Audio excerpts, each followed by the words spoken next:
L'interview Radio Punch. Le replay.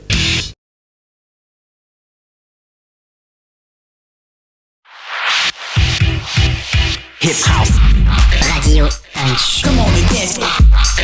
Come on. Come on and dance. Hip House style. Come on. En exclusivité sur Radio Punch. The best radio. Salut à tous et bienvenue sur Radio Punch. Faut bien qu'on ait des problèmes techniques, c'était longtemps que c'était pas arrivé, le son des jingles ne partait pas. Bon, j'ai trouvé une solution intermédiaire, mais on va s'en sortir. Donc bienvenue à vous, donc installez-vous confortablement, donc on va avoir une belle émission ce soir, puisque notre invité, il sera pas à distance, il est avec nous dans le studio. Donc pour ça, on va d'abord dire bonjour à Jean-Bruce. Est-ce que Jean-Bruce va bien ? Salut les copains, ouais ça va super, mais je savais qu'on y arriverait, on y arrive toujours. Après c'est un petit coup de stress, mais ça va. J'aurais pu gérer ça pendant le direct, mais ça aurait été compliqué. On fait vite fait un petit coucou à notre invité. Salut Jamency. Bonjour à tous. Salut. Alors donc merci d'avoir accepté l'invitation. Avec plaisir. Hein. Voilà, je vois qu'il y a un retard sur ta caméra. J'espère que ça va pas nous emmerder. On va pas regarder. Voilà. Donc du coup on va des petits rappels d'usage quand même. Donc je vous rappelle que ceux qui sont sur Facebook, vous pouvez aussi nous suivre sur Twitch. Pourquoi ? Parce que il n'y aura pas de censure. Vous savez qu'il y a un dieu sur Facebook qui surveille. Si on passe des extraits sonores qui leur plaisent pas, on peut être striké. Ça nous est arrivé pendant le live avec Laurent Garnier et Scanix pour un bootleg de gens sur les inconnus qui était un bootleg. Alors imaginez, ils ont reconnu l'original. Donc on s'était fait striker. Voilà. Donc du coup maintenant il y a des extraits sonores qui ne passeront pas sur Facebook. Donc il y a le lien dans la description. Vous pouvez basculer sur Twitch, et en plus il y a moins de latence, c'est-à-dire qu'il y a moins de décalage entre le direct et vous. Voilà. Je vous rappelle aussi qu'on a une chaîne YouTube et on a toujours le concours. D'ailleurs, je voulais faire gagner des digital, mais je le ferai peut-être en cours de l'émission. On a besoin de vous, les auditeurs. On a besoin d'abonnés. Donc, n'hésitez pas à vous abonner à la page YouTube de Nocturbulous. Mais tout ça, on va vous en reparler après. Et maintenant, je vais laisser Jean-Bruce se présenter notre invité. Ouais, merci. On a besoin de vous. Ouais. C'est vrai que ça, c'est notre prochain objectif, c'est YouTube. Il faut qu'on arrive à monétiser. Après, on sera lancé, ça sera bon. Donc aujourd'hui, on a le plaisir de recevoir en plus dans le studio. Ça, c'est quand même le luxe. C'est quand même mieux d'avoir les gens en face de soi.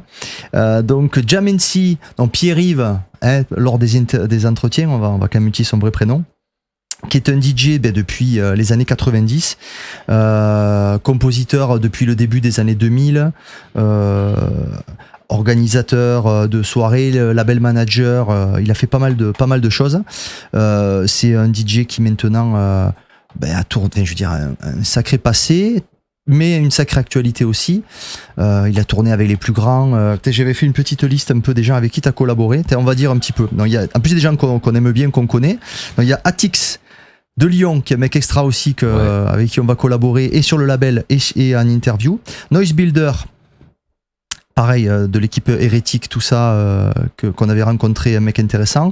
Loki et Cardinal, South Sonics, Fabrice Torricella, qu'on va recevoir au studio aussi, le catalan, Dafresh, Arnaud, qu'on a déjà interviewé, Scanix, qu'on a déjà interviewé, Spectre, Electric Rescue, qu'on a déjà interviewé, Tom Hades, Citizen Kane, qu'on aura bientôt aussi, je pense, Matt Minimal, alias Space 92, qu'on va interviewer, qui sera le là 22 juillet. Dans ta chaise dans 3 semaines, Dolby D, Commuter, avec qui on a collaboré sur le label, qu'on interviewera aussi, Push, Nicolas QR, qui est un copain qu'on a interviewé, etc. Donc quand même, c'est une petite famille qui se connaît. Donc tu connais un petit peu le format et ce qu'on aime bien faire. On aime bien prendre le temps de revenir dans le passé. On prend la DeLorean un petit peu. Ouais. Et on aimerait bien savoir, Jamency, les premiers émois musicaux qu'il a eu, vu qu'on est de la même génération, à quelques années près. Ouais. Explique-nous les débuts, les premiers émois musicaux, remontons, là, c'est les années 80 qui nous ont marqués, forcément, puisqu'on est né dans les années 70. Parle-nous un peu de ça, prenons le temps de revenir en arrière. Alors moi, déjà au tout début, j'ai appris des instruments. J'ai appris à faire du clavier, de la guitare aussi, pendant quelques années. Et puis, c'est pour ça que quand vous me demandiez un petit peu des morceaux qui m'ont marqué dans différents styles, il peut y avoir des choses un peu disparates, mais c'est parce que voilà, j'ai été assez éclectique. Et puis après, un peu comme beaucoup de gens de cette époque, est arrivé tout doucement une sorte de new beat, enfin la musique un peu électro, qui sonnait un petit peu électro. Je me souviens pas, mais alors avant d'arriver à la house, la new beat et tout ça, est-ce que tu as des souvenirs de musique? Tu sais, des fois ça peut être la pop, la scène pop, le funk, je ne sais rien moi, la musique, tu vois, d'une époque où on était jeune quand même, c'est-à-dire le début des années 80. Ouais. Est-ce qu'il y a des trucs qui t'ont percuté? Moi j'écoutais pas mal de rap aussi au tout des années 80. J'écoutais aussi pas mal vu que je faisais de la guitare, j'aimais beaucoup la guitare et tout, donc j'ai écouté aussi pas mal de hard rock. C'est pour ça que j'ai mis un des morceaux hard rock que j'ai aimé. Écoute, hop. Ouais, par exemple, ouais. Ça a pas été une longue période, mais Iron Maiden, Metallica, enfin tout, AC/DC, enfin bon bref, tout ce mouvement là, j'ai beaucoup écouté à un moment donné. J'étais vraiment bloqué sur la guitare électrique, mais même des Joe Satriani, enfin des virtuoses aussi de cet instrument. Moi j'ai toujours beaucoup apprécié les gens qui maîtrisaient certains instruments, quoi. Donc j'ai eu cette période là, puis j'ai eu une période un peu plus rap US aussi, j'en ai beaucoup écouté aussi. J'ai rencontré des gens qui mixaient plutôt hip-hop, tout ça, donc j'ai un peu commencé comme ça. Et puis, bon, après j'ai écouté aussi un peu, comme tout le monde, un peu de la variétoche, enfin des différentes choses, quoi, mais j'étais assez éclectique, quoi. D'accord. Et c'est pour ça aussi que j'ai cité aussi un peu pas du classique, mais par exemple des compositeurs de bandes originales. J'étais très féru de ça aussi. C'est pour ça que j'avais mis Hans Zimmer, par contre. C'est marrant, tu l'as dit, j'allais dire. Ouais. Tu l'as dit, j'ai voyé Hans Zimmer. J'ai failli le sortir au moment où tu l'as dit. Ouais, exactement, parce que bon, il y a lui, mais il y en a plein d'autres. Ouais. Mais lui, il m'a beaucoup marqué sur certains films. Après, t'aimes ou t'aimes pas les films, mais comme Interstellar, où j'avais mis, par exemple, ou Blade Runner, le dernier Blade Runner. Ouais. Tu aimes ou t'aimes pas le scénario. Moi, personnellement, quand je suis allé voir au cinéma, j'ai pris une vraie claque artistique. C'est-à-dire, bon, déjà au niveau de l'image, le directeur photo était énorme. Et au niveau de la musique, elle amène une ambiance, c'est énorme, quoi. Surtout que lui, moi j'écoutais un peu quand j'étais jeune du Vangelis, du Jarre. Voilà, du Jarre, des choses comme ça. Par exemple sur Blade Runner, ce qui est intéressant, c'est il a eu cette commande et je sais pas, moi je trouve qu'on retrouve l'ambiance de Vangelis dans certains des morceaux qu'il y a dans ce film-là. Donc il est arrivé à ne pas défigurer en fin de compte le premier Blade Runner au niveau de la musique et tout. Et je trouve que c'est très très fort, quoi. C'est très très fort. Et donc bon voilà. Donc j'écoute un peu dans les années 80, c'est vrai que j'écoutais un peu différentes choses comme ça. Je me cherchais un peu. T'écoutais du hard rock, mais t'avais pas les cheveux longs, t'étais pas le hardos. Non, du tout. Par contre, je suis allé, ça m'a marqué parce que j'ai mis un morceau de Iron Maiden parce que je suis allé voir ça devait être tout début des années 90. Je suis allé voir un concert d'eux qui était à Annecy. J'ai pris une claque monumentale, quoi. Franchement, au niveau scénique, c'est des fous furieux, les mecs, quoi. C'est vraiment des fous furieux, quoi. À chaque fois, ils amenaient toujours des structures pas possibles ou des robots géants. Scénographie, quoi. Ah ouais, c'est une scénographie de fou.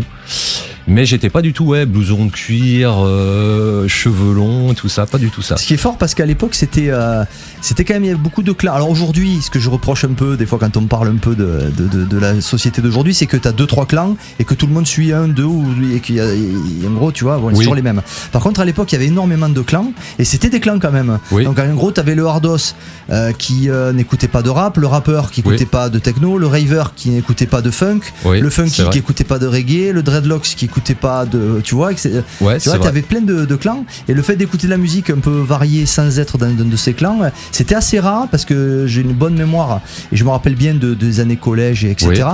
Et c'est vrai que C'était assez classifié, c'est vrai. C'était assez C'était dans sectorisé. quelle catégorie, quoi. Ouais, c'est vrai. Et la funk aussi, j'en écoutais aussi. Voilà. J'aimais bien aussi la funk, quoi. C'est vrai. J'aurais dit ça à des purs ardos, hein, qui. Ah oui, t'étais rejeté, ouais. Ouais, qui m'auraient un peu regardé c'est avec des vrai, gros hein. yeux, quoi. Mais c'est vrai qu'il y avait une espèce d'intolérance un peu de je sais pas, c'était en France beaucoup, je pense Ouais. à d'autres pays où c'était beaucoup plus brassé, tu vois, au Royaume-Uni, je pense, Oui, même oui. en Belgique et tout, ils ont tout mélangé, mais c'est vrai que je me rappelle très bien de cette époque-là, et c'est vrai que écouter du hard rock sans être trop hardos, c'est-à-dire pas te taper le blues on Iron Maiden, avoir les cheveux longs, le perfecto, etc., c'était assez rare. C'est vrai. De c'est même vrai. qu'écouter du rap, ce qui était mon cas aussi. Moi je connais le métal plus que le rock, je suis pas tellement rock, j'aime beaucoup le métal, le rock je suis nul, mais je m'y connais. Je suis un peu comme toi, c'est pareil. Métal, j'adore le métal. Ouais. Et le rap aussi, tu vois. Bon, mais c'est vrai que le rap, c'était, t'avais ton Kangol, t'avais ton Tier Public Enemy, t'avais ton pendentif Africa. C'est vrai. Et d'ailleurs, j'y étais allé, je me souviens, avec des amis qui eux avaient les cheveux longs, certains en cuir, mais bon. Ils m'ont accepté, il n'y avait pas de souci, quoi. Mais c'est vrai que dans la salle, j'étais un peu le seul sans blouson de cuir, c'est vrai. Mais bon, On te repérait. Ouais, c'est ça. Mais j'ai passé un super moment. C'était vraiment, artistiquement parlant, c'était vraiment très très fort, quoi. Très très Mais fort. c'était intéressant, c'est vrai. Même des fois, j'avais des copains ardos aussi. On a tous eu des copains ardos qui. Alors, il y avait les intégristes, je dirais, ceux qui n'étaient pas capables en fait de te transmettre un truc. C'était juste Church Slayer, ils font la gueule et voilà. Ouais. Et puis ceux qui arrivaient à te passer des trucs. Et moi, j'ai découvert ça grâce à un copain ardos justement. Ouais. Et je le remercie parce qu'il m'a passé des CD, il m'a fait découvrir des trucs. Ouais. Puis moi, je suis issu, donc j'ai eu au tout début de la musique, c'est vrai que j'ai appris un peu musique classique, on va dire, hein, le solfège, enfin les choses comme ça.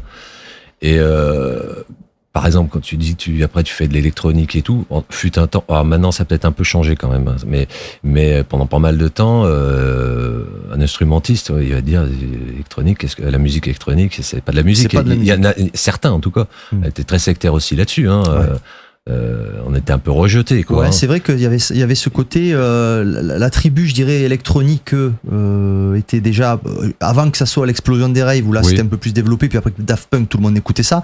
Mais il y a un moment où c'était un peu une niche, et en plus dire que t'écoutais ça, genre avant on disait de la house, t'écoutes de la house, ouais, mais c'est pas de la musique. Ouais, c'est les ordinateurs qui font ça, c'est pas. Oui, mais c'est des robots. La création du sample, de tout ça, ça a révolutionné quand même.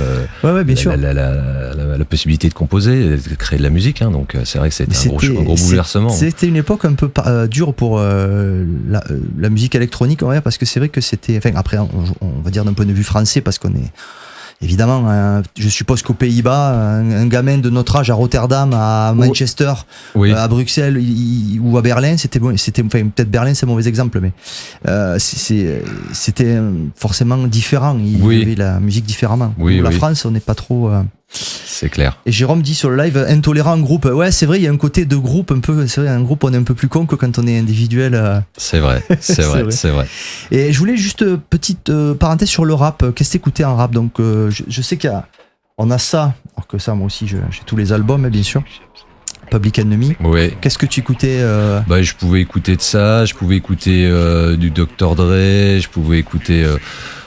Ça est précis, il faut écouter plein de choses, quoi. Beaucoup de rap américain quand même. Beaucoup de rap américain de l'époque. J'ai beaucoup aimé ça, j'en ai beaucoup écouté. Il y avait un petit peu après, ça arrivait peut-être un petit peu plus tard, mais en rap français, il y a IAM, hein, j'ai quand même l'album, vinyle aussi. Que j'ai acheté, du NTM, un peu la scène marseillaise, il y avait quelques trucs, mais j'ai quand même énormément kiffé le rap US de l'époque, c'était quand même énorme, quoi. Ouais. Et c'est intéressant parce que là aussi tu étais assez éclectique, parce que dans le rap en lui-même il y a eu eu pas mal de clans aussi, où t'avais le East Coast, le West Coast, t'avais ceux qui étaient le G-Funk, le gangsta rap, tu vois. Moi c'est surtout, j'étais pas trop là-dedans, si le morceau me faisait, c'est ça. Voilà, si ça me faisait vibrer, ça te plaît, tu aimes. Exactement, quoi. Parce que la musique avant tout, moi je pense, c'est du partage, c'est de l'émotion, quoi. Si tu éprouves de l'émotion en écoutant tel ou tel titre, après que ça soit, je pense que c'était plus pour les Américains, West Coast, East Coast, bon, je m'en foutais un peu. Bon, je connaissais quelques copains rappeurs qui étaient un peu pareil, c'était un peu intégriste aussi quand t'étais dans, tu vois. Ouais, ils étaient très puristes, ouais. Fallait être un peu puriste, voilà. Et c'est vrai que c'était, voilà, t'étais East Coast, t'étais West Coast, quoi. T'écoutais des gars du Bronx, tu pouvais pas écouter des gars de Los Angeles, c'était pas, tu vois, et réciproquement, tu vois. Ce qui était idiot, en fait, parce qu'effectivement, comme tu dis, il y a des super sons partout, en fait. Exactement, quoi. Puis en plus, est-ce que ça n'a pas été un petit peu créé, cette guerre aussi, à l'époque et tout? Ça fait du business, ça, c'est bon pour le business. Là, on le sait bien, la guerre, c'est bon pour le business, tu vois. Quoi. Après, de là de dire que ça a été créé pour ça, je pense pas. Mais ça a servi pour le business, ça c'est sûr. Il y a eu du show, après, c'est clair, c'est envenimé. Mais bon, ça a été pas mal aussi, je pense. Orchestré. Ouais, ça a été bien monté aussi. Ouais. Ça a monté. Il y a forcément des histoires qui ont été orchestrées. Après, il y avait le gangsta, c'est clair. Après, il y avait, voilà, et derrière, il y avait. Il y a eu, parce que ça plaisantait pas quand même là-bas. Exactement, quand il y a eu les bandes qui se sont mis, effectivement, il y a eu des morts après, on est bien d'accord. Piggy, Tupac et toutes ces histoires là. Alors, je rappelle pour ceux qui sont Facebook, s'il n'y a pas le son, alors je l'ai mis un petit peu, c'est sur Twitch qu'il y a l'extrait sonore, on ne sera pas coupé parce que je l'ai enlevé sur Facebook. Donc je vous rappelle, vous avez juste à cliquer sur le lien en bas et vous pouvez nous rejoindre sur Twitch et il y a plus de latence. Voilà. Et je vois sur le forum, il y en a qui connaissent Ice Cube, Heavy D and the Boys, Ice-T, Tribe Called Quest, LL Cool J. Bon, voilà, c'est des trucs. Que des trucs de fou, quoi. C'est des trucs, c'est vrai que. Moi, ce son, c'est vrai aussi pareil. Je veux dire, j'ai autant la culture rap que électronique. Alors, c'est vrai que. Moi, j'en ai beaucoup. Maintenant, moins. C'est vrai que j'ai moins le temps parce qu'il doit y avoir des trucs très bien qui se font encore maintenant. J'ai un peu moins de temps, mais. Vu que je suis beaucoup dans la musique électronique maintenant, c'est tellement vaste la musique électronique. Et moi j'aime beaucoup de styles, même si j'ai une étiquette assez techno. Je peux écouter de la deep, enfin je peux en acheter, de la house, de la deep, en passant par de la techno, par de la minimale ou des choses même un peu plus dures et tout. Il y a beaucoup, ou de l'ambiance, ou de la drum and bass aussi, il y a des choses géniales. Donc c'est vrai que j'écoute beaucoup de sons électro maintenant, beaucoup plus qu'avant. Avant j'avais un petit peu plus de temps d'écouter du rap, un peu d'autres choses, quoi. Je prends encore le temps, mais bon, un petit peu moins qu'avant. Après, en tant que, quand même, malgré tout, en tant que DJ, t'es obligé de te tenir au courant et de te créer toujours un setup qui est jamais le même, sinon toi-même tu vas t'ennuyer parce que tu vas faire tes dates. Mais le but c'est pas de faire le même setup à chaque fois et qu'au bout d'un moment tu sois là. Puis on reçoit beaucoup de choses aussi, beaucoup de promos. Donc moi j'aime bien, j'ai la chance de pouvoir recevoir quand même beaucoup avec l'ère du digital, on reçoit quand même énormément de promos toutes les semaines. Et je pars du principe que moi j'écoute vraiment tout et donc ça prend du temps aussi de tout écouter et c'est vrai que j'ai un peu moins de temps pour écouter un peu d'autres choses aussi. Et on te remercie parce que quand on t'envoie les promos Nocturbulous, tu nous envoies des feedbacks. C'est pas tout le monde qui le fait, donc on te remercie, c'était l'occasion de te le dire. Avec plaisir, parce que je pars du principe, tout ce qu'on m'envoie, en plus il y a souvent des pépites et c'est comme ça qu'on fait son marché aussi, c'est de trouver des petites pépites et tout, et donc c'est vraiment bien, quoi. C'est vrai que pour un DJ, on en parle souvent, mais c'est vrai qu'entre les promos reçus et les bandcamp un peu des fois c'est plus intéressant que de faire le top 10 Beatport dans un sens pour te faire ton tu vois, pour sortir un peu des trucs qui exactement parce que moi combien de fois j'ai trouvé sur des petits labels ou des artistes que je connais pas et puis qui font des super musiques et qui me permettent de mettre ça dans mon set, donc c'est hyper agréable, quoi. C'est hyper agréable de pouvoir recevoir régulièrement des promos, ça c'est clair. C'est du travail, mais c'est vraiment génial, quoi. C'est pour ça la moindre des choses, c'est quand même de répondre aux gens, quoi. Non mais bon, comme tout le monde ne le fait pas. Exactement. Nous on le fait aussi. Et comme tout le monde ne le fait pas, enfin, tu le fais surtout. Oui. Mais voilà, il faut quand même le souligner parce que c'est quand même avec plaisir, c'est normal. Après je peux comprendre, peut-être qu'il y en a certains qui ont peut-être moins le temps, je sais pas. Après moi j'ai fait les formations 3 fois. La formation gestion du temps et des priorités. Je pense qu'il y en a un qui connaît. on va signaler quand même on va présenter, j'allais dire. Voilà, dans le studio, on a Julien en fait, qui est un ami de Jamency, qui est de la même région. Il est là.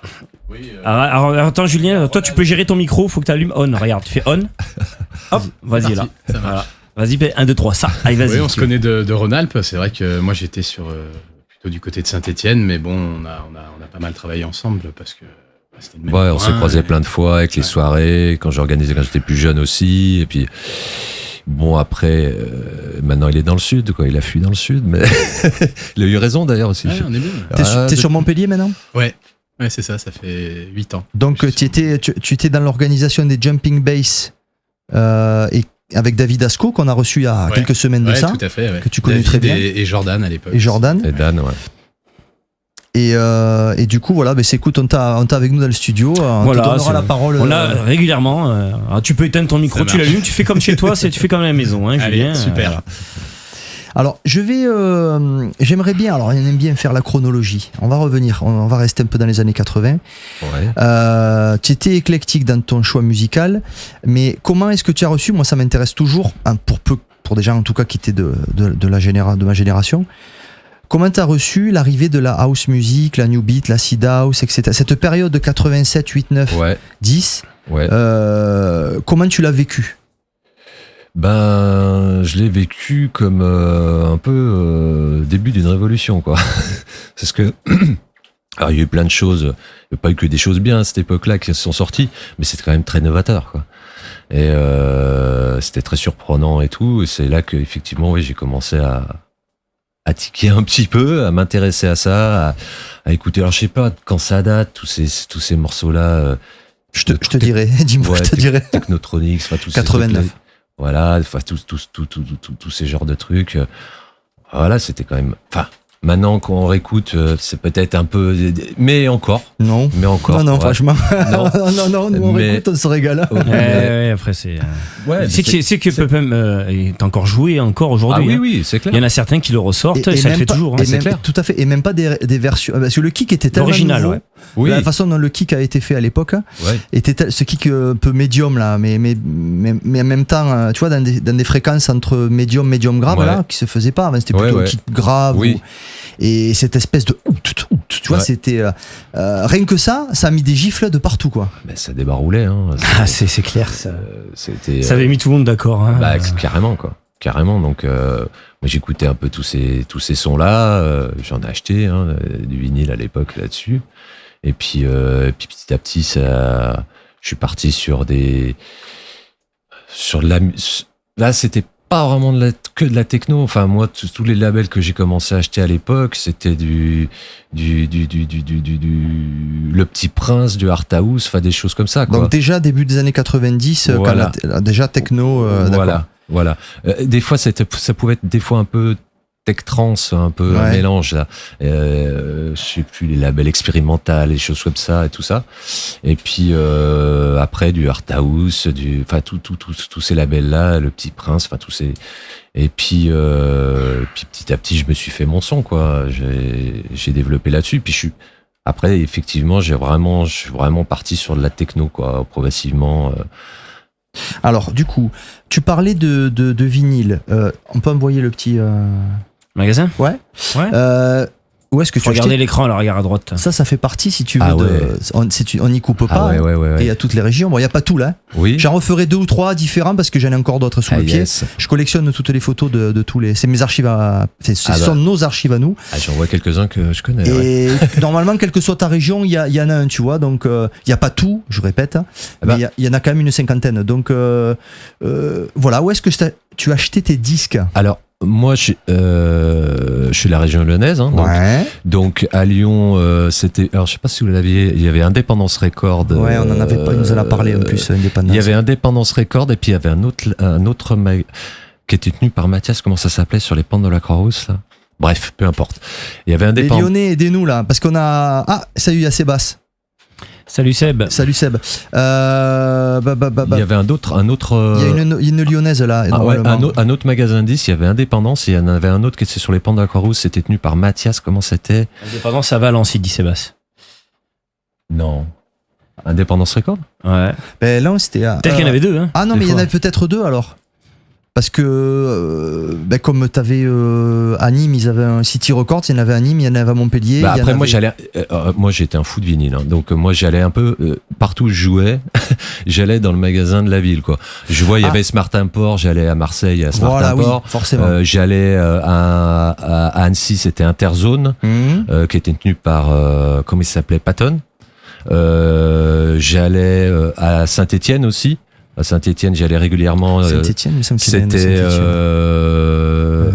C'était Happy Vibes. Happy Vibes, voilà, qui était tenu par Bobby, DJ Bobby.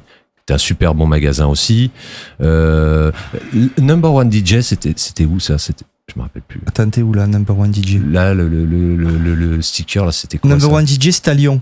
Ouais. Ouais, c'était à Lyon, Ouais. ça. Je vire le scroll. Ça me dit quelque Alors chose. attends, il y en a déjà qui débarquent. Darkfish, Non, là, tu as un petit mot. Darkfish, voilà, bah ça c'était Darkfish, c'était sur les Panda Cross.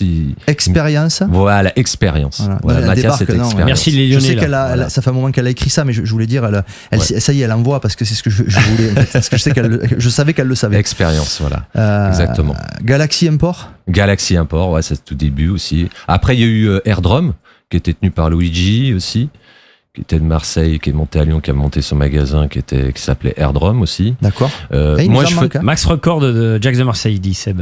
Ouais, mais à Marseille. À Marseille, ouais. Ouais, il y avait Smart Import à Marseille. Oui, Smart. Moi, j'allais beaucoup à Genève parce que j'étais pas très loin de Genève aussi. J'allais à Mental Groove, c'était Oui. un pur Eh ben, magasin. Eh ben, de Mental Groove, c'est le label d'Olivier, de Mental Oui. Groove, hein, qui a créé le label. Oui, Et qui est encore aujourd'hui, je l'ai eu au téléphone la semaine dernière, d'accord. d'ailleurs. C'était un pur magasin à Genève aussi. Ouais. Bref. Olivier. Oui. Après, ben voilà, quand j'étais à Paris aussi. Enfin bon, j'essayais vraiment d'aller un peu partout, quoi. Après, j'avais mes habitudes, quoi, chez certains magasins proches de chez moi. Ah, ça y est, Wax et Dubplate Record à Lyon. Ouais, aussi, ouais, je Anthony, connais. il nous le dit. Ouais. Sébastien nous le dit aussi. Philippe aussi. Merci les gars pour les petites infos. Il y en avait plein. Et puis le magasin 10, c'était bon. Moi, j'y passais une après-midi ou une matinée et tout. On écoutait plein de choses et tout. Si on avait des bons commerçants en plus, souvent ils nous mettaient les choses de côté, donc j'étais pas obligé d'y aller toutes les semaines. Mais j'y allais régulièrement aussi parce que c'était un lieu de vie. On rencontrait plein de gens. Il y avait à l'époque tous les flyers, on voyait toutes les soirées, tout ce qui se passait, on rencontrait d'autres artistes et tout. C'était génial, quoi. Moi, je trouve que c'était. C'est intéressant parce qu'on n'a pas trop abordé ce sujet. même. Pourtant, ça fait pas mal d'émissions qu'on a fait. Et c'est vrai, maintenant tu dis ça, et je me vois d'un coup là au Pingouin à Montpellier. Oui, Pingouin. Avec des mecs qui te disent mais tu connais pas ce label? Non mais genre Exactement. t'es fou quoi. Et le gars il te sort le truc, il te dit écoute ça. Bien et là sûr. d'un coup il te fait découvrir un label que tu connaissais pas. Toi tu lui dis mais t'écoutes quoi? Ben moi j'écoute plutôt ça. Ah bon et tout machin. Et tu bois un coup presque sur le côté. Bah, il y avait un côté social mais qui était génial, quoi, d'échange, quoi, échange avec plein de gens. On rencontrait plein de gens différents, ça pouvait être des artistes, des organisateurs, mais aussi des puristes, des gens qui nous faisaient connaître des labels. Enfin bon, Mais t'as raison. Ah, c'est c'était un marrant. lieu vraiment important, moi je trouve. Pendant mais- plein d'années, J'ai un autre flash chez Gilles Le Gamin, chez Zappies. oui. Il Ouais. était en train de se mettre à la prod. Mhm. Bah, il commençait à avoir des synthés, à commencer à être équipé. Et il parlait avec un gars qui, justement, le gars lui a mené une cassette. C'est ce qu'on avait. Il lui passait à Gilles. Gilles, écoute, ah, mais tu sais, j'ai acheté une Terre 808, machin, j'ai fait ci, j'ai fait ça. Ah ouais, mais tu sais pas, j'ai envoyé à ce label. Ah, mais comment tu fais pour. Tu sais, Bah oui, t'as le fax, t'as le téléphone. Ouais, mais bon, à l'époque, enfin, au début, voilà, il n'y avait pas d'internet, il n'y avait pas tout ça, et ça, c'était vraiment le lieu de convivialité où on pouvait se rencontrer, échanger pour plein de choses et tout. C'était hyper intéressant, quoi. Ouais, ou les fly, t'as vu, Les t'es allé à la fly, soirée bien la sûr. dernière fois, c'était énorme. Ah, mais il y a Bien sûr. Paul Johnson là, ce truc, machin. Exactement. Non, c'était vraiment génial, quoi. J'ai dépensé beaucoup de sous, hein, mais bon. Bah, notre ami Benjamin, moi aussi, mais Benja, c'était toutes les semaines, c'était Ah ouais. tout son salaire Ouais, qui moi- passait, quoi. C'est moi, folie. moi, c'était. Bah regardez derrière, hein. Voilà. ouais, Bon, mais- tout ne vient pas des magasins de disques. Il y en a mais bon, quelques-uns, quoi. ouais, là, c'est- Ouais, mais moi, j'en ai. Et l'autre mur, l'autre beaucoup. côté. Je dois en avoir 7-8 000 quand même à la Ah maison. oui, quand même. Ouais, c'est beaucoup. J'ai vraiment beaucoup acheté. Là, t'en de as disques. 3300 sur ce pan de Ouais, mur. là. ouais, mais ouais, je vois. Mais ouais, j'en ai beaucoup. Donc 8000, ça fait un peu plus de 2 fois ça. Voilà. Qu'est-ce qu'il y a derrière moi? Voilà. Juste pour info, je sais pas si les auditeurs voient. Attendez, je vais. Là, ça fait combien là? T'en as combien là? 3300 à peu près là. D'accord, donc c'est le Ouais. double. Derrière. Ouais. Donc ouais, quand il faut déménager. Après, il y en a d'autres. On n'est pas content. Derrière Jamaica, je sais pas si vous voyez, il y a encore d'autres vinyles. Sébastien qui nous dit 3000 francs par semaine. Ah bah ouais, mais après les DJ résidents qui mettaient, ouais, ça c'était la classe. Hein. Ouais, on en a beaucoup dépensé des sous. Mais bon, aficionado du vinyle. Hein, Mais est-ce qu'on le regrette? Non, du tout. Voilà. Du tout. Et puis Non. moi, je suis plutôt un collectionneur, donc c'est vrai que Si, j'ai échangé quelques trucs avec des amis, mais je compte pas les vendre. Et puis, je me fais toujours mes petits kiffs des fois à la maison. Des sessions Remember, avec plein de choses. Ah, intéressant. Ouais. Alors ça, et quand tu fais une petite session Remember, c'est qu'est-ce que tu te fais une espèce de... Bah, ça dépend, les années ou les labels, ou ça. Ça aurait été un bon candidat, une True Techno Story. Le concept, Ouais. je sais pas si tu connais, c'est une idée à Benja. En fait, on faisait venir un DJ dans un pub irlandais qui était repris par des tuffers à Ouais. Béziers. Alors, je sais pas si tu vois le truc. Juste c'était un club historiquement de Béziers, c'était le pub irlandais de Béziers. D'accord. Donc c'est-à-dire musique celtique, Ouais. de la bière, des bonnes bières, voilà, le saucisson, le pain, tu vois, voilà. Ouais. Ouais. Et un jour, t'as deux tuffeurs qui sont arrivés, de free Des party. gamins, hein, des jeunes. Hein. Ils Ouais. avaient, à l'époque, il avait quel âge? 22 balais. 25 ans, Ouais, 25 ans. 24 balais, son frère avait 22, je crois. Hein. Ouais, 25 ans, même 22. pas, je sais pas si c'était... Ouais. En déconnant, on dit ouais, vends-nous-le ton bar au boss de l'époque. Et finalement, à un moment donné, l'autre, il a monté sa brasserie, c'est la bière Alaric de Béziers, qui est très connue maintenant. Donc Mhm. c'était celui qui est le brasseur Alaric, tu vas connaître Julien Alaric de nom. Et qui est bon, allez, maintenant ça commençait à monter en puissance, donc il pouvait plus tenir le bar. Donc, ben, je vous le vends. Et lui, ils sont arrivés, ben, on va faire un truc techno. Là, tout le monde l'a regardé. Attends, t'es un pub irlandais et tu veux faire de la Et techno. surtout que c'était... Oui. Alors il a gardé le concept irlandais des bières, le bar, même le sauciflard, tout était là, mais il y avait de la techno. Alors nous on est arrivé là, on a frappé à la porte, il s'appelait Gary, j'ai fait Gary, on peut faire des trucs avec Il toi. s'appelle toujours, Gary. Et il a dit oui, pas de problème. Et on a créé un concept qui s'appelait True Techno Story. Mhm. On fait venir un artiste et il nous racontait son histoire Et en techno fait, en tu 2 fais heures. ce que tu as raconté D'accord. en mode je fais mon kiff pour moi, ben tu venais, souvent c'était vinyle, hein, 80%. Bah, si possible, on faisait en vinyle. 80% du temps. Ouais. Et tu fais ton kiff. Ouais. C'est-à-dire que Ouais. tu veux démarrer Pump Up the Jam, et après tu remontes, tu fais de la trance, tu fais ce que tu veux. Ouais, d'accord. Et l'entrée Ouais, sympa. était gratuite et les gens venaient pour une bière ou deux et ils avaient. c'est très On sympa. a quand même eu Paul Nasca, Kiko, Yudi McBride quand même les gars. yes. Pour te dire un peu le. André Dalcan, André Dafresh. Dalcan, Dafresh, on en a eu un paquet, hein. Il en manque encore, hein, mais David Carreta est David venu. Carreta, Pff, Sébastien. bref, c'est Revival New York de Sébastien. T'as connu d'ailleurs le New York? Ça te parlait de nom? Le New York à Pézenas dans les années 90? Le New York Club. Peut-être. C'était l'antichambre on va dire, de l'enfer à Dijon. Ah, d'accord. En Ok. gros, à cette période-là, il n'y avait pas il y avait le Rex, bien sûr, à Bah, Paris. Ouais, voilà, moi, ce que. T'avais il y a eu une l'enfer période, à Dijon. Il y a le Rex, l'enfer. Et t'avais, jusqu'en 96, le New York à Pézenas. D'accord. C'est-à-dire un petit bled. Tu Bah, connais, c'est Julien, possible, hein. Moi, j'ai connu beaucoup la villa. Et Ouais. la C'était villa- avant la villa. Hein. Ouais. C'était avant la Bien villa. avant la villa. Hein. D'accord. C'était même avant beaucoup de choses sur Montpellier parce que Montpellier. Même avant la il y Nitro, avait pour pas te dire. vraiment il y avait pas vraiment de club. Il y avait pas vraiment de. Même les Ça existait magasins pas, de hein. disques. On en parlait avec Jack de Marseille quand il venait. Jack, Ouais. il achetait pas des disques à Montpellier. Il venait à Jack Béziers. a fait un True Techno Story qui est disponible sur le Oui. YouTube. Ah, attendez. Ah oui, c'est On vrai. rebondit ou pas? Alors, Allez. alors ça peut t'intéresser, Alors, ça peut on vous rebondit. intéresser. Jack de Marseille est venu faire son True Techno Story. Ouais. Alors tu vas Alors, voir, il a je fait. vous montre. Et Alors, ça, c'est le On a YouTube. l'image et le son, on a tout. Alors Ouais. ça, c'est le YouTube. Alors, je vous le montre. Alors, je vous rappelle à tous ceux qui sont sur le chat et qui sont pas abonnés, tu t'abonnes de suite là. Tu vas sur le YouTube du Nocturbulos et tu fais abonner. Pourquoi? Parce qu'il nous faut 1000 abonnés pour monétiser la chaîne. Voilà, simplement. Donc oui, c'est intéressé, oui, je sais, mais bon, faut nous aider. Alors, je vais interagir sur la page. Regardez les playlists. Donc vous voyez, il y a les replays des interviews. Et quand vous allez dans les playlists, genre en plus tu les as retravaillés, je crois. Hein, donc Ouais. il y a les Nocturne Blues Podcast. Et là, normalement, si tout va bien, il y a True Techno Story. Regardez Jack de Marseille. Yes. Et là, vous avez 2 heures de Jack de Marseille. Et là, on voit le pub irlandais. Alors, regardez le mur. Alors, Julien, si tu veux voir, c'est derrière toi. Ah, tu le vois? Ah, t'as mis le. D'accord, non, ok, c'est bon. Voilà, donc du coup, vous pouvez y aller. Vous voyez, c'est chouette. Et vous avez notre ami Jaco qui nous Yes. fait un set vinyle pendant 2 heures. Voilà.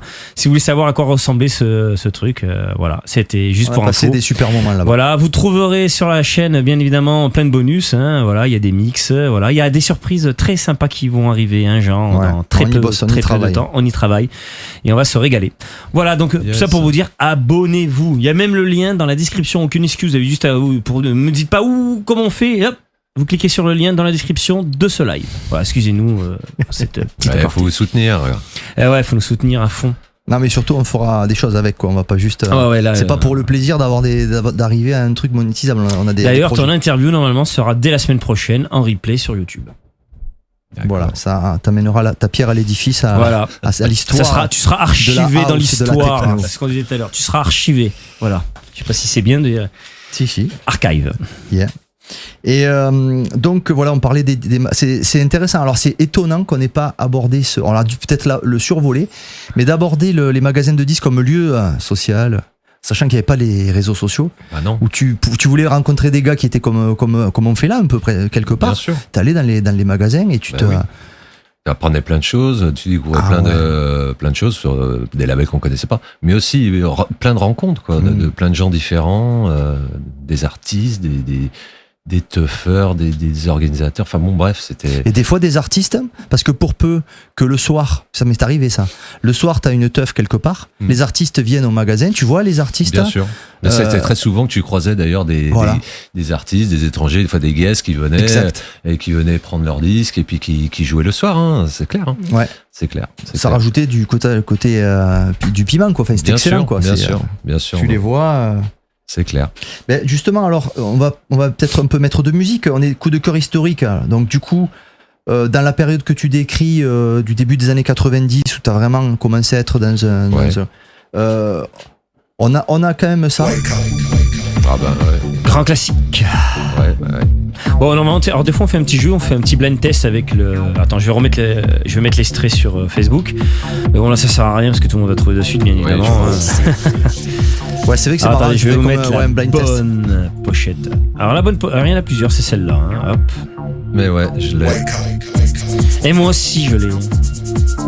Il est même pas trop esquinté, ça va, je l'ai pas trop rayé. Tu l'as respecté ? Ouais, je l'ai respecté, ouais. J'ai essayé de faire attention. Ouais, il faut.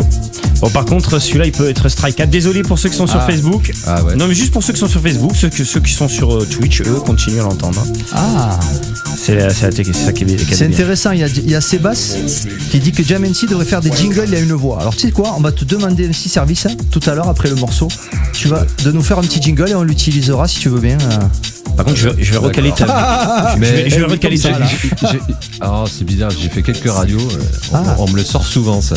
Je sais pas. Tu as une voix de radio, Jam'n'C. Pierre, tu as une voix de radio. Presque autant que Sébastien, justement. Si Sébastien le dit, je pense qu'on peut lui faire confiance. Tu es la nouvelle voix de Radio Punch. Ça y est, on a trouvé. Voilà, ça on en cherchait une en plus. Là, je sais pas si je suis très doué pour ça. T'inquiète, allez, nous tu le sauras. J'aurais pas dû venir. Oh non. Voilà. J'en ai trouvé un pas mal de comme ça, faut que je te le. Ah bah ouais, mais tu en refais comme chez toi. Hein. Ouais.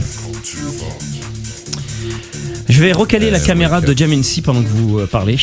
Ah. Non, vas-y. C'est un mec de radio qui le dit, oui, Sébastien, on le sait, ouais, tout à fait, donc c'est pour ça. Quel souvenir ce morceau. Alors, à cette époque-là, donc tu commences à acheter des vinyles, tout ça, est-ce qu'il y a des artistes déjà qui t'ont influencé? Alors, peut-être que tu sortais pas encore, mais est-ce qu'il y avait déjà des noms qui sortaient du lot un petit peu? Ouais, bah les gros de l'époque, quoi. Moi, quand j'ai fait mes premières, j'ai fait quelques soirées à l'époque quand j'ai tout débuté au tout début. C'était début des années 90, je sais plus, 93, 94, je me rappelle plus vraiment exactement. Mais il y avait déjà un gros vivier en fin de compte dans la région Rhône-Alpes.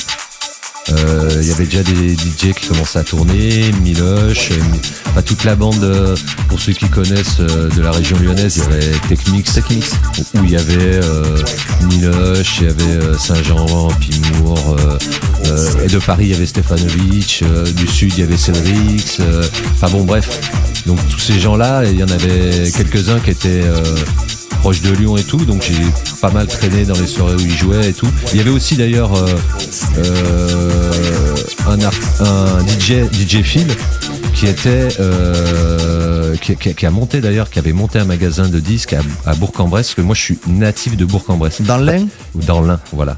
Et moi après j'ai vécu pas mal d'années à Lyon, et donc il avait monté un magasin de disques à Bourg-en-Bresse aussi, où j'y allais souvent, et qui était très pote avec Saint-Jean aussi, et donc qui jouait à droite à gauche et dans des soirées où il louait des salles, des lieux atypiques et tout, et je suis allé pas mal dans ces soirées-là. Puis après j'ai commencé à faire une grosse soirée sur Lyon, une très grosse soirée où il y avait du lourd, hein. Il y avait Garnier, il me semble qu'il y avait Jeff Mills, enfin tous ces gens-là.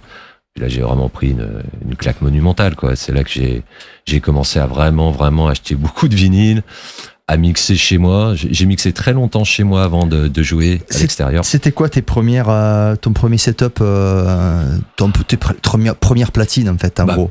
J'ai acheté direct moi les. Ah ouais. Moi je me souviens, j'ai bossé l'été. À l'époque, j'étais encore en études, hein, j'étais jeune. Hein, ouais. Et donc j'ai bossé tout le mois d'été. Un boulot de merde à l'usine pour pouvoir m'acheter mes platines en septembre, quoi. Voilà, hein. J'ai acheté direct. T'as fait quoi? Fais-nous rêver à l'usine. Comment? Tu faisais quoi à l'usine? Je faisais du plastique, je crois, à l'époque. C'était un truc où tu te cramais les mains. Enfin bon, bref, un peu dégueulasse. Mais bon, tu sais ce que c'est, un job d'été. T'as eu tes MK2 ou c'était c'était pour les MK2 ou d'abord t'es passé avec les courroies avant comme tout le monde? Mais non, MK2. Moi j'ai commencé direct avec les CM2, monsieur. Tu les as voulu. Mais bon, toi les BST 90 courrois, t'as pas connu quoi. Faut savoir que les gens que je côtoyais, donc comme je vous disais là, Phil, Milhoff, tous ces gens-là, ils me disaient c'est clair que c'est ce matos qu'il faut, c'est le top et donc j'ai pris ce matos, quoi. Voilà, tous les gens me disaient qu'il fallait prendre ce matos pour être vraiment bien et j'ai pris ce matos. Et la table, et personne ne le regarde. Après la table, j'avais pas les sous, donc j'ai pris une table, je sais pas, une BST ou une. Ouais, mais il y avait des trucs pas chers. Pas cher, voilà, une 2 voix et tout, puis ça suffisait bien pour pouvoir travailler dans sa cave et tout, et j'ai fait ça pendant pas mal de mois. Hein. Au tout début, par contre, j'ai organisé des soirées très jeunes. Je sais pas, je devais avoir 18 ans, un truc comme ça, hein, tout de suite. Et puis après, je me suis mis à mixer un peu plus tard, quoi. Ah, t'as démarré par l'orga, c'est rare ça. Au tout début. Ah ouais, c'est rare. Parce que je mixais déjà un peu, mais j'étais pas, je me sentais pas encore au point parce que je faisais quand même venir des gars de l'époque. Comme je te disais, DJ Phil ou du Saint-Jean, Patrice Moore, enfin bon, ces gens-là. Patrice Moore qu'on a interviewé d'ailleurs, Pimois. Bisous à Pimois. Voilà. Ou peut-être qu'il passera ce soir au chat d'ailleurs. Voilà, des gens comme ça, voilà, qui avaient déjà une qualité notoire. Oui, déjà, donc j'avais pas envie de me foirer, donc j'ai attendu un peu avant de me mettre à jouer en public, quoi. T'as bien fait parce que c'est vrai que voilà, mixer en vinyle, c'est pas un contrôleur avec la synchro, quoi. Exactement. Et à l'époque, je pense qu'on était même plus dur, quoi. C'était une école un peu plus dure. Ah oui. Si tu faisais un set pas bien, je pense que t'avais toujours des gars à la fin pour te dire c'était nul. Ouais, valait mieux changer de nom. Alors ça y est toujours. Hein. Ouais, ça y est toujours. Oui. Il y a toujours un gars qui vient. Oui, mais bon, à l'époque, c'était. Non, parce que le gars à l'époque, c'était plus dans l'esprit. Le gars est pointu et. Ah, puis le DJ ça a un petit peu changé. Avant, pendant des années, enfin ça on pourra en reparler, on pouvait être un très bon DJ et tourner bien comme il faut, on va dire, faire tourner correctement. Maintenant, il faut être bon, enfin, c'est bien d'être bon DJ, mais il faut aussi, je pense, faire aussi de la production, enfin, de la composition pour pouvoir tourner plus correctement. À l'époque, tu pouvais être très bon DJ et tourner partout en France. Hein, on l'a expliqué plusieurs fois dans les émissions. Même, hein. Voilà. Et les gars qui aujourd'hui, par contre, c'est. Et les gars qui composaient. Oui. Et c'est des DJ qui jouaient leurs morceaux. Oui. Alors ils faisaient du live ou. Voilà, ils faisaient du live. Ouais. Mais c'est vrai qu'un mec qui faisait DJ et. Alors il doit y en avoir, j'aimerais bien ça. Un mec qui mixait et qui était un bon DJ, qui en même temps produisait, qui était un bon producteur. Il y en a eu beaucoup. Après, bien sûr, il y en a eu plein. Mais je parle au début. Garnier, oui. Laurent Garnier. Oui. Il y en a, mais. Scanix, c'était pas DJ. Non, il mix live toujours, lui. Mais aujourd'hui. Je réfléchis. En France, hein. De quoi mais Stefanovic. Composé. Ouais, il a pas composé. Pas beaucoup, mais il avait son label. Pas beaucoup, mais son label. Talamus, moi, mais c'est après. Comment il s'appelait son label déjà? Il y avait Talamus et il y avait. C'était pas Hexagona ou je sais pas quoi. Saint-Germain, peut-être quand même, à l'époque. C'était un très bon label, label à Stéphane. Jamais il a été DJ, lui. Ouais, c'est vrai, t'as raison, il était pas DJ mix, donc. Ouais, t'as raison, parce que Garnier, sur le chat, vous allez trouver des noms. Parce que bon, Garnier, ouais. Jack, il composait pas. Non. Donc du coup, là je parle au début, évidemment après. Sébastien sur le chat là, qui était. Sébastien qui est sur le chat là. Ah si, Sébastien. Sébastien était très bon DJ et faisait des super morceaux. Il avait déjà. Il commençait à acheter du matos. C'était assez rare à l'époque. Et qui c'est qu'il y en a il n'a pas des masses. Tonio composait pas à l'époque. Hein. Non. Non. Tonio, il a jamais composé. Hein. Très bon DJ aussi, Tonio. Il composait avec des potes à chaque fois. On l'a invité, on l'a Torgul et tout ça. Mais ouais, il n'y en a pas des masses. Hein. Putain, c'est la colle là. Mais bon. Ouais, ben sur le chat, si vous avez d'autres exemples, Mais ça même ça moins fuse connus, pas, c'est pas grave. Ça fuse pas. Mais non moi, mais j'ai beaucoup. ouais, mais Michel, Oxia et Kiko, là moi je te parle de 92, Ouais, on parle 13, de. 14. C'est ça, oui, les gars, attention. Je parle pas de 97, 18, 19. Voilà, 20. oui, parce que là, on pourrait en citer Là, c'est- des non, là, milliers. après tout le monde le faisait. Mais non, à l'époque, au tout Claude début. Monet, Sébastien. Ah, Ouais, avec son Ah, label aussi, oui, ouais. Claude Ouais, Monet, Claude Monet, ouais. Claude Monet. Claude si, Monet, ben ouais. si, t'as, Joachim Garraud, Dimitri from Paris. Peut-être, ouais. On va bien trouver, parce que les Parisiens, il y en a plein, hein. Jérôme Pacman, Jérôme qui faisait Pacman. des très bons morceaux. Ouais. Pas Jérôme beaucoup, mais très Pacman. bons. Ben, il n'a pas fait beaucoup, mais ils sont très bons. Peut-être Lisanne Elias les Daft Punk, faisait de- Oui. ils mixaient pas. Ils Lisanne mixaient pas, les Elias, Daft Punk. Lisanne Elias faisait des mix de fou et faisait des morceaux aussi, c'est vrai. Ouais. The Hacker, il a mixé tard, Michel, et là je crois qu'il a commencé par XMF, Bob, et c'était du hardcore. Donc il faisait des live hardcore en fait avant Ouais. de mixer, Michel. Et là on est en 97 par là, on n'est pas. Ouais. Ouais, c'est vrai qu'on s'était jamais posé la question, mais en France, il n'y en avait pas beaucoup. Hein.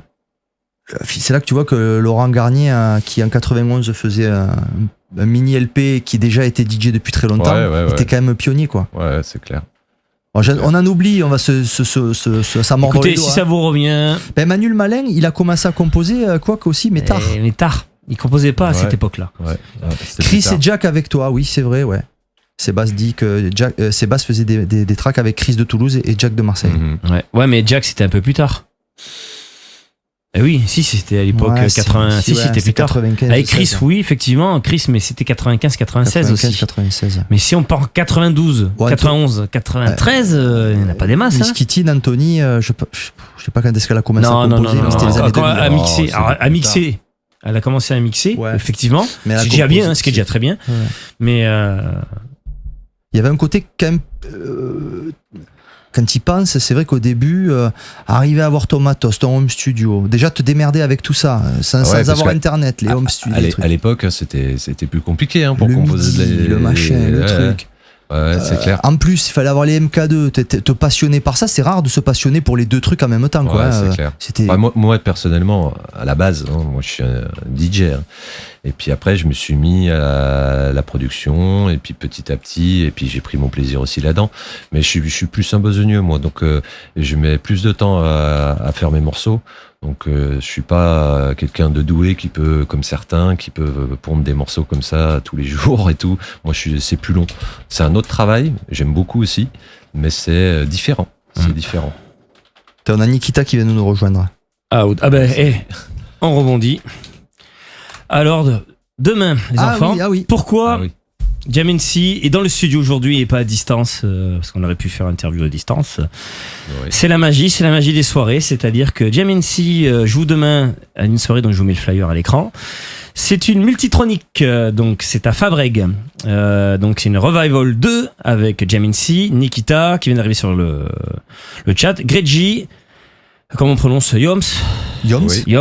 Chris Watt, Foufou, Chris Edna et Vinx. Et Yoms qui avait fait un morceau pour la compile hommage à Chris. Si je dis pas de bêtises. Et je sais pas. Et on va tenter d'appeler le créateur, s'il répond, bien sûr, bien évidemment. C'est l'époque UP.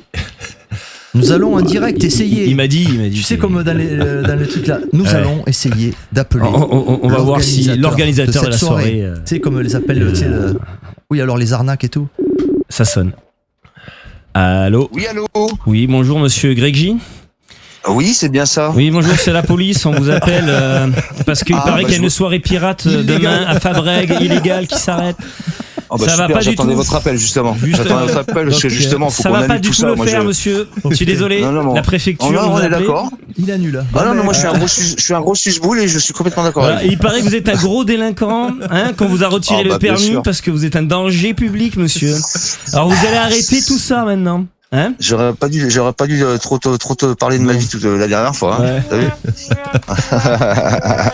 Voilà, bon, Ah, allez, on est en Greg, on est en comment- direct, là Ouais, en direct. Greg. ouais. Ah, mais Ah alors, pardon, d'accord, super. Bonsoir à tout le monde. Le jam est là alors. Eh ouais, le jam est là. coucou. Ah Donc, bon, vieil ami. Alors, on a Greg J au téléphone. Alors, je vous remets le flyer et Greg va vous expliquer un peu plus sur la soirée. Est-ce que tu peux nous en dire un peu plus? Vas-y, va-nous là cette soirée. Va-nous là. Bah, honnêtement, j'ai pas trop besoin de la vendre parce que j'ai l'impression qu'on va être un peu en saturation. Mais en tout cas, je vais quand même en parler, bien sûr. Ça se passe sur un terrain privé d'un ami à moi de longue date, dijonnais comme moi, que je suis depuis toujours. Voilà. Bon bref, et ça commence à 22h. C'est vers Fabrègues. Au haut de Fabrègues, exactement. Il y a tous les infos sur Facebook avec l'événement Multitronic. Alors là, il y a le flyer à l'écran là, hein, donc.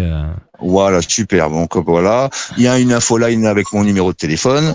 Donc les gens, s'ils ne savent pas trop comment ça se passe, où c'est, s'ils vont en savoir plus, qu'ils n'hésitent pas à m'appeler dans la journée de demain.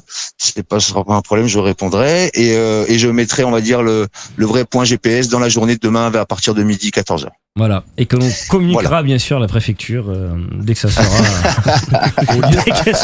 au lieutenant. Non mais y a pas de souci, je crois que je vous avais mis sur la guest, mais du coup je vous barre. Hein. Merde. Putain, déjà. Non, mais voilà, bon. Ça va être en tout cas, Non, merci là, à toi, Greg, parce que c'est grâce à toi que Jamin C dans le studio ce soir. Ouais, mais c'est, faut le dire. Mais c'est le partage, vous savez, on est tous là comme ça. C'est la famille, c'est la grande famille. Exactement. C'est la famille de la techno, la techno du Sud. Bien sûr. Et oui. Et puis, il le mérite tellement, ce jeune padawan. Alors, ce jeune padawan, comme tu dis, on a juste 5-6 pages de sons, parce qu'on a des pages pour envoyer les musiques et les artistes. Ouais. On a 6 pages. Et il y en a 20 par page. Voilà, juste pour vous donner, il y a 63 ou 68 morceaux dans le cartoucheur prêts à être lancés n'importe quand. C'est une machine de guerre, ce Jamin C au niveau de la prod, on le sait tous. Ah ouais, on va en parler après. Mais d'ailleurs, j'avais fait un morceau avec Greg aussi. C'est vrai. Oui, c'est vrai. On avait commencé un morceau à Lyon. C'était en quelle année? On l'a jamais terminé. Quelle année? Et il y en a un qu'on l'a jamais terminé. Mais il y en a un qu'on a sorti. Oui, tu m'as fait un remix. Tu m'as fait un remix sur une prod. C'est ça. Ouais, tu m'as fait un remix sur une prod sur le label. Ça devait être. C'était quel label? Je me souviens. Alors je l'ai. C'était Whisky. Oui. Voilà. Chris Edna. Et regardez, il est là. C'est ça. Mais putain, mais qu'est-ce qu'ils sont bons ces. T'as vu ça un peu? Mais ils sont fous. En fait, Jean, je t'apprendrai. Il y a un mode recherche. Je t'apprendrai à l'utiliser. Très pratique. Ah ouais, non mais. Ouais, mais les gars, vous êtes magnifiques. Parfait. Voilà. Donc c'était Chris Edna et Greg J. Le morceau s'appelle Whisky et là c'est un remix de Jamin C que je pense on ne sera pas coupé sur Facebook sur celui-là, donc on peut le laisser tourner. Qui est vraiment en plus très très bon. Et son remix est d'ailleurs, je pense, meilleur que l'original. D'ailleurs, c'est mon avis personnel. Bon, on l'écoutera pas. C'est mon avis personnel. En tout cas, je suis très content de venir demain te rejoindre et tout à la soirée. Ça va être génial. Faut venir les amis parce que ça va être comme d'habitude top. Le lieu est magique. Ouais. Il va y avoir du très bon son, des très bons artistes, donc venez profiter. Alors faites attention parce qu'il y a une certaine Nikita qui sera là. Et je mets en garde le public. Nous dégageons toute responsabilité de ce qui pourrait se passer quand c'est un individu derrière les platines et surtout quand les autres jouent. Voilà. Ouais, c'est ça. Non, mais justement, elle fait partie de l'institution montpelliéraine ou biterrois. En tout cas, pour moi, c'est une évidence. Dans toute la France maintenant bientôt. Attends. C'est une évidence qu'elle fasse partie. Allez sur le chat, fais gaffe à t'écoute. Donc voilà. Un gros bisou à ma belle. Elle est venue faire la promo de la soirée. Elle envoie des smiles qui rigolent. Elle envoie des smiles qui rigolent. Et nous on est dégoûtés, malheureusement on pourra pas être avec vous. On aurait couvert même l'événement, mais on pourra pas. Mais on se rattrapera sur la prochaine. On en a parlé avec Greg. On en a parlé la dernière fois, tout à fait. Ouais, ça peut être une très très bonne idée de faire ça et de travailler. En tout cas, ce que vous faites, moi, franchement, c'est génial. Votre émission, cette radio est top. Et continuez les gars. Vraiment, merci Greg, merci. Ouais. Merci. Donc vite fait pour finir, donc ça commence à 22h. Hein. Oui. Il y a Aude qui vient de s'incruster dans la conversation. Bonjour. Ça va les copains? Ça va. Est-ce que tu es impatiente alors, Nikita nous a rejoint en ligne. Est-ce que tu es contente de jouer demain avec ses talents, Aude? Mais grave. Ça fait longtemps qu'on n'a pas joué ensemble. On s'est souvent retrouvés justement là-bas à Fabrègues. Et Jam, ça faisait une éternité que vous n'avez pas vu. Oui, ça fait un moment, c'est clair. Ça va être une belle retrouvaille. Non, et puis ça va être génial. Le lieu, on le connaît tous et ça va être top. On adore. Bah oui, ça va être top. Ça va. Oui. Et Et pourquoi j'ai pensé à appeler ça Revival, parce que justement c'est Jabelsi, Nikita, c'est des gens qui étaient déjà là il y a 10 ans dans ce même endroit. Bah oui. Et du coup pour moi c'était une évidence d'appeler cette Multitronic Revival, parce que je voulais refaire venir tous ces gens qui ont apporté beaucoup de choses à Multitronic à ce moment-là, bien sûr. Ben, En tout cas, c'est Voilà. vraiment cool d'être là. C'est bien cool. Ouais. Et puis après, Greg, quand on recevra dans cette émission, bien sûr, Greg Gilles, hein, il viendra Bah, ce dans sera cette avec grand émission. plaisir. Bah oui, attends, il y a tellement de choses à dire. Entre Dijon et Montpellier, tout ça, il y a des choses à raconter. Ouais, entre DJ, bah, Dijon, très belle ville. DJ, compositeur un peu, quand même, Greg aussi. Ouais, il a composé, ouais, j'ai et sorti organisateur de quelques- soirée, hein, triple casquette, c'est bien. Tout Ouais, le ouais, monde n'a c'est pas ça. la triple casquette, faut le dire. C'est vrai. C'est pas, c'est difficile des fois. Je vais pas vous mentir. Il faut être bien assis, bien ancré C'est sur les difficile, baskets. ouais. Ça va Tu bien nous se as un passer, peu ouais. expliqué ça dimanche dernier, Ça va bien se d'ailleurs, passer, hein. Greg. Voilà. Tu nous as bien expliqué ouais, ça ouais. dimanche dernier. Ouais, c'est Et surtout, en ce moment, c'est un peu plus compliqué pour toi, mais bon, voilà. C'est ça. Voilà. c'est ça. Bon. Non, mais c'est cool. En tout cas, voilà. Donc, ça se finira pas à 6 heures du matin, puisqu'on va faire quand même after sur place. J'espère jusqu'à midi. On verra bien. Mais, en tout cas, voilà. Il reste encore la possibilité pour Il est quelques chaud, personnes il est de chaud. venir. Donc, Il est chaud. Il est chaud. voilà. Ah, mais ça va être génial. Ouais. Bon. C'est super. C'est dommage que Voilà, les l'essence coûte 5 € parce que sinon, j'ai pas eu le temps de prendre un crédit. Sinon, je fais un Bah, petit crédit Sofinco et peut-être que demain je passerai. N'importe quoi. Voilà. Non, mais c'est vrai que maintenant on est obligé donc on parle de booking, on parle d'un budget, enfin d'un cachet de DJ, on est obligé maintenant de rajouter 20 € de licence en plus. Ouais, Ça c'est fait ça. partie du truc, quoi. Hein. D'ailleurs, Le VHR, maintenant, c'est carrément- On en a pas parlé, d'ailleurs. Ouais, on n'a pas parlé, c'est vrai, Aude. C'est vrai, Babel. T'inquiète pas, tu sais que toi, tout ce que tu me demandes, tu Non, l'auras. mais Tu le sais. Nikita, tu l'as payé en bière. Non, c'est champagne, là. Ouais, voilà. Ah non, champagne, ouais, champagne. Très Champagne. bien, champagne. En tout cas, ouais. bisous à vous deux. Merci. Vous allez nous faire régaler avec Pierre-Yves demain, donc avec Jamel sûr. on sait. Ça m'étonnerait sûr. qu'on soit là, mais on sait jamais. On sait jamais. Mais- Un petit retournement de Moi, je peux pas, situation. moi, je peux pas. Mais en tout cas, tous ceux. Alors, je remets le flyer vite fait. Pour ceux qui sont dans la région de Béziers, de Montpellier, enfin Montpellier, mais même de Béziers, Oui, de l'Hérault, quoi. mais allez, même de Aix-en-Provence, c'est pas si loin en fait. Voilà, de Nîmes. c'est dans les, ou même de Nîmes, exactement. Bien Les sûr. amis de Nîmes aussi Ouais, parce peuvent que c'est venir. les Gardois, ils sont dangereux, c'est pour ça que je vous dis pas.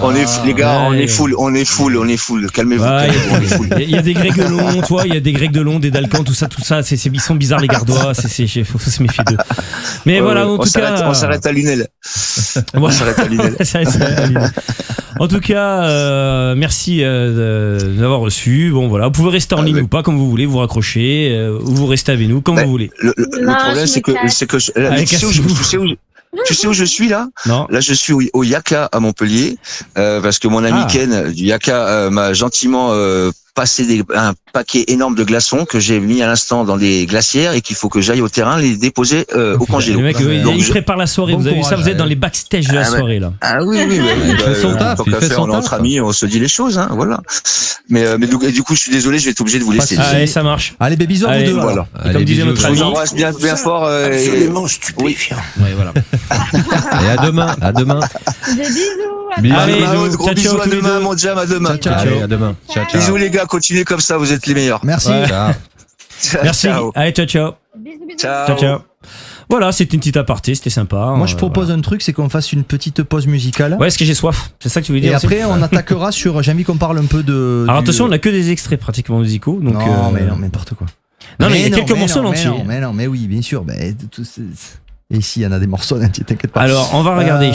On parlait un petit peu du début du passage entre DJ où tu as eu envie de commencer à faire de la prod, Ouais. tout ça, on va aborder ça. Ouais. Il y a un morceau en particulier ou une période que tu voudrais qu'on diffuse là Pas spécialement. Après, les premiers morceaux sont toujours J'ai moins pas- bien que. J'ai pas réussi à trouver les premiers de 2002-2003. J'ai Ouais. pas- Ouais, mais il y a des impossible. trucs qui ont été sortis sur vinyle. Et je Ouais. sais pas sûr que ça a été. Non, si, mais c'était compliqué. Ouais, compliqué, ouais. C'est que ça a été très long de faire. C'est Ouais. que tu nous as demandé une après-midi complète de boulot quand même. Ouais, faut le mais dire, hein. il fallait pas non plus aller. Ah, mais nous, on fait les Ah, choses. Ouais, mais je nous, vois ça, ouais. nous, on Ouais. présente pas, nous, tu sais. Tout. Il suffit que tu nous dises et ça, et puis on l'a pas. Non. Donc là, on te prévient juste qu'on n'a pas ceux du début. Effectivement, c'était très compliqué. Par contre, dans les premiers, on a Digital D, Fingerprint, Iceberg. Oui, ça c'était sur avec le label Amazon et tout ça. Ouais, sur ton label, on en parlera. On se met un vieux Diamante puis on s'écoutera du plus récent après. Ça vous va? Si vous voulez. Alors, ceux qui durent longtemps, c'est le temps qu'on aille. Et sinon, il y a Ashido aussi qui dure longtemps. Fingerprint. Allez-y. Oui. C'est parti. Allez, Fingerprint. Alors, je mets toujours un petit avertissement. Attendez, alors je vais chercher la pochette. C'est vraiment là. Oui. Alors, c'était lequel celui-là, Fingerprint 2006. Ouais, mais 2006, c'est celui-là. Là, c'est bon, il y en a qu'un, donc c'est celui-là. Regardez, je vous mets la pochette. Hop. C'est celui où. Vinyle, sorti en vinyle. Ah, voilà. Ouais. Je me demande. Ouais, c'est exact. Attendez, je vais le remettre. C'est le deuxième, le deuxième hippie. Ouais, celui-là. Ouais. Tu l'as celui-là? Je l'ai celui-là, ouais. Il est dans mon placard toujours. D'accord. Voilà. Allez, je mets toujours un petit message parce que des fois il y en a qui paniquent. Alors je mets toujours un petit message. Oh, petite pause musicale là et on revient 2 minutes. Hein. Attends, juste, je règle, je fais ça bien quand même. Regardez, je fais du montage en direct. Voilà. Allez, on se rejoint. Le temps d'aller chercher à boire des vitamines et tout ça. Allez, on se rejoint dans quelques minutes. À tout de suite.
Jam MC. Fingerprint. On y retourne. Give me a mother break beat. Radio Punch. Hardcore sound of the drum is pumping. Bass comes in on it.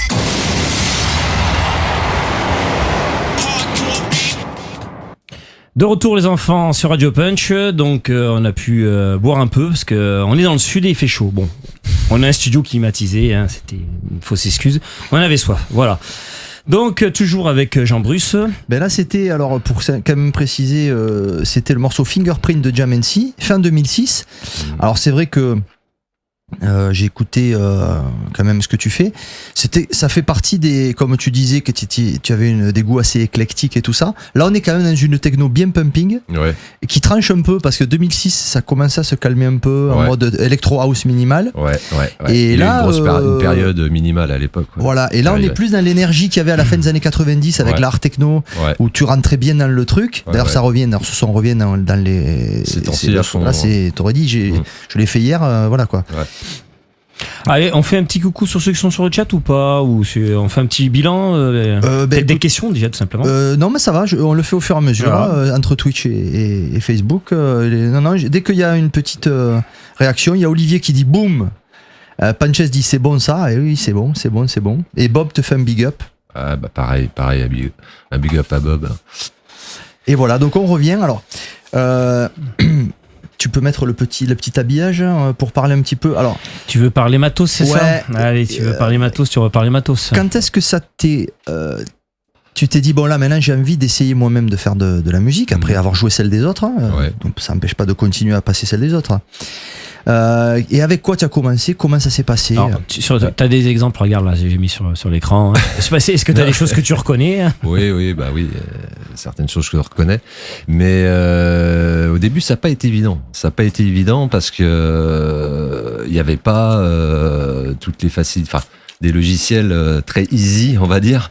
Donc c'était Cubase, c'était une usine. C'est un très bon logiciel. C'est quand même une usine à gaz à appréhender au départ. Le MIDI à gérer avec des machines hardware.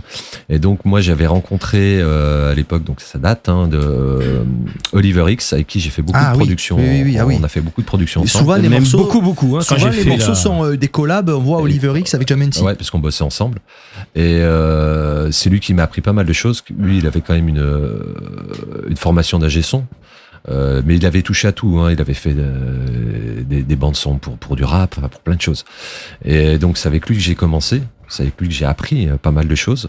Et donc c'est avec lui que j'ai commencé à travailler, puis que j'ai acheté mon matériel. Après je me suis acheté un Mac.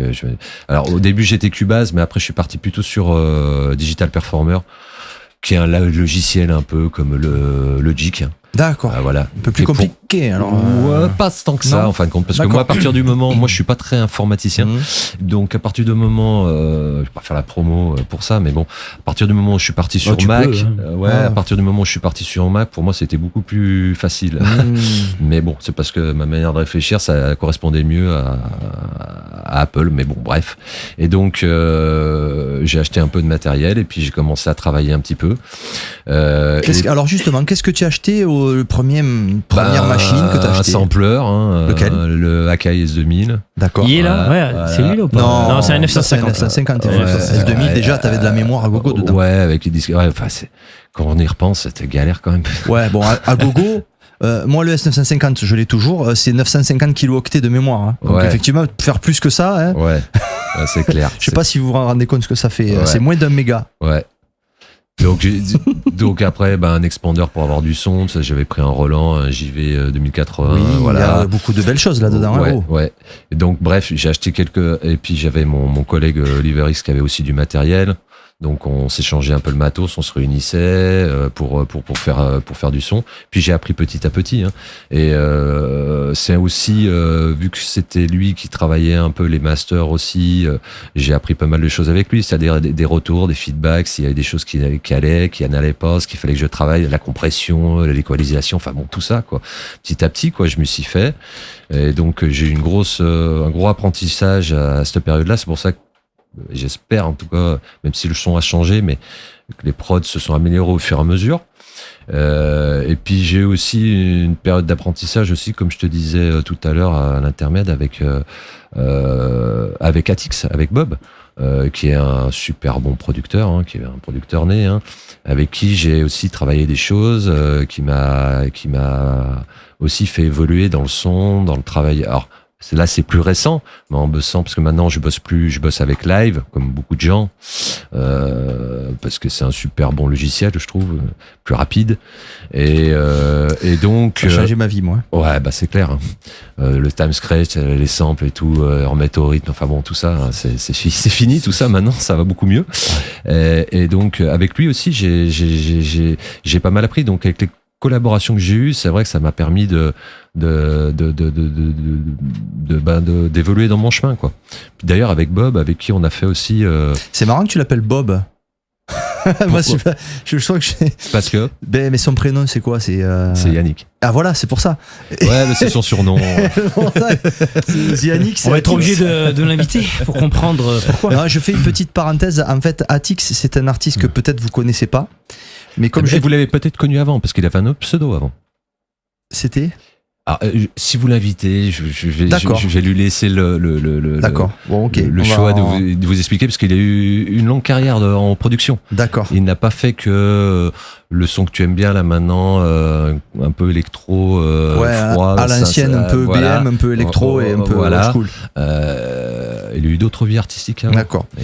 Et tout ça pour dire, je répète ce que je disais en off justement, c'est que Atix fait partie des quelques artistes en fait où je dirais musicalement on est complètement sur la longueur d'onde de Nocturbulus, et en fait le côté old school, le côté tout ça, et c'est vrai que je crois que c'était sur des on a fait connaissance, on devait faire des collabs sur, d'ailleurs c'était je crois Cocaine, il pouvait pas tout ça, donc du coup c'était, mais on va faire des collaborations avec lui. Moi je suis vraiment fan de ce qu'il fait dans ce son là. J'ai écouté là, les trucs qu'il avait fait chez Tripalium, là, les petits maxi qu'il a sortis et tout, et vraiment il y en a pas énormément en fait, tu vois, des artistes avec qui t'es vraiment sur la même longueur d'onde musicalement, et au niveau des influences. Bien sûr. T'as des degrés. Et lui fait partie de ceux où c'est vraiment on est complètement dedans, tu vois, Millimétrique et compagnie, je te disais, avec des gars comme ça, tu vois, Von Kreistan, Commuter. Oui, Commuter aussi, Laurent aussi, c'est voilà, Minimum Syndicat, même si c'est beaucoup plus dark, mais il y a quand même quand ils font de la old school, on est complètement dans la même longueur d'onde. Et voilà, donc c'était intéressant de le souligner. On sera amené à collaborer ensemble et à l'inviter aussi. Ouais. Et ce qui est intéressant de la collaboration avec lui aussi, c'est qu'on n'est pas obligatoirement tout à fait dans le même univers. Oui, toi, c'est ça qui est intéressant. Et moi, j'ai mon univers, mais il m'a appris des choses. Moi, j'espère lui apporter quelque chose aussi au niveau du son que j'aime et tout. Et puis c'est bien, ça fait une émulsion, ça permet on s'enrichit de ça, de toute façon le partage, c'est ça qui est important. D'ailleurs on a fait d'ailleurs ensemble un live aussi, voilà, ça c'est intéressant, un duo ensemble qui s'appelle High Kick. On a fait quelques dates et tout. Alors on a pas mal de matos, donc on a fait quelques dates et tout où on pouvait s'installer, parce que ça amène pas mal de matos, mais on a fait quelques dates ensemble et tout, c'était génial, quoi. C'est un autre délire que le DJ set, mais c'est sympa, surtout à deux, parce que ça perd plein de fois, on tourne, et un côté un petit peu solitaire, tout. Ouais. Et là, de pouvoir partager quelque chose vraiment direct avec quelqu'un, d'aller à la soirée ensemble, c'est aussi agréable, c'est vraiment intéressant. C'est vraiment intéressant. Donc, dans la production, on va dire, il y a eu Oliver X qui m'a beaucoup apporté, et donc Atix et Bob aussi qui m'a beaucoup apporté. Il y a aussi une personne là, Hubert de Paris, là, qui est un ingé son, où je faisais passer souvent mes masters chez lui, qui est un pote, et qui était aussi son nom de scène, c'est Hurricane. Et il a fait quelques productions aussi en techno assez dur. Oui, voilà, et donc lui aussi, c'est quelqu'un qui m'a aussi apporté, puisque quand j'envoyais des tracks et tout, qui faisait les masters, lui aussi il me faisait des feedbacks disant c'est de mieux en mieux, là il n'y a pas besoin de toucher quoi que ce soit, ou là il aurait fallu faire un peu de compression là-dessus, tout ça. Ces choses-là, ça te fait évoluer, ça te permet de bonifier ta production, parce que la production c'est la composition, mais c'est aussi le mix de ton morceau pour que ça sonne bien et tout ça. Ce qui me frappe là dans ce que tu dis, c'est que j'ai l'impression, bon, je te connaissais pas, hein, je te découvre ce soir, c'est que tu fais partie de ces personnes qui écoutent en fait les conseils, ouais, et qui vont chercher les conseils et qui le lendemain ont pris en compte les conseils et ont amélioré leur façon de faire. J'essaye. J'ai l'impression, parce que j'écoute aussi au niveau, c'est vrai, au niveau prod et au niveau tout ça, et je sens qu'il y a des... même si les sons des fois sont pas les mêmes, des fois c'est plus mélodieux, des fois c'est plus doux, des fois c'est plus énergique, il y a quand même tu sens alors moi j'ai un peu tendance à être comme ça aussi, parce que moi je demande énormément de conseils, j'écoute très attentivement et je rêve que d'un truc, c'est que demain je fasse un truc un petit peu mieux qu'aujourd'hui. Et je pense à ça et tout le temps. Et j'ai l'impression que t'es un peu comme ça. Mais de toute façon, on évolue tous les jours. Hein. Je pense que dans la musique, on apprend tous les jours. Moi, le DJ aussi, c'était pareil. Quand j'ai débuté le DJ, moi, j'ai passé des heures à aller dans des soirées. Alors, je suis pas un gros danseur, mais par contre, je kiffe aller en soirée et tout. Mais je suis pas sur le dance floor. Enfin, peu sur le dance floor à danser toute la nuit. Par contre, à bloquer combien d'années, au tout début, à aller dans les soirées, à aller écouter les autres artistes, à regarder les autres artistes. Des fois, il peut y avoir des petites passes, des petits trucs qui t'intéressent, et puis tiens, ça c'est sympa, je vais le faire à ma sauce. J'ai beaucoup appris comme ça. Moi, j'ai beaucoup appris comme ça. En allant voir aussi un peu ce que faisaient les autres, c'est important. Je pense que c'est intéressant. Ouais. Observer, travailler. Oui, et puis même en soirée maintenant, j'aime bien quand c'est possible. Bon, quand t'es crevé, t'as fait de l'avion. Enfin bon, ça dépend le contexte de où tu joues, mais j'aime bien arriver pas trop tard dans les soirées, pouvoir écouter un peu ce qu'ont fait les autres. Rester un peu plus tard aussi pour écouter un peu ce que fait les artistes suivants. Tout le monde ne fait pas ça, tu vois. Ouais, mais c'est marrant que t'en parles. T'es le premier à en parler de ça. C'est des fois un truc que je reproche. C'est pas vraiment une reproche, mais certains DJ. T'aimerais essayer de te dire, tiens, peut-être qu'il écoute ce que je fais, tout ça. Et souvent, bon, ça finit dans les backstage, ça discute. Alors après, c'est compréhensible. T'en as qui ont des carrières de ouf. Mais oui. Ceux qui enchaînent du jeudi au dimanche, les mecs sont morts et ils font leur dette. Et après, t'as ceux qui ont l'impression qui s'en foutent, mais en fait, qui ont quand même une oreille, qui te font un retour quand même. Ouais, t'as joué ça, fallait le faire quand même. Ouais. Ah merde, il a écouté en fait. Ouais, c'est sûr. Mais ouais. Moi j'ai la possibilité, mais c'est vrai que bon, tu tournes du jeudi au dimanche, bon c'est clair que tu peux pas te permettre de rester toute la nuit, voilà. Mais quand je peux me le permettre, je le fais. Parce que ça montre que tu t'intéresses aux autres. Oui, puis c'est important d'avoir un peu l'ambiance un peu de la soirée avant de commencer ton set, quoi. Et puis d'écouter un peu ce que fait les autres, de t'imprégner un peu de ce qui se passe. Et au moins tu joueras pas le même disque. Tu te feras pas griller. Aussi. Grand classique. Mais et puis t'as des bonnes surprises aussi, souvent, même des artistes que tu connais pas et puis que tu trouves bien, voilà. Donc, moi je le prends comme ça, voilà. C'est ma manière de faire, mais chacun fait comme il l'entend. Cyril Blaissa sur le live dit exactement la même chose que toi. Cyril, salut Cyril. Que tu connais d'ailleurs, avec Tropical Record. Oui. Salut à toi Cyril. Salut Cyril. Voilà, à Nice toujours normalement. Oui, cher Cyril. Voilà, donc t'avais fait un truc pour lui d'ailleurs, je crois. Oui. Avec Tropical Record. Ouais. Attends, Cyril. C'est un bon label. Ouais, c'est un label copain. C'est copain avec Urnex aussi. Ils font des bonnes sorties. Attends, est-ce que je l'ai là? Electropical. Je fais une recherche. Electrovino. Ouais, et puis il faudrait que tu nous donnes le nom du morceau. Electrovino, c'était sur Dijon, eux. Et Electropical, oui, ils sont sur Nice, et je me souviens plus du morceau. Oui, je sais plus si c'était Cyril, un track ou si dis-nous c'était le morceau. Electrovino, c'est sûr, je l'ai mis. Oui, Electrovino, le label c'est Transit, le morceau que tu avais fait pour Electrovino, mais c'est pas ça, je cherchais Electropical, moi. Il me semble que Tropical, non, c'est pas ça, j'ai l'écrit mal. Je me demande si c'était un track ou si c'était un remix, je me rappelle. Eh ben ouais, mais je devrais trouver. Alors, je trouve pas, j'ai pas dû mettre le nom du Eh ben, Cyril, trouve-nous le nom, s'il te plaît, mais écris-le dans le chat et je le mettrai parce que c'est sûr, il est dans la liste. Là. Ouais, ils ont fait des très bonnes sorties aussi chez eux. Ouais. Ils travaillent bien. Ouais, il y a des bons petits labels, hein, comme dans c'est le sud, des labels de passionnés. Voilà, c'est cool. C'était un remix avec David Square, il dit. Alors, un remix avec David Square. Allez. Square, quand tu écris Sqare. Tout simplement. Ouais, c'était Tatski, c'était celui-là. Merci Cyril. Oui, c'est ça.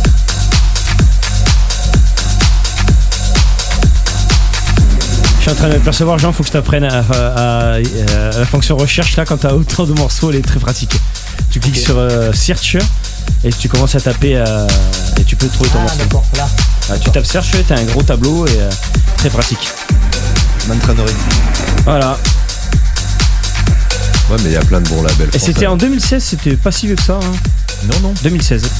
Ouais, c'est vrai qu'il y a des labels. Il y a plein de petits labels comme ça. On va essayer de les répertorier. On en invitera quelques-uns. Il y a Euronext qu'on a. David Durier avec. Hop, c'est juste là. On en avait parlé. Ouais, David Durier de Brique Rouge. Brique Rouge. Ouais. Très très bon label, hein, Brique Rouge. Il y a Fabrice Torricella à Perpignan aussi, et avec Cubic. Cubic, toi t'en as fait un paquet là-bas, on va en parler après. Ouais. J'ai été dessus, moi j'ai fait un remix pour Ethan Fox sur Cubic. Et toi t'en as fait pas mal, hein, c'est sur Cubic. Hein. Mais je crois que t'as fait des prods sur Cubic et des remix, t'as fait les deux, il me semble. C'est pas possible, sûr. Oui. C'est possible. Ouais. T'es pas mal ce remix que t'as fait, David Square, Dasky, remixé par JMNC. Je vais vous mettre la pochette, attends, je dois avoir ça. Oui, attends, je me suis fait chier à mettre toutes les pochettes, je vais la trouver. Hein. Allez, 2016. Bah, à Lyon, il y a le label de Umwelt aussi, New Flash. Ouais. Rêve Ordal. Ouais. Il y a le label aussi à Antoine, hein, Electric Rescue. Et bien aussi, sûr. Il y a Scriptum, il y a Metron de Tevatron. Ouais, de Tevatron, ouais. Enfin, il y en a. Ouais. Tant mieux. Tripalium. Tripalium. Ah, il y a beaucoup de choses. Hein. Ah, il y a on est avec. C'était chouette la pochette. Il y a Von Kreistan avec nous. Ah, Von Kreistan. J'aime beaucoup le morceau. Ah, il avait fini dans le top 100. Ce morceau, nous dit Cyril. Dans Beatport ? Oui, Beatport, pardon. Top 100 Beatport. Top 100 Beatport. On peut laisser tourner vu que celui-là, normalement, ne devrait pas être coupé. Hein. C'est propre, hein, au niveau de la prod aussi. Hein, Voilà. C'était un extrait. C'est propre au niveau de la prod. Hein. Je sens le gars méticuleux. Ben, moi, je suis un peu maniaque, un peu. Mais jamais, des fois, je le fais rigoler. Même Loloman, des fois, un morceau, c'est la ligne de Charlet, de hi-hat, qui va Ah putain, cette ligne de hi-hat, personne dit. Ça n'a rien à foutre des lignes de hi-hat. Et moi, je suis là, je vais me dire, putain, mais. Ta ligne de Charlet, elle est mortelle. Ouais, c'est sûr. Ou ton snare, elle est. Après, il y a des gens aussi doués, hein, qui. La musique, hein, il y en a qui font sur un coin de table avec peu de matériel et qui font des super trucs. Hein.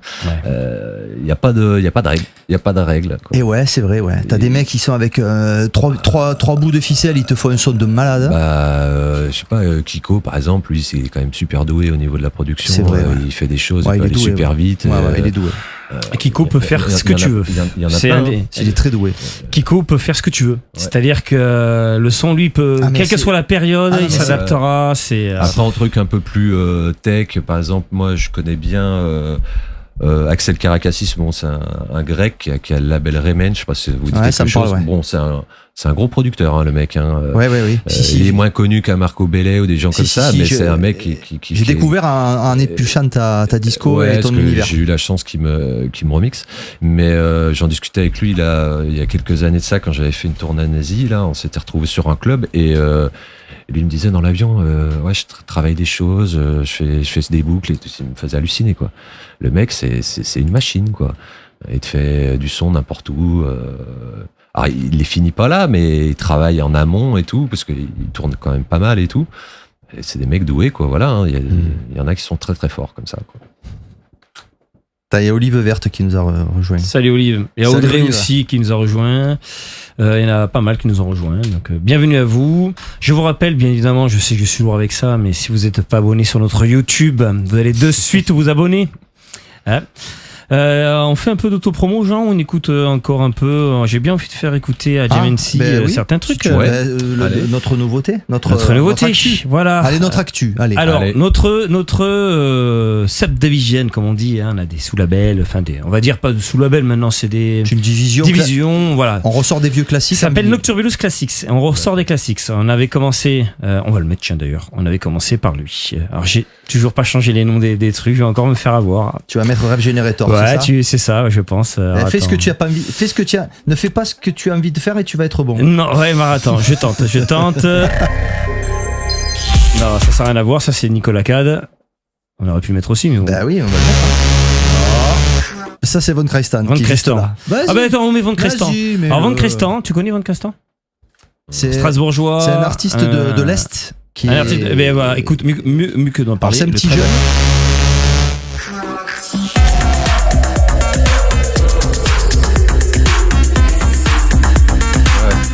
C'est un remix de Commuter, tu vois.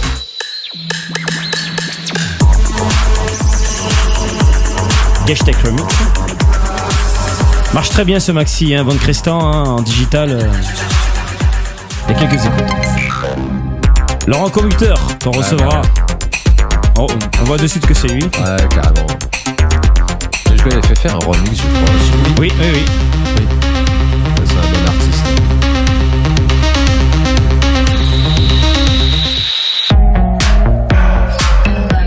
Ça, c'est un track bonus. Il n'était pas prévu à la base, mais.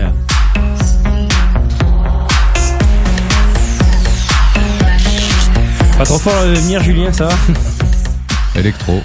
Voilà. Électro, ouais. Allez, on passe au suivant. Alors, ça, c'est le 2. Bon, ils seront pas dans l'ordre, c'est pas grave.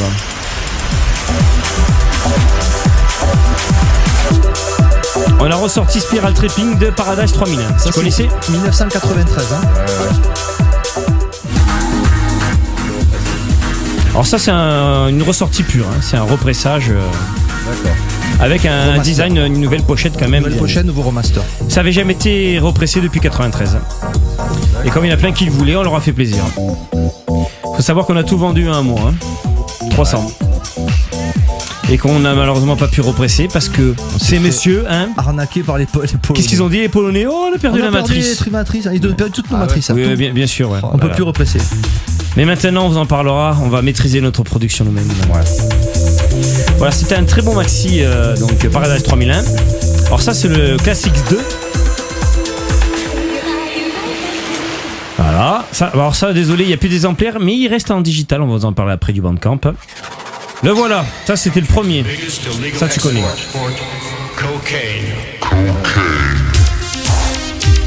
Voilà, on avait commencé par ressortir Cocaine, l'original, New Beat. Avec un remix. Bon, de Jean et de moi. Hein. Bon petit remix, il faudrait qu'on joue d'ailleurs. Notre ami Millimétrique.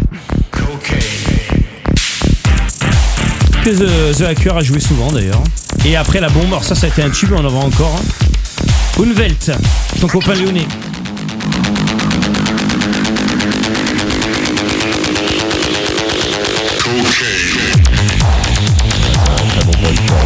Ça c'était un carton. Ça a été joué par Hype Model sur Linus Sonore, sur Arte, dans 10 000 personnes. Et la nouveauté, et je sais que vous avez déjà commencé à le précommander et vous pouvez le faire. Voici le nouveau. Alors attends, je me suis trompé. Ah, t'as fait ton. Non, j'ai mis la pochette. Alors, voici le nouveau. Le nouveau. Non, ça c'est avec Dafresh, c'était il y a 20 ans. non, attends, mais le nouveau, faut que je le mette. Attends, je vais le chercher. Ah, c'est pas grave. Non, c'est pas ça. C'est que je me suis fait piéger tout simplement par un truc. Voilà, en attendant, je vous mets une pub. Au Jacques Bar. Sirop Sport Fraise pour les balèzes. Sirop Sport Grenadine pour les gamines. Qu'est-ce que je te sers, mon petit gars? Jackie, mon sirop citron. Il est un petit aussi. Merci, Jackie. Si t'es fort, t'es Sirop Sport. Tout ça pour vous faire patienter parce que je cherche le trailer. C'était très important. Ouais, c'était. Tu veux toujours avoir des pubs sous la main. Trailer, il est là. Je vais le trouver. Quel professionnalisme. Et ouais, je me suis fait avoir parce que je peux pas vous expliquer, mais il y avait la pochette, mais en fait c'est ce qui tourne au début du live, effectivement, et c'est la dernière pochette, c'est celle. La pochette était bonne, hein, mais c'est juste que c'était pas le trailer. Et les teasers du label, ils sont là, normalement. Il est là, ça y est, je l'ai trouvé. Allez, je le mets. Hop. En attendant que le logiciel le prenne. Ah, j'espère qu'il l'a pris. Il faut que je le retrouve, je sais pas où il l'a mis. On va pas s'en sortir. Je sens que... pourtant je l'ai mis, mais bon. Alors, attends, je recommence. Ouais, c'est pas grave. Si, on mettra plus tard. Si, on va le mettre, regarde. Hop. Ça y est, on va y arriver.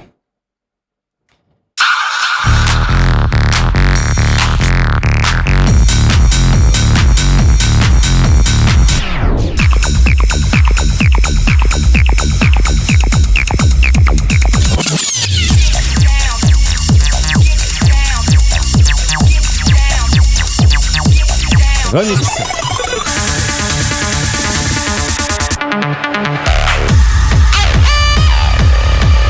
Ouais, ça plaisante pas.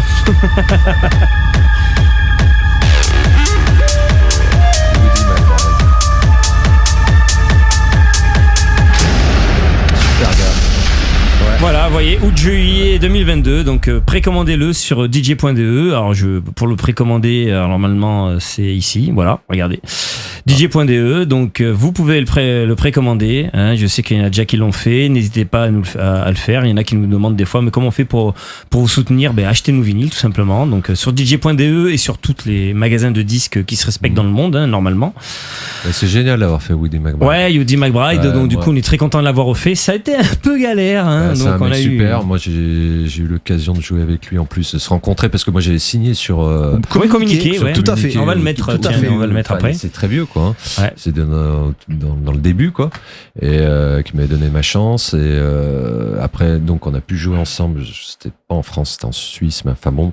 Et c'est un mec super cool en plus. Ouais, Woody c'est un copain et c'est grâce à ça d'ailleurs qu'on a pu le ressortir cette sortie. Hein, donc il fait partie de ces gars. Tout à l'heure en off, on parlait de Colin Dell. Tu donnais des anecdotes d'un gars extra qui justement écoutait ce qui se faisait, qui faisait pas sa star, et etc. On en avait parlé avec Anthony Adam quand on a fait l'interview d'Anthony. Et du coup, c'est vrai que Woody fait partie de ces genres de gars qui sont extra quoi. C'est des mecs, ils sont très accessibles. Voilà. Alors les morceaux que tu avais fait, c'était ceux-là, donc je vais les mettre en fond. Ouais, c'est vraiment un bon gars. Donc tu avais fait, c'était avec Oliver X, hein, donc c'était Bellis celui-là, et c'était en 2008. En 2008 sur Communiqué USA, hein, donc le label de Woody McBride. Donc on est très content nous d'avoir ça. Jacidorex nous a fait un super remix. Alors oui, je sais qu'il y en a qui nous demandaient, donc on a dû reporter l'interview de Jacidorex. Normalement on aurait dû l'interviewer la semaine dernière, mais il a eu un empêchement, donc on reportera ça à la rentrée. Hein, tranquillement, on se fera l'interview de Jacidorex qui a fait vraiment un bon remix qui commence à être joué par c'est des gars de la nouvelle génération, des petits jeunes talentueux, tu vois, de la scène acide, mais il y a des trucs c'est très bien produit, hein. Ouais. Donc on est content d'avoir, et c'est remasterisé par Sébastien qui est sur le chat, qui a fait donc c'est remasterisé et on a les test pressing qui sont là et ça pète. Remasteriser un vinyle, c'est vrai que ça demande un savoir-faire. Voilà, je fais pas ça comme ça. C'est clair. Très bon boulot de notre ami Sébastien. En plus pour vinyle que pour on a deux masters. Et d'ailleurs on a deux masters différents d'ailleurs. C'est bien que t'en parles. Effectivement, on a deux masters différents. Voilà, et d'ailleurs la promo, si tu veux, je te la donne tout à l'heure. Si tu veux le jouer demain, je dis ça, je dis rien. Si tu veux jouer le remix demain. S'il avait prévu de jouer mélodique. Un petit Jacidorex à 144 BPM derrière. Non, 144, non. Quand même pas si. Non. Si. 130 et quelques, ça c'est sûr. Ça, oui, mais pas 140. Il est rapide. Non, 140, non. 130, 135. Après, alors t'as fait I'm Perv. Pourquoi le morceau s'appelle comme ça? On va rentrer dans l'intimité. Baisse la lumière. Je sais pas. Est-ce que l'avais fait ça? Il regardait un porno à ce moment-là. Et non, voilà, qui opposé. Il y avait le Canal Plus du samedi soir qui tournait derrière. Et je l'avais fait avec Oliver celui-là ou Oui. A priori, les 4 ont été faits avec. Enfin, en tout cas, les 4 sont marqués avec Oliver. Voilà, donc les noms, ça venait d'Oliver. Voilà. Ah ben voilà. Alors Oliver, je sais pas si on peut le contacter, mais il va falloir qu'il nous explique ça. Je vais mettre la pochette, attendez, je vous la retrouve. Alors, bon, c'est pas celle-là. Non, c'est souvent lui qui trouvait les noms. Moi, je suis nul là-dessus. Ah ouais? Ah ouais. Je mets 1, 2, 1.1, 1.2. Version 1, version 2. Alors, attends. 2008. Alors, Olive Verte est un peu en retard. Depuis combien il compose? Alors, le premier disque que tu as sorti, c'était en 2002, un premier vinyle pressé. Mais tu composes depuis quelle année? Début des années 2000, hein, pas. Un peu. 2000, quoi. Ouais. Tout début 2000. Ouais. J'ai commencé à travailler. C'est Travelling Picture EP, c'est marrant, avec un avion. Tu peux nous expliquer vite fait pourquoi il s'appelait comme ça? Ah, sympa, ouais, le sleeve, Ouais. j'aime bien. Je sais pas, ça c'est. Oliver encore? Non. La couverture, c'est de façon Woody. Hein. Ouais, c'est Woody qui avait fait, ouais. Ah bah oui, hein, ou un pote à lui qui gérait ça, mais. Non, c'était le label. C'est sympa, j'aime bien moi. Ouais. Après, t'avais un autre morceau qui s'appelait In the Zone. Et donc ça date de quand, tu m'as dit? 2008. 2008. Eh ouais, c'est vieux. Ça passe, hein. Ouais. J'ai quand même 14 ans. Ouais. Mais qu'est-ce qui s'est passé? Ça pique. Mais bon, j'étais vraiment content quand même malgré tout de chiner chez lui parce que il y a des vinyles chez lui qui m'ont fait rêver quoi. Kid Acid, je suppose. Bon, les Basketball Heroes forcément, mais Kid Acid, j'en ai quelques-uns derrière. C'était un sacré label. Ouais, c'était un gros label. Hein. Youdi qu'on embrasse bien fort, hein, Youdi, hein, bon, avec le décalage. Pour une interview en anglais. Ouais, forcément. On lui passera un petit coup de fil un jour. On se débrouillera parce que vu l'heure qu'il est, on l'appellera et on. Là, c'est 6 de moins, donc c'est. Ça dépend à quelle côte. Mais il est côte. Non, il est un centre Minneapolis. C'est le centre. Parce que t'as 4 fuseaux horaires aux États-Unis. Ouais, mais. Ouais, 6 ou 7 peut-être. 2008, c'était la période minimale. Non, c'était la période minimale. Ouais. C'était les choses avaient tendance à se. C'est vrai que ça tournait beaucoup autour de cet univers. Ouais, c'est sûr. Ouais.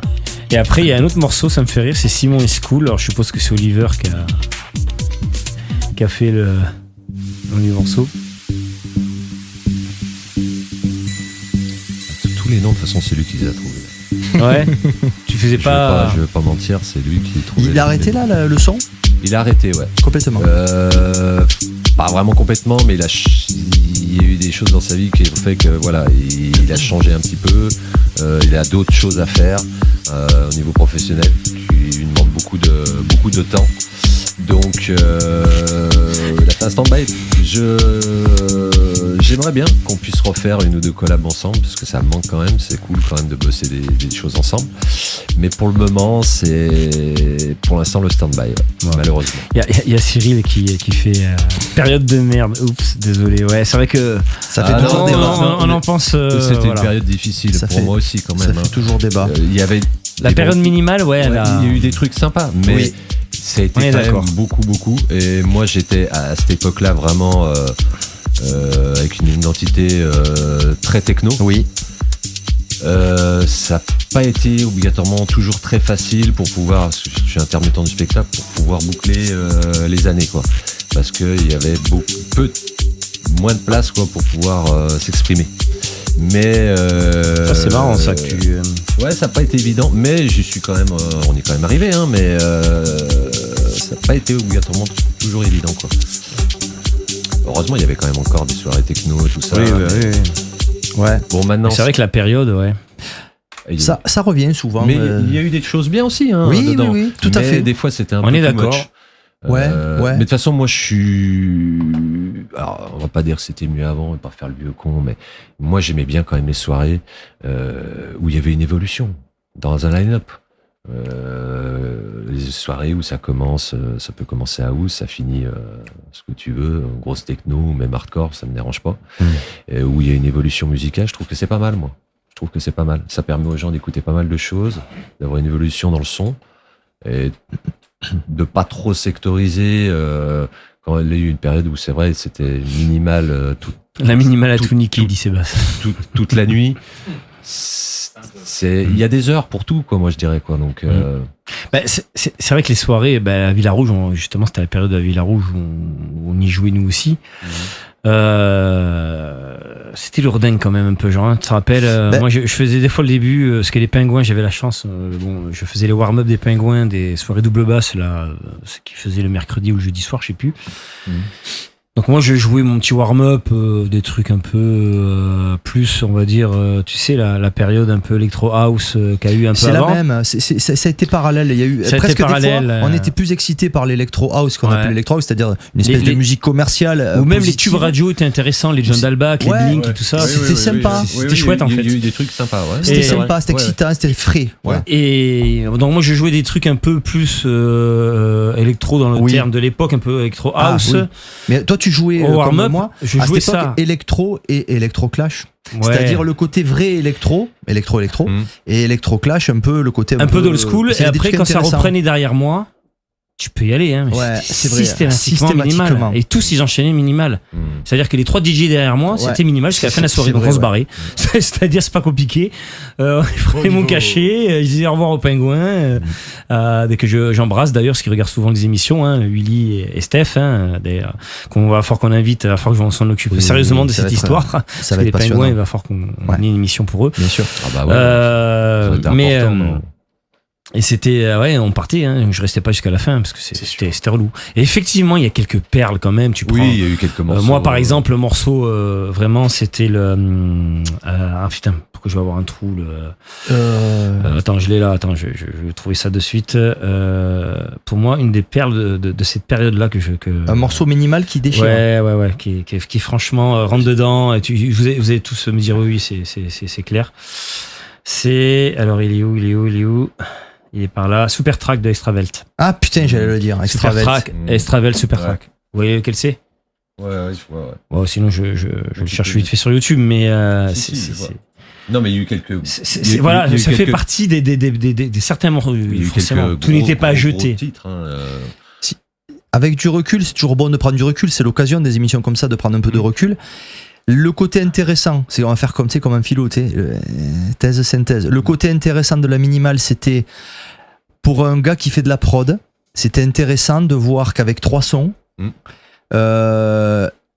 avec un travail de fou sur les fréquences, un mec qui te tunait comme une Teman, machin, il tunait les kicks, les snares, tout était tuné, tout était truc, machin. Ça se faisait pas. Avant, ça n'existait pas. Tout était écrasé. Et bon, ça a envoyé, mais il y avait une espèce de précision dans la prod qui quelque part a influencé tout le monde. Même moi, j'ai fait un petit morceau qui est sur la phase B du morceau avec Dafresh, Ivy, et j'ai fait un morceau un petit peu minimal. Et c'est vrai que c'était intéressant de se frotter à ce style, d'étudier le travail des fréquences des Allemands qui avaient fait un peu ce son et qui avaient fait un travail de fou. C'était un peu comme Plastic Man, ce qu'avait fait Plastic Man 5, 6, 7 ans plus tôt. Une Terre 808, un kick, un snare, un tom. Il met des fréquences hypnotiques, il a calculé que les fréquences du cerveau hypnotique, il te fait 3 sons, et t'es là, spastique, t'en peux plus. T'es là, t'es comme si t'avais pris de la drogue, t'es fou, tu pètes un câble, il y a 3 sons. Tu vois, tu reviens dans les cavernes, les hommes de Cro-Magnon, quoi. Tu vois, t'es là, papa. C'est clair. Et là, il y avait ce côté, mais avec la prod. Donc ça, c'était intéressant. Après, effectivement, comme tout le monde le dit, c'était d'un ennuyeux à mourir de faire une soirée entière avec ça, où pour peu qu'il y avait un break un peu, comme on en parlait l'autre fois j'ai réécouté l'émission avec Fortinanger. T'as un break, ça monte, t'as passe haut, passe bas, tu te dis putain, et ça redescend. Tu sais, c'est comme on disait, tu fais l'amour, ça montait jamais en fait. Tu vas envoyer la purée, et puis allez, alors c'est marrant sur le chat. Alors il y a plusieurs sur le chat, il y a plusieurs commentaires sur le chat. Il y a Cyril qui dit ça a usé tout le monde, c'est-à-dire que t'arrivais à la fin du JJ, t'étais lessivé parce que c'était pareil. Et donc on salue Mr Paps sur Twitch, un nouveau qui vient d'arriver sur Twitch, qui dit qui disait un after, et t'allais en after et t'avais encore de la minimale. Voilà, c'était pour est-ce que finalement c'était pas le format des soirées qui était pas bon pour cette musique à ce moment-là, qu'on écoute que ça? Ce serait intéressant de voir sur les grosses soirées de ces années-là. Qu'est-ce qu'il y a eu comme fréquentation? Est-ce qu'il y a eu une baisse finalement petit à petit des gens ou pas? Ça a marché, ça a marché à un moment donné, mais c'est vrai que c'était. Mais après c'est redescendu, quoi. Mais moi, ça correspond quand même à une période où, en effet, on passait pas toute la soirée. On restait pas toute la soirée. Ouais, c'est vrai. Ah, mais c'était chiant. Moi, je préférais presque les petites soirées avec des amis où on se réécoutait du son de l'époque, que t'allais voir des grands DJ ou t'allais sur des gros festivals, des grosses soirées. Au bout de 2-3 heures. Ça a bien tourné en rond pendant quelques Kick heures. médium, Charlet, espèce de son qui fait. Mais après, c'est vrai que dans la production, il y avait quand même quelques. Il y a eu l'avant et l'après. Quelqu'un qui tune, c'est même peut-être tout le monde le fait, de tuner excusez-moi, d'accorder pour les gens qui sont pas des geeks, pour accorder ces sons. On accorde souvent les sons de mélodie dans les pianos, on accorde la basse, etc. Mais là, ils accordaient en fait tous les éléments rythmiques. C'est-à-dire que le kick, la snare, fallait que ce soit accordé avec la ligne de basse. Il y avait un travail des fréquences et de compression. Il y a un gros travail vu qu'il y avait peu de son, de mix, du morceau, de mastering, qui était très fort par contre, parce qu'il fallait arriver à faire que ça sonne. Est-ce que c'est pas presque trop propre? Ah ouais, c'était. Mais, voilà, après c'était. C'était clinique, hein. Ouais, voilà. Mais c'est à la période où les instruments virtuels étaient arrivés en puissance. Parce qu'il faut rappeler qu'il n'y a pas si longtemps encore, 2006-2008, c'est l'arrivée où les gens commençaient à se mettre à utiliser des plugs. Et avant, on était encore pas mal sur du matos quand même. Oui. Voilà. Il y avait même les deux souvent. Je me rappelle David Carretta qui disait, il commençait justement, il mélangeait. Sortir le synthé, c'est quoi ça sur il teste ce VST, ça commençait à sonner. Et c'est vrai que ça jouait aussi, je pense, le fait de pouvoir trouver des sons assez facilement en allant sur internet et autres. Forcément, c'est un peu comme à l'époque, on était obligé d'avoir des platines vinyles pour mixer. Aujourd'hui, bon voilà, tu as un logiciel, tu peux mixer. Et pareil avec pour la composition, on en a parlé 100 000 fois dans les interviews. Aujourd'hui, tu as un ordinateur, tu as ton Mac, ton PC, ton laptop, tu télécharges tes plugs. Et si t'es bon, bien évidemment, parce qu'il faut avoir du talent avant tout, c'est bien beau d'avoir tout ça, mais si t'as du talent, tu peux faire des trucs de fou. Il y a Sébastien qui disait la minimale fait pour une autre génération plus jeune. Bon, en même temps, maintenant ils ont 35 ans, 38 ans. Et bon, je sais pas, il faudrait leur poser la question parce que c'est vrai que. Et Cyril dit il y a eu de gros problèmes de trafic dans les clubs. Certains clubs ont fermé, c'était la période où la cigarette était interdite aussi, ça a fait un combo gagnant, il dit. Ouais. Bon, après fumer c'est mal, hein. On est d'accord. Ouais, c'est sûr, mais c'est vrai que c'était difficile au début. Hein. Et boire aussi. Et prendre de la drogue aussi. Ah oui, ça c'est. Et attention, Texas, bientôt la sodomie aussi. Comment ça? Alors bon, on sort un peu des trucs. Non, vous savez qu'ils ont interdit l'avortement dans certains États. Ça y est, vous savez que ça a été. Non, je suis pas fort. Je vous le dis, ça y est. Là, ils encouragent même la dénonciation entre voisins et tout. Alors aux États-Unis maintenant, la Cour suprême a autorisé les États, chaque État font ce qu'il veut, à autoriser ou non l'avortement. C'est-à-dire, j'ai oublié le nom, mais bref. Donc du coup, il y a des États qui l'ont de suite fait. Et le Texas va revenir, ils sont en train de passer à la Cour suprême pour faire interdire la sodomie. Attention, ça va passer à la Cour suprême bientôt. On en fera, si vous voulez, un reportage, on fera une émission entière là-dessus. Parce que bientôt, attention, quand vous serez au Texas, à ce que vous faites dans les chambres d'hôtel, et avec votre femme, ou vos copains, peuvent aller se faire. Attention, il y aura peut-être des dénonciations calomnieuses ou pas. Non mais on rigole, mais on est en 2022 quand même, les gars. Donc voilà. Un monde de fou. Ouais. Et ouais, heureusement qu'on est là, on est bien entre nous. On est bien. On essaie d'oublier tout ça. Le Texas, par exemple. Nous, on est en France, et l'avantage c'est que la France, c'est très loin d'arriver. On est très loin de ça en France. Voilà. Faut bien qu'on ait des avantages. On est déjà ici, là, dans le studio, c'est déjà bien. Ça, on maîtrise. Après le reste, on maîtrise pas. Oui, il est climatisé, c'est vrai. Vous avez pas trop froid, il fait pas trop chaud, il fait bon. On est très bien. Voilà. On a perdu la cam de Julien, d'ailleurs. Je vais la rallumer. Ça a déconne, cette webcam. Ah, mais ça, on va la remettre. Est-ce que. Moi, j'ai une petite question. Des fois, je la pose un peu plus tard, mais c'est pas grave. Je vais te poser la question Back to the Future. Alors, elle est peut-être mal dite, mais je vais te la dire en français. Si tu pouvais choisir un lieu ou une époque passée, vécue ou non, ce serait où et quand? Qui m'a marqué quand j'ai joué? Non. N'importe quelle époque, n'importe quel sujet. Ça peut être les pyramides, ça peut être, je sais pas moi. Moi, je dirais plutôt mon enfance, ma jeunesse, quand j'étais jeune, où on est jeune. Et c'est peut-être cliché ce que je dis, mais bon. Mais tu dis ce que tu veux. Mais l'époque avant d'être adulte, en fin de compte, où tu es à l'insouciance, où tu penses pas au futur, tu profites du moment présent. C'était quand même génial. Il y a une période de sa vie, je sais pas si vous l'avez vécu, bon, je pense qu'on l'a tous vécu un peu, où on profite juste et tout, et c'était génial, quoi. Notamment la période aussi où j'ai commencé à aller en soirée, à faire la fête et tout, à profiter des soirées, à bouger à droite à gauche et tout. C'était génial cette période. Finalement, c'est ça qu'on retrouve en soirée aussi. Ça bien sûr, c'est sûr ce que tu dis. Bien sûr, mais une insouciance, la liberté. Ah, l'insouciance. Ouais. Et en plus, à l'époque, on bougeait beaucoup plus, hein, je trouve. Ouais, c'est sûr. Avant, il y avait quand même moins de soirées que maintenant. Dans les années 90, moi, combien de fois on faisait 300 bornes, 400 bornes pour aller en soirée? Ah oui. Ah oui, du moment qu'il y avait un beau plateau.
Il y en a qui disent mute, ça a coupé. Moi je vous entends en fond, c'est juste le niveau, dit Olive. Ouais, mais c'est pas s'il dit plus du tout. Ça y est, c'est bon. Ouais, c'est bizarre. Ça y est. Ouais, c'était un truc. Bon, écoute, on va. C'est good. Ah, ça good, c'est parfait. Marche. Parfait. Allez, ça marche. Moi, je pense qu'on va fêter ça en s'écoutant un peu de son. Alors, avant de s'écouter du son, on va parler des prochains invités qu'on va recevoir. Ah. Ben oui, quand même, parce que depuis tout à l'heure. Allez, vas-y. Juste pour vous dire qu'on a un mois de juillet très chargé, Jean. Hein, donc, semaine prochaine, vendredi 8. On reçoit Captain Moustache. Pour ceux qui connaissent pas, un artiste très très intéressant. Donc, qui collabore avec beaucoup de monde. Qui est là depuis pas mal de temps.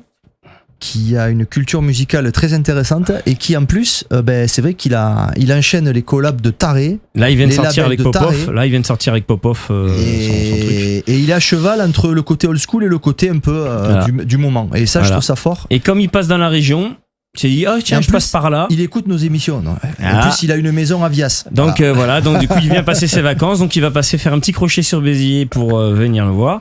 La semaine, alors j'ai pas le flyer encore, on l'a pas encore fait. Le 15 juillet, ça sera l'émission hors série numéro 2. Jean. Oui.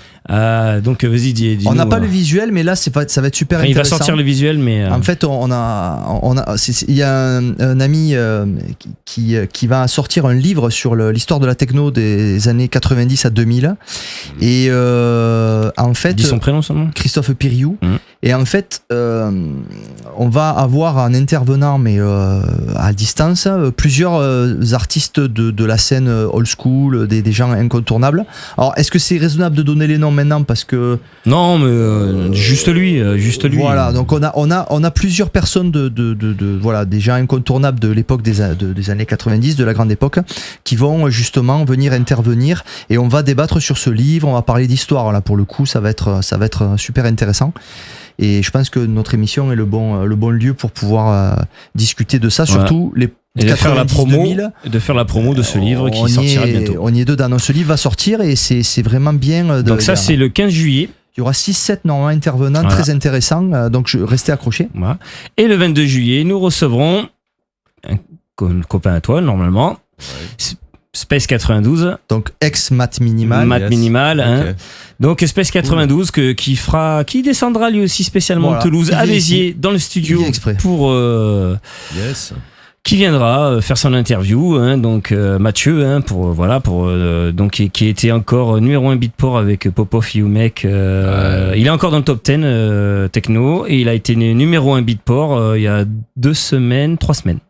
Très bon. Et des numéros 1 Beatport, c'est rare, c'est compliqué et surtout en ce moment. Et bravo à Popov et à Mathieu Space 92 et à Umek pour leur track. On voit du bois d'ailleurs, on écoutera pendant son interview. Donc c'est le vendredi 22 juillet. Donc Space 92 sera là ou Math Minimal pour les anciens si. Ouais. Et on parlera justement de cette période. Un gars de la nouvelle génération, un peu comme Von Christian, tous ces gars jeunes qui sont intéressants parce qu'ils apportent un truc frais. En fait, on est sur la même longueur d'onde au niveau musical, mais on a 10, 15, 20 ans d'écart. C'est clair, mais c'est un mec très cool. Voilà. Ouais, il est super sympa, vous allez voir, on va s'éclater. Et aussi pour ceux qui sont... Actarus, pardon, je suis sûr, c'est Actarus, il dit il y a un chapitre sur moi dans le livre de Christophe. Oui. Ben Actarus, du coup, on essaiera parce qu'on pensait à toi aussi pour une émission, mais on a une liste très longue, mais on pensait à toi. Mais je pense que ça peut être sympa aussi, une petite intervention au téléphone. Envoie-nous un petit message Actarus sur Messenger et on voit ça. On se met en contact. Et aussi pour ceux Actarus, d'ailleurs. Et tous ceux qui seront là le 10 juillet à Béziers, il se passe quoi? Eh ben il y a Tom Poux qui fait un truc qui s'appelle la Forêt Enchantée. C'est dans un lieu qui est super sympa. Et le 10 juillet, c'est Jean Bruce et moi qui feront le line-up, hein, donc qui seront au platine. Donc on fera un B2B avec Jean de 17h. Alors il y aura notre ami Nicolas Cad qui viendra nous aider. Qui viendra nous aider pour faire le warm-up parce que ça faisait beaucoup de 17h à minuit. Le lieu est franchement sympa, il y a du son, hein, il a mis du son, donc il a loué grâce à notre ami SS Serge Cole qui est venu poser du son. Je peux vous dire que ça, il y a un son qui est très bon. C'est en plein air, il y a des pizzas, il y a des champignons, et là pour les enfants, la Forêt Enchantée, pourquoi? Parce qu'il y a des jeux pour enfants. Bref, voilà, donc il y a tout un programme jusqu'au mois d'août, sauf les jours de la famille pique-nique, bien évidemment, parce que Christophe s'occupera de la famille pique-nique. Voilà, vous voyez qu'il y a du beau monde, hein. Donc voilà, donc nous on y sera le 10 juillet. Donc si vous êtes de passage sur Béziers, le dimanche 10 juillet, c'est tous les dimanches, hein. Donc là nous le dimanche 10 juillet de 17h à minuit. Et le 10 juillet, on compte sur vous pour venir nous voir tout simplement. Voilà, donc tu voulais mettre de la musique, Jean? Ouais, j'ai envie là. Vas-y. Il y a un morceau en particulier que tu voudrais qu'on passe, tu voudrais qu'on en parle un petit peu, une collab un peu particulière? Pas particulièrement. Après, il y a des gens qui m'ont remixé, par exemple, que j'ai apprécié. J'ai bien aimé parce que j'aime beaucoup ce qu'il fait quand Scanix a pu faire un remix sur un des tracks. Tu veux qu'on mette un extrait avec Scanix? Si tu veux. Je suis obligé de faire le mot de recherche parce qu'il y en a tellement. C'est un truc de fou. Après, Scanix remix rock'n'roll. Allez. Remixé par truc. Alors ça sera un extrait, ça dure 4 minutes 38. Ouais. Alors attends, je vais préparer d'abord. C'est les remixes. Alors attends, si c'est les remixes, faut que j'aille dans les. Ah non, c'est dans Pochette Track. C'était en 2013 qui t'avait remixé. Ouais, il y a pas mal de temps. Mais... Il y a 2013 bientôt. Et je cherche juste la pochette. C'était quel EP ça? EP Digital Music. Je me rappelle pas le nom de l'EP, si c'est c'était sur Smooth ou Vodka Bass, je me rappelle pas. Vodka Bass? Attends, je vais mettre la pochette. Jamency, Including, non. Est-ce que c'est celui-là? Non plus. En 2013, il y a On Ice aussi. Il y a un morceau aussi que vous avez Rock'n'Roll, je l'ai, avec vous avez Scanix. peut-être pas trouvé. Ah. Parce qu'il n'est pas sous mon pseudo, parce qu'on l'a fait sous le pseudo du duo que je fais en live avec Atix, qui s'appelle High Kick. Et on a sorti un morceau sur le label Boys. Non, c'est sur le label berlinois Electro Tribe. Ouais. Et je suis pas sûr que vous l'ayez celui-là. Il faut que tu donnes le nom du morceau. Pitch. Non, c'est assez récent. Enfin, il a quoi? Il a, j'en sais rien, 3 ans, un truc comme ça. Sur le label Electro Tribe. Ah, donc c'est un track de 2017-18 par là. Ouais. Je pense pas que vous l'ayez parce qu'il est pas référencé. Et en plus, si c'est pas Jam'n C, c'est possible qu'on. Ouais. À moins que tu l'avais mis sur ton SoundCloud. Par contre, avec Atix, alors à la limite, qu'est-ce qu'on peut mettre? Pitch Boys. Comme tu veux. Après, ça, c'est des morceaux qui sont un peu anciens et c'est vrai que c'est dommage parce que le dernier qu'on a fait ensemble, il est plus récent, c'est plus. Même si c'était un morceau assez calme, mais voilà. On l'a pas. Mais j'aime beaucoup aussi le travail que j'ai fait sur Electro Tribe, sur le label berlinois. Label de Mook Conspiracy qui est un très bon pote. Ah oui. J'aime bien aussi. Après avec t'as fait Brickfest, Brickfest. Là c'est récent, 2019. Voilà. Par rapport au fait que t'as fait une petite pause. Là pendant le Covid, avec la période là des 2 années, là j'ai pas trop sorti. Par contre j'ai pas mal de morceaux de prêt. Donc il va y avoir des sorties prochainement là sur plusieurs labels. J'en dis pas plus, mais les gens pourront s'enseigner sur mon site, sur le Facebook, ça sera annoncé au moment venu, mais j'ai pas mal de tracks qui sont dispo là maintenant, donc ça va sortir bientôt. Justement, si on veut te suivre, quels sont les médias sur lesquels tu conseilles les gens de te suivre? Alors après, j'annonce un peu tout ce qui se passe sur mon Facebook, ou sur ma page artiste, ou sur une de mes pages perso. Il suffit de taper Jam'n C. Et après, il y a aussi les choses qui sont annoncées aussi, notamment les releases, les dates et tout ça sur mon site internet, tout simplement, jamnc.com, où vous retrouvez tous mes liens, si vous voulez me suivre sur SoundCloud, sur YouTube, enfin tout ça, quoi. D'accord. Voilà. T'as un Bandcamp ou pas? Non. On en parlera après de Bandcamp. On va chercher à boire? Allez-y. Allez. On va écouter ce petit track là, j'arrive. Alors, je mets le message, ne paniquez pas, on revient dans quelques instants. Et vous prenez du Jam'n C dans la tête en attendant.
Breakfast, Jamency, c'était en 2019.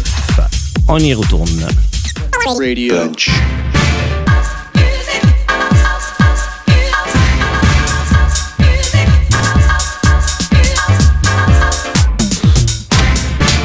Radio Punch. De retour sur Radio Punch avec toujours mon ami Jean-Bruce, Jamency et notre guest Julien. Donc on va reprendre cette émission et on va parler de suite, et ça c'est important les enfants, on va parler de Bandcamp. Alors tu as dit Jamency que tu n'avais pas de Bandcamp et je te conseille d'en avoir un. Pourquoi ? Je le dis à chaque fois. Bandcamp est la seule plateforme où on est en direct avec l'artiste, il n'y a pas d'intermédiaire. C'est-à-dire que pour vous donner une idée, on va pas donner les chiffres, Jean, mais juste pour vous dire que nous, ce qu'on gagne avec Bandcamp et les autres distributeurs digitaux qu'on a, parce qu'on est partout, on est sur Beatport, iTunes Music, Spotify, Deezer, bon bref, compagnie, on gagne beaucoup plus avec Bandcamp et c'est pour ça qu'on met du contenu des fois un peu exclusif et autres. Alors le Bandcamp de Nocturbulus, il est là. Donc vous retrouvez tous nos disques, toutes nos releases quand on a passé tout à l'heure, et bientôt il y aura le Yudi McBride qui va se rajouter. Il sortira d'abord en vinyle et après un peu plus tard en digital. Il y aura peut-être des surprises. Alors, pour l'instant c'est pas encore décidé, Jean, mais il y aura peut-être des surprises supplémentaires pour la version Bandcamp de Yudi McBride. Peut-être, ouais, on attend une petite réponse. On attend. Voilà. Et donc, quand vous voulez soutenir un artiste ou un label, vous allez sur le Bandcamp du label ou le Bandcamp de l'artiste. Et là, vous lui donnez directement pratiquement les sous à lui. Il y a juste Bandcamp qui prend une petite commission et c'est tout. Il n'y a pas d'autre intermédiaire. Voilà. Donc, c'est un gros avantage d'avoir un Bandcamp. Et après, voilà. Après, c'est pas très compliqué à gérer. C'est facile. C'est vrai. C'est à la portée de tous. On peut mettre du merchandising et sachez qu'on va en mettre bientôt. C'est promis. Je sais que vous voulez des t-shirts. Je sais, Jean. Ils veulent des t-shirts. C'est fans. Ils veulent peut-être même des casquettes. Ouais, mais là, c'est chaud. Les t-shirts, c'est faisable. Ça coûte la peau des trucs. Ah. On en a. Tu les as allez là-bas. Il y a des plans, notamment. Alors, je sais pas si. Alors, si t'as des plans, tu nous le dis. Il y avait un plan en Angleterre là pour faire. Parce que nous, quand on avait le label, là, on avait fait un peu de merchandising et tout. On était passé par une boîte en Angleterre qui, en plus, parce que souvent le problème, si tu veux des plans pas chers, il faut prendre à grande quantité, on va dire. Et eux, t'as la possibilité de faire sur des petits tirages et sur plusieurs types de choses, quoi. Casquettes, tu le donneras tout ça. L'adresse. J'essaierai de vous envoyer ça. J'essaierai de retrouver ça dans mes archives. Moi, j'en ai fait faire quelques-unes en fait, mais c'est juste pour la team. Ça coûte, ça nous a coûté, je sais pas moi, 50 balles la casquette, quoi. Alors, par contre, c'est même qu'une New Era, quoi. C'est la même qualité. Mais pour les suites, j'ai fait des suites. Et les gens ils disent je veux une suite. Je dis non mais tu te rends pas compte, le suite à 70 balles. C'est ça. Si c'est toujours d'actualité ce site, je t'enverrai, enfin je vous enverrai le lien. Ouais, pourquoi pas. Après si effectivement il y a un plan, ça peut être. Alors déjà la prochaine fois, j'ai pas eu le temps de le faire, mais j'ai oublié de t'en parler, Jean. On va vous offrir la prochaine fois des tracks digitales Bandcamp justement, parce qu'on a des codes et on vous fera gagner. On fera un petit jeu, on vous fera gagner des petits tracks de notre Bandcamp. Voilà. Si vous êtes sage, bien évidemment. Alors il y en a un qui dit des chaussettes, alors je sais pas si c'est pour rigoler, ou des slip mats. Slip mats, on en a. Ouais. Des feutrines. Ouais, oui. Mais sors là, montre-la. Mais c'est. Par contre, voilà, on en a qu'une. Oui, alors je peux vous montrer une feutrine. Alors, attendez, je vais vous montrer une feutrine. On l'a fait, mais. Je vais vous montrer une feutrine. Attendez, est-ce qu'on me voit là ? Non, ça c'est Julien qui est bloqué sa caméra. Tu l'as pas débloqué ? Je vais le faire. Oui, on a une feutrine, regardez, on a une petite feutrine Nocturbulus, c'est chouette. Je sais pas si on voit. Si on voit, bien sûr qu'on va regarder, c'est magnifique, magnifique. Mais bon, pareil, ça coûte un bras, quoi. Ça coûte, on les a fait pour nous. Et des sweatshirts, j'achète direct, il dit. Les chaussettes, il était sérieux. Il collectionne les chaussettes. Les chaussettes Nocturbulus. Écoute, on va y réfléchir. Les chaussettes Nocturbulus. Mais pourquoi pas Allez, je vais rétablir la caméra d'Argent. Je ferais presque que je t'explique comment on fait, mais vas-y. Alors moi je vais poser la question à notre ami Pierre-Yves. La meilleure soirée à laquelle tu as participé, en tant que spectateur ou en tant qu'acteur, on va dire. Qu'est-ce qui t'a marqué ? Des trucs, une anecdote, un truc de fou ? Une qui m'a bien marqué en tant que spectateur, c'était une Déborah Alice qui se faisait dans les arènes de Nîmes. Ah, ça revient souvent, ça. Ouais, il y en a une que j'ai faite. Ils en ont fait deux, donc c'est 94-95. Je sais plus si c'était 94 ou 95.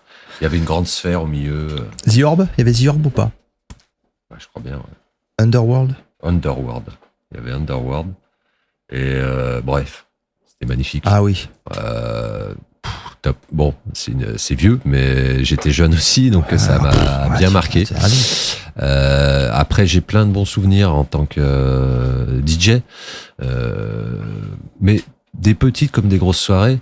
Après, ce qui a été sympa, c'est d'avoir pu voyager, de faire un peu le tour de la France, un peu de partout, et puis d'avoir pu aller un peu à l'étranger, à Berlin, même si c'est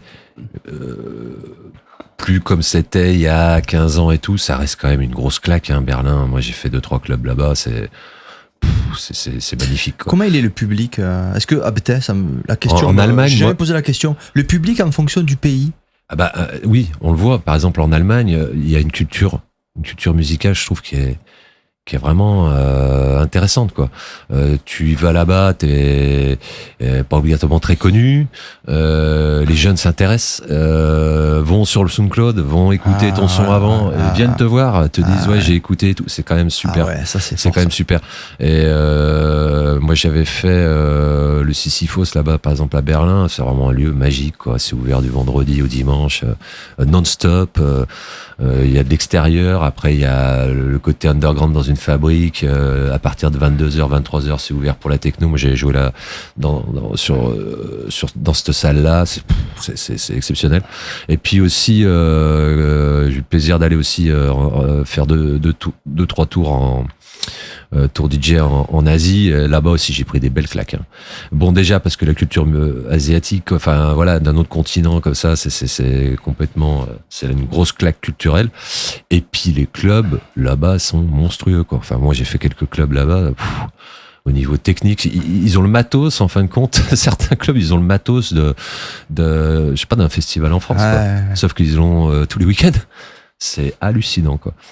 Donc voilà, un petit peu à droite, à gauche, mais bon, vraiment le top, c'est de pouvoir même en France, hein, d'aller en Bretagne, d'aller dans le nord, d'aller dans le sud, tu vois des gens différents, c'est super, quoi. C'est une passion qui est géniale. T'as fait beaucoup de pays?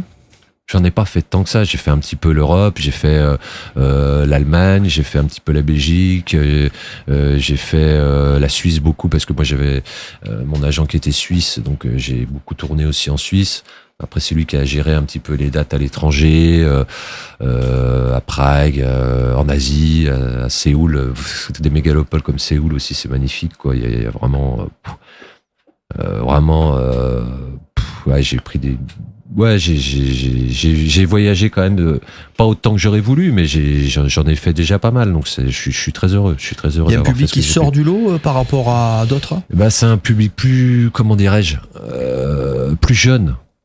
Ils sont un peu plus sur la découverte, un peu plus que d'il y a 10 ans, en fin de compte, toi, donc plus frais. Bon, en Allemagne, c'est pareil, quoi. Là-bas, on n'a rien à leur apprendre, mais c'est génial aussi parce que c'est un public il y a vraiment une culture. Alors, peut-être pas partout en Allemagne, mais à Berlin notamment, la culture club, la vraie culture club, quoi. Ouais. Et ils ont vraiment. Voilà, quoi. Ils s'intéressent vraiment aux artistes et tout. C'est vraiment sympa. Il y a Marco là sur le live qui dit les Allemands, les Japonais sont de vrais diggers, tout comme dans le rap. Ouais, c'est vrai que ça revient, ça souvent, le côté la curiosité, En fait, c'est quelque part, c'est un peu, enfin, je sais pas quoi vous, mais toi, c'est un peu ce que je fais moi quelque part. Je vois un gars, je le connais pas, j'observe, je vais voir, je me renseigne, j'ai tout de suite, s'il y a un truc, j'ai envie de lui parler, tu vois. Alors, un exemple, Kevin Cherchel, il y a 2 semaines ou la semaine dernière, on était au Tropisme avec Miss Kissing the Hacker, tout ça. Et son interview sortira en backstage, tout ça, comme je dis, on a un nouveau format interview backstage et ça va sortir, je pense, au courant du mois d'août. Et je vois jouer, c'est ce que j'expliquais en off, mais je répète. Donc c'est vrai, je vois un gars qui joue acid house, un peu BM, un peu techno Détroit, en vinyle. C'est intéressant et tout. Je regarde un peu, je me renseigne un peu, je pose des questions, je dis, ce gars, je lui parle, et on a fait l'interview. Ouais, mais c'est un peu cette attitude-là de curiosité, Ouais. de tu vois. Voilà, de curiosité. Après, je dis pas qu'en France, il y a aussi des gens qui s'intéressent, des jeunes aussi qui s'intéressent. Mais bon, elle est un peu plus présente et plus implantée depuis plus longtemps dans certains pays, ouais, effectivement. Quoi. Cyril nous dit la nouvelle génération s'intéresse réellement à la musique électronique, même en France. Oui. Ben, on est les premiers à le dire. Hein, je veux dire. Bien sûr. Et moi, j'en croise régulièrement aussi, des jeunes qui sont pointus, Tout à fait. qui même s'intéressent au passé, enfin, c'est-à-dire à ce qui s'est passé avant et tout, qu'on n'a pas connu et tu leur parles et ils sont au courant. Donc il y a aussi des gens qui s'intéressent, bien sûr. Il faut pas faire une. Je fais un parallèle un peu, tu sais, chaque fois avec Woodstock, c'est-à-dire que Woodstock, c'est les années 60 ou 70, je sais plus, peut-être je vais dire une bêtise, 60, 70, je sais plus. Mais combien de gens qui n'étaient même pas nés à Woodstock sont fans de groupes de rock et connaissent tout par le bout, ils connaissent tout sur le bout des doigts. Ouais. Mais combien, toute la génération des décennies qu'il y a eu après finalement. Bien sûr. Pourquoi ça se ferait pas dans la musique électronique aussi? Que moi j'étais ravi une fois, c'est parce que j'étais un peu désespéré et c'est grâce aux interviews et de échanger avec des gens que ça m'a redonné de l'espoir. Et on était allé, je sais plus pour qui, je sais plus si c'était Minimum Syndicat et Fortinanger à Toulouse au Bikini, je crois, hein, ou Woody McBride, je sais plus, bref. Et on était en backstage avec des petits jeunes, quand je dis petits jeunes, je crois qu'ils ont 20 ans quoi. C'est Woody McBride. Ouais. Et c'est des initiales leur nom. Ah putain. Ils sont du Nord, c'est ça? Je crois que c'est des. Ah, je sais pas d'où ils sont. Je suis pas sûr. Purée. Et bon, c'est deux. Ils sont deux. Et du coup, on commence à parler de trucs old school. Que quand j'ai des discussions avec des gars qui sont un peu quinquagénaires, qui eux auraient pu connaître ça. Alors il y en a. Par contre, c'est fabuleux. On s'éclate. Mais il y en a, ils ont un peu le réflexe. Ouais, mais c'est vieux tout ça. On s'en fout. En fait, c'est vieux. Tu vois. Ouais. Et ouais, mais vieux, on s'en fout. C'était bien ou c'était pas bien? Tu vois, vieux ou jeune. Oui. Alors c'est jeune, ça, tu vois, c'est débile de dire c'est vieux, ça veut rien dire. C'était bien ou c'était pas bien. Et, et du coup, ça m'a fait du bien. Je me suis dit, putain, les gamins, ils étaient là, ils connaissaient tous les trucs par cœur. En plus, les références un peu old school, comme moi j'aime bien. Et du coup, ça m'a donné de l'espoir, quoi, tu vois. Donc c'est pour ça, c'est vrai qu'effectivement, cette attitude de curiosité, elle est quand même effectivement chez les jeunes. Et c'est pour ça que dès qu'on rencontre des jeunes qui ont cette curiosité un peu intellectuelle ou même artistique, on est les premiers à les recevoir. D'ailleurs, des fois on disait un peu, vous recevez les anciens, on les recevra tous les anciens, c'est tous ceux qui veulent bien venir. Mais c'est vrai que des fois t'as des jeunes qui viennent et c'est super intéressant, d'avoir leur avis. Et puis c'est important aussi qu'il y ait des jeunes qui s'y intéressent et tout ça. C'est ça qui fait vivre le mouvement aussi.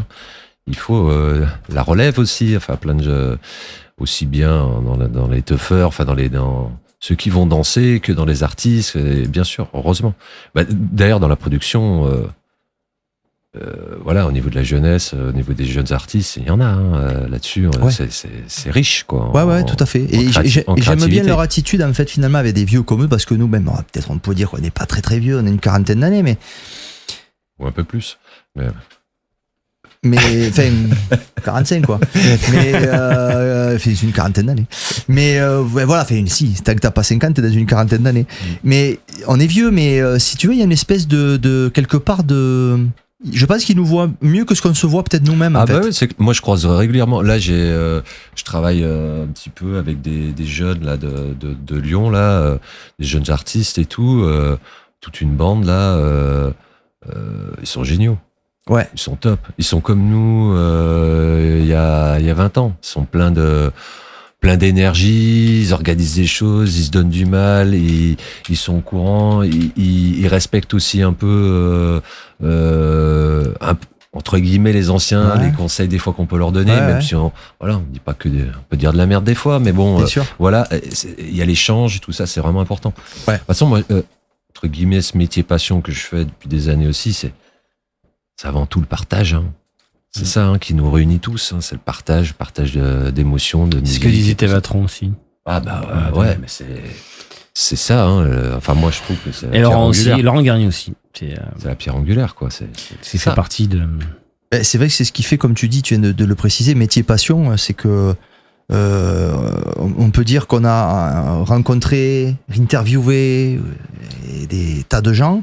Et c'est vrai qu'il y a un point commun, c'est qu'on n'a jamais invité quelqu'un qui n'était pas passionné. Genre, tu vois, comme un mec qui fait du DJ généraliste. Alors, je pense qu'il y a des DJ généralistes passionnés. Oui. Et ça m'intéresserait de leur parler. Mais c'est prévu, mon gars. Voilà. On a même une liste déjà. Voilà, tout à fait. Mais des fois, t'as des DJ généralistes, tu vois un peu, c'est pour bouffer, quoi. C'est comme des fois, tu vas à l'usine et tout, c'est pareil, quoi. Ah ben moi, je m'étais dit toujours ça. Hein, c'est si je commence à aller en soirée à reculons, comme si j'allais à l'usine, il faut arrêter. Ah oui, mais c'est ça. Et même c'est rassurant de se dire que une fois qu'on commence à le subir, il faut arrêter. Il faut arrêter. Voilà. Et moi, personnellement, je pense que DJ, c'est clair qu'un jour, il faudra sûrement lever le pied, mais je continuerai toujours à être branché, parce que c'est ma passion, la musique. Peut-être que je ferai un peu plus de son chez moi, mais peu importe, ça sera sûrement différent. Mais bon, voilà quoi, je pense que je resterai. C'est ma passion, ça sera jusqu'à la fin, je pense. De toute façon, ça se sent aussi très vite, quelqu'un de passionné ou pas. Moi, ce que j'aime bien, si tu veux, c'est. On est un milieu, comme me dit d'ailleurs Cyril, et merci Cyril pour tes étoiles, il nous a donné. Merci pour le soutien. Il y a des gens qui. Moi, ce qui m'intéresse dans les personnes un peu plus connues, les stars, ça veut rien dire, mais tu vois, on va être amené j'espère, à interviewer ceux qui voudront bien venir, mais qui sont des gens connus. Moi, ce qui m'intéresse, en fait, c'est pas spécialement waouh, c'est génial, t'es connu, c'est super. Moi, c'est plutôt, je veux te parler de ta passion. Tu vois ce que je veux dire? C'est ce que je dis chaque fois. C'est le jour où on a David Guetta, on va parler. Moi, je veux parler avec lui parce qu'à la base, je sais qu'il est DJ hip-hop dans les années 80. Moi, je veux parler de rap avec lui. Je n'ai jamais vu quelqu'un parler de rap avec David Guetta. Ça n'avait même pas l'idée, tu vois. Mais moi, je suis sûr qu'il y a plus de chances qu'on lui parle si on aborde sur ce sujet-là qu'autre chose, tu vois. Ou l'autre fois, j'étais avec Popov.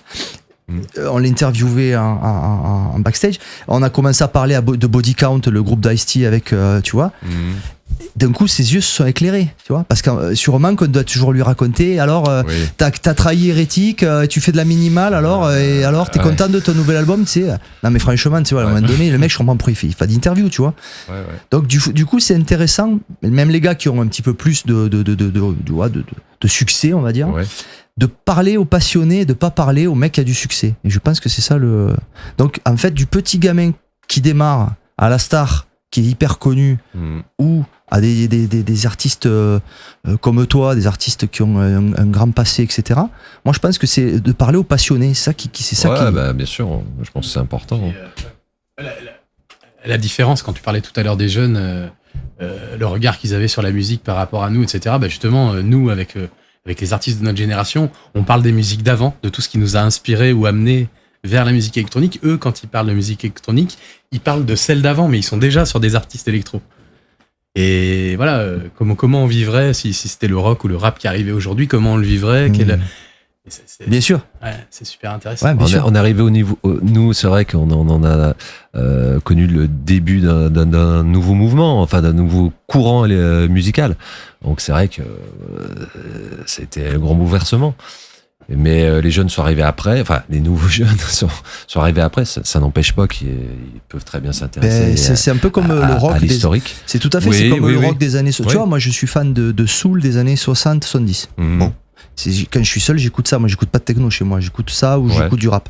Donc en fait, et des fois du métal quand j'ai envie de m'énerver, ou du gabber, carrément. Voilà, moi faut pas chercher à comprendre. Et c'est vrai qu'on n'a pas vécu ça. J'étais même pas né, ou j'étais dans le ventre de ma mère. Mais quelque part, c'est intemporel. C'est ça qui est excitant, c'est de se rappeler, tu vois, par rapport à tout ce que tu as vu, et de te remettre dans le contexte. Et d'un coup, tu dis, le mec, dans les années, en 71, le Black dans son studio, il a pondu ça. Putain, mais ça te donne espoir presque, tu sais, dans l'être humain, quoi, tu vois. Et du coup, je pense que les gamins doivent le voir un peu comme ça. Dire, putain, ils ont connu. Rien que des fois, vous avez été en rave, les gars. Racontez-moi, c'est quoi une rave? Parce que quelqu'un qui est une rave de l'époque. Des années 90, soyons clairs. Voilà. Je veux pas, mais bon. Et donc c'est vrai que c'est quelque part un pan d'histoire qu'on a vécu. mais c'est pour ça qu'on fait ces émissions, parce que c'est quelque part, c'est un truc de fou. Quelqu'un qui vient te raconter une rêve avec la Spiral Tribe sur les plages quand il venait en France, là, c'est sûr que il y en a qui m'ont raconté ça. On n'a jamais parlé, je crois, dans les émissions. Mais il y a des gens qui qu'on en parle avec ceux qui l'ont organisé, notamment. Ouais, qui hop, Spiral Tribe qui arrivait, mais en plus c'était surprise, hein, c'était pas loin d'ici, hein, vers Mogio là-bas, Montpellier. Et d'un seul coup, ils mettaient des flyers, ils débarquaient, toute la bande des Spiral Tribe sur la plage, sur le sable, les platines, les trucs, et c'était au dernier moment, à l'arrache, et ça, j'en ai entendu parler plein de fois, et moi, c'est vrai que ça me faisait, je disais, waouh, ça, j'aurais bien aimé le voir, tu vois. Julien, t'allais dire un truc? Non, mais il y a des... Ce soir, par exemple, sur la plage, par là-bas, il y a un petit festival rock, mais musique dure, là, dont tu parlais, métal, etc., qui a lieu tous les ans, et qui est bien classé dans le tour de ces petits festivals en France, et qui a lieu là sur la plage ce soir, là, du côté de Carnon, etc. Ah, ok. Ouais. Ok. D'un autre style. Alors justement, on a beaucoup d'événements. J'ai donc la Christophe Piriou, donc celui qui a écrit le livre et dont nous allons parler dans 2 semaines. Les jeunes sont effectivement très demandeurs sur l'histoire de la musique électronique et surtout sur celle de la France.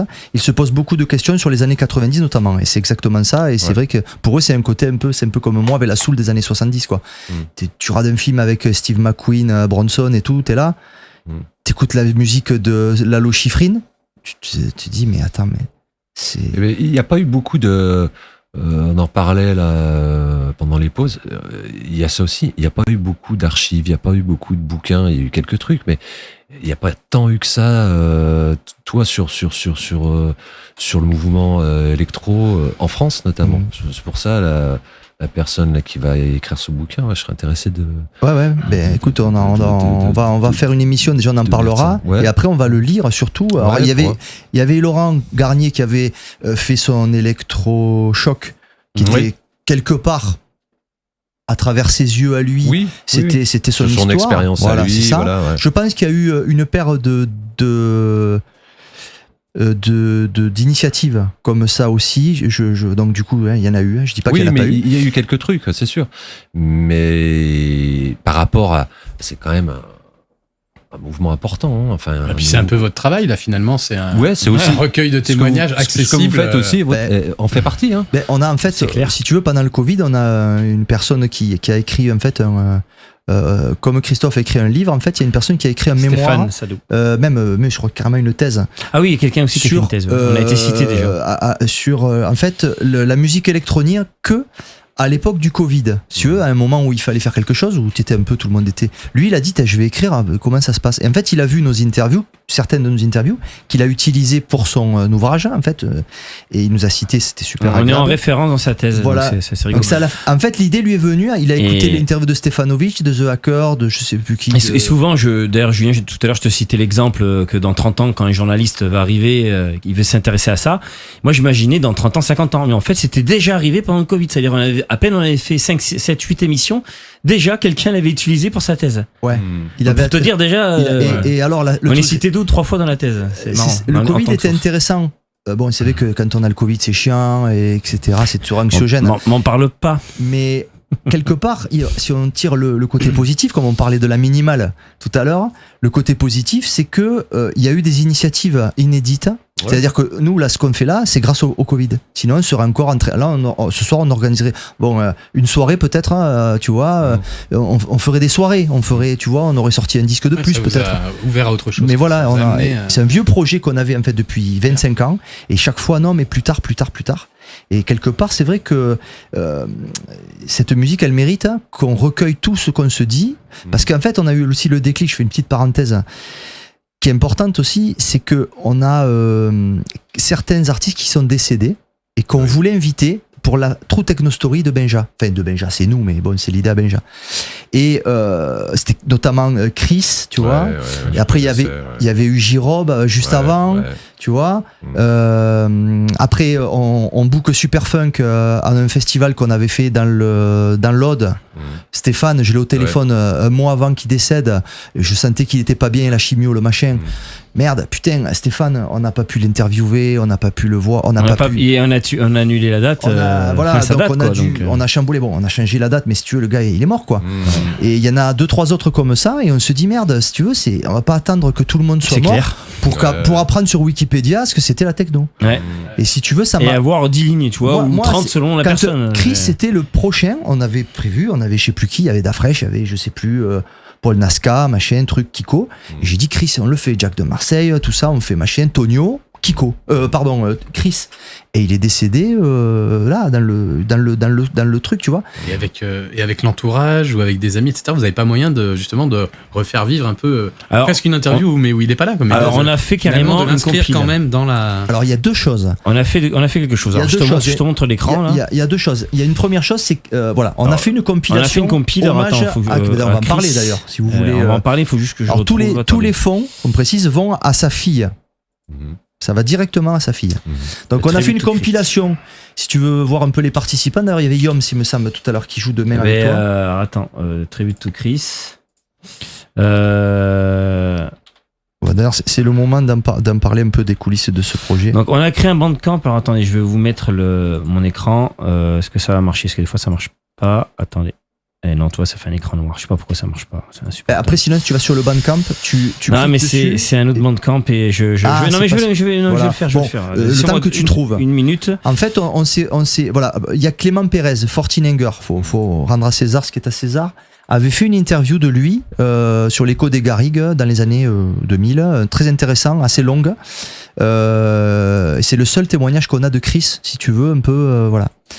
Ça arrive, regarde, ça arrive à l'écran, je le mets en plein écran. Et quand en fait, si tu veux, on a eu ce déclic avec le décès de Chris, bon, déjà, on a eu l'idée de se retrouver, donc on s'est retrouvé en fait avec Fortinanger, donc Clément, Escalofrio, Alex Escalofrio, Loloman, Benjamin et moi. On s'est retrouvés chez un Libanais, on a bouffé et on dit bon, on va faire ça, on va demander aux copains de faire des tracks. Alors de mémoire je me rappelle plus, mais qui a participé? On va retourner donc sur la page. Alors t'as Fortinanger, t'as Mind Games, Michael Pato, t'as Azanskat, t'as Chicken Friends, Slyker, Florian Müller, G-Prod, Geoff Clinton, Janoz, Jeff Strike, Chris et Cédric, Loloman, Madame M.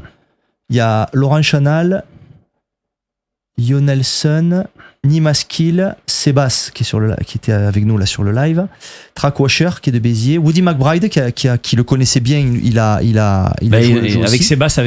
Et Yrick. Pourquoi je pensais que Yoms avait participé à ça? Pourquoi? Alors. Ah non, Yoms, il devait être sur la deuxième truc. Je crois que c'est un truc comme ça. Donc en fait voilà, donc ça s'appelle le Tribute to Chris, vous pouvez y aller, vous pouvez trouver le Bandcamp, vous tapez Tribute to Chris. Donc c'est une compile hommage qu'on avait fait pour Chris, on avait ressorti, et merci à Alex d'avoir ça, c'est une toile qui avait été dessinée par l'artiste, on n'arrive pas à lire, Bergluc, voilà. On avait demandé à Alex, on l'avait fait chier, je me rappelle pour Alex, sors cette toile. Alors il l'avait mis chez lui pour pouvoir la prendre en photo, ça vient d'une photo d'Alex et on a pu ressortir la toile. Donc voilà, et tout ça, dès que vous achetez, ça va directement sur le PayPal de sa fille. Voilà, sachez. Voilà. Donc ça c'est un peu notre petite. Voilà, c'est un peu pour rendre hommage. Donc du coup on a fait ça. Peut-être qu'on en fera aussi pour d'autres.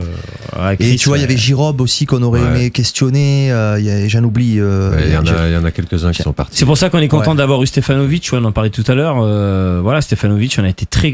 Sachez que son interview va arriver bientôt sur YouTube. Stefanovic arrive. Il est en cours de montage. Parce que ça c'est un autre problème, c'est les gens qui se font tellement rares, qui ont tout arrêté, que tu vois plus. Et ils ont vécu des choses de fou et t'as pas de témoignage. C'est frustrant. Nous, on est. Stefanovic, il fallait qu'on l'entende, tu vois. C'était vraiment. Tu vois, Jérôme Pacman, qu'on voit pas trop souvent non plus, des choses comme ça. Il y en a d'autres, bien sûr. Ah là, j'ai loupé. Alors, il y en a un qui. Titi nous dit Trax avait sorti un bouquin. Trax, je sais qu'ils sortent des articles sur Tchoul en ce moment, mais après le reste, je sais pas ce qu'ils font. Mais Electrorama, voilà, peut-être. Écoute, j'ai dit ça, mais. Après, ouais, mais ça reste des articles, quoi. Trax faisait des trucs bien.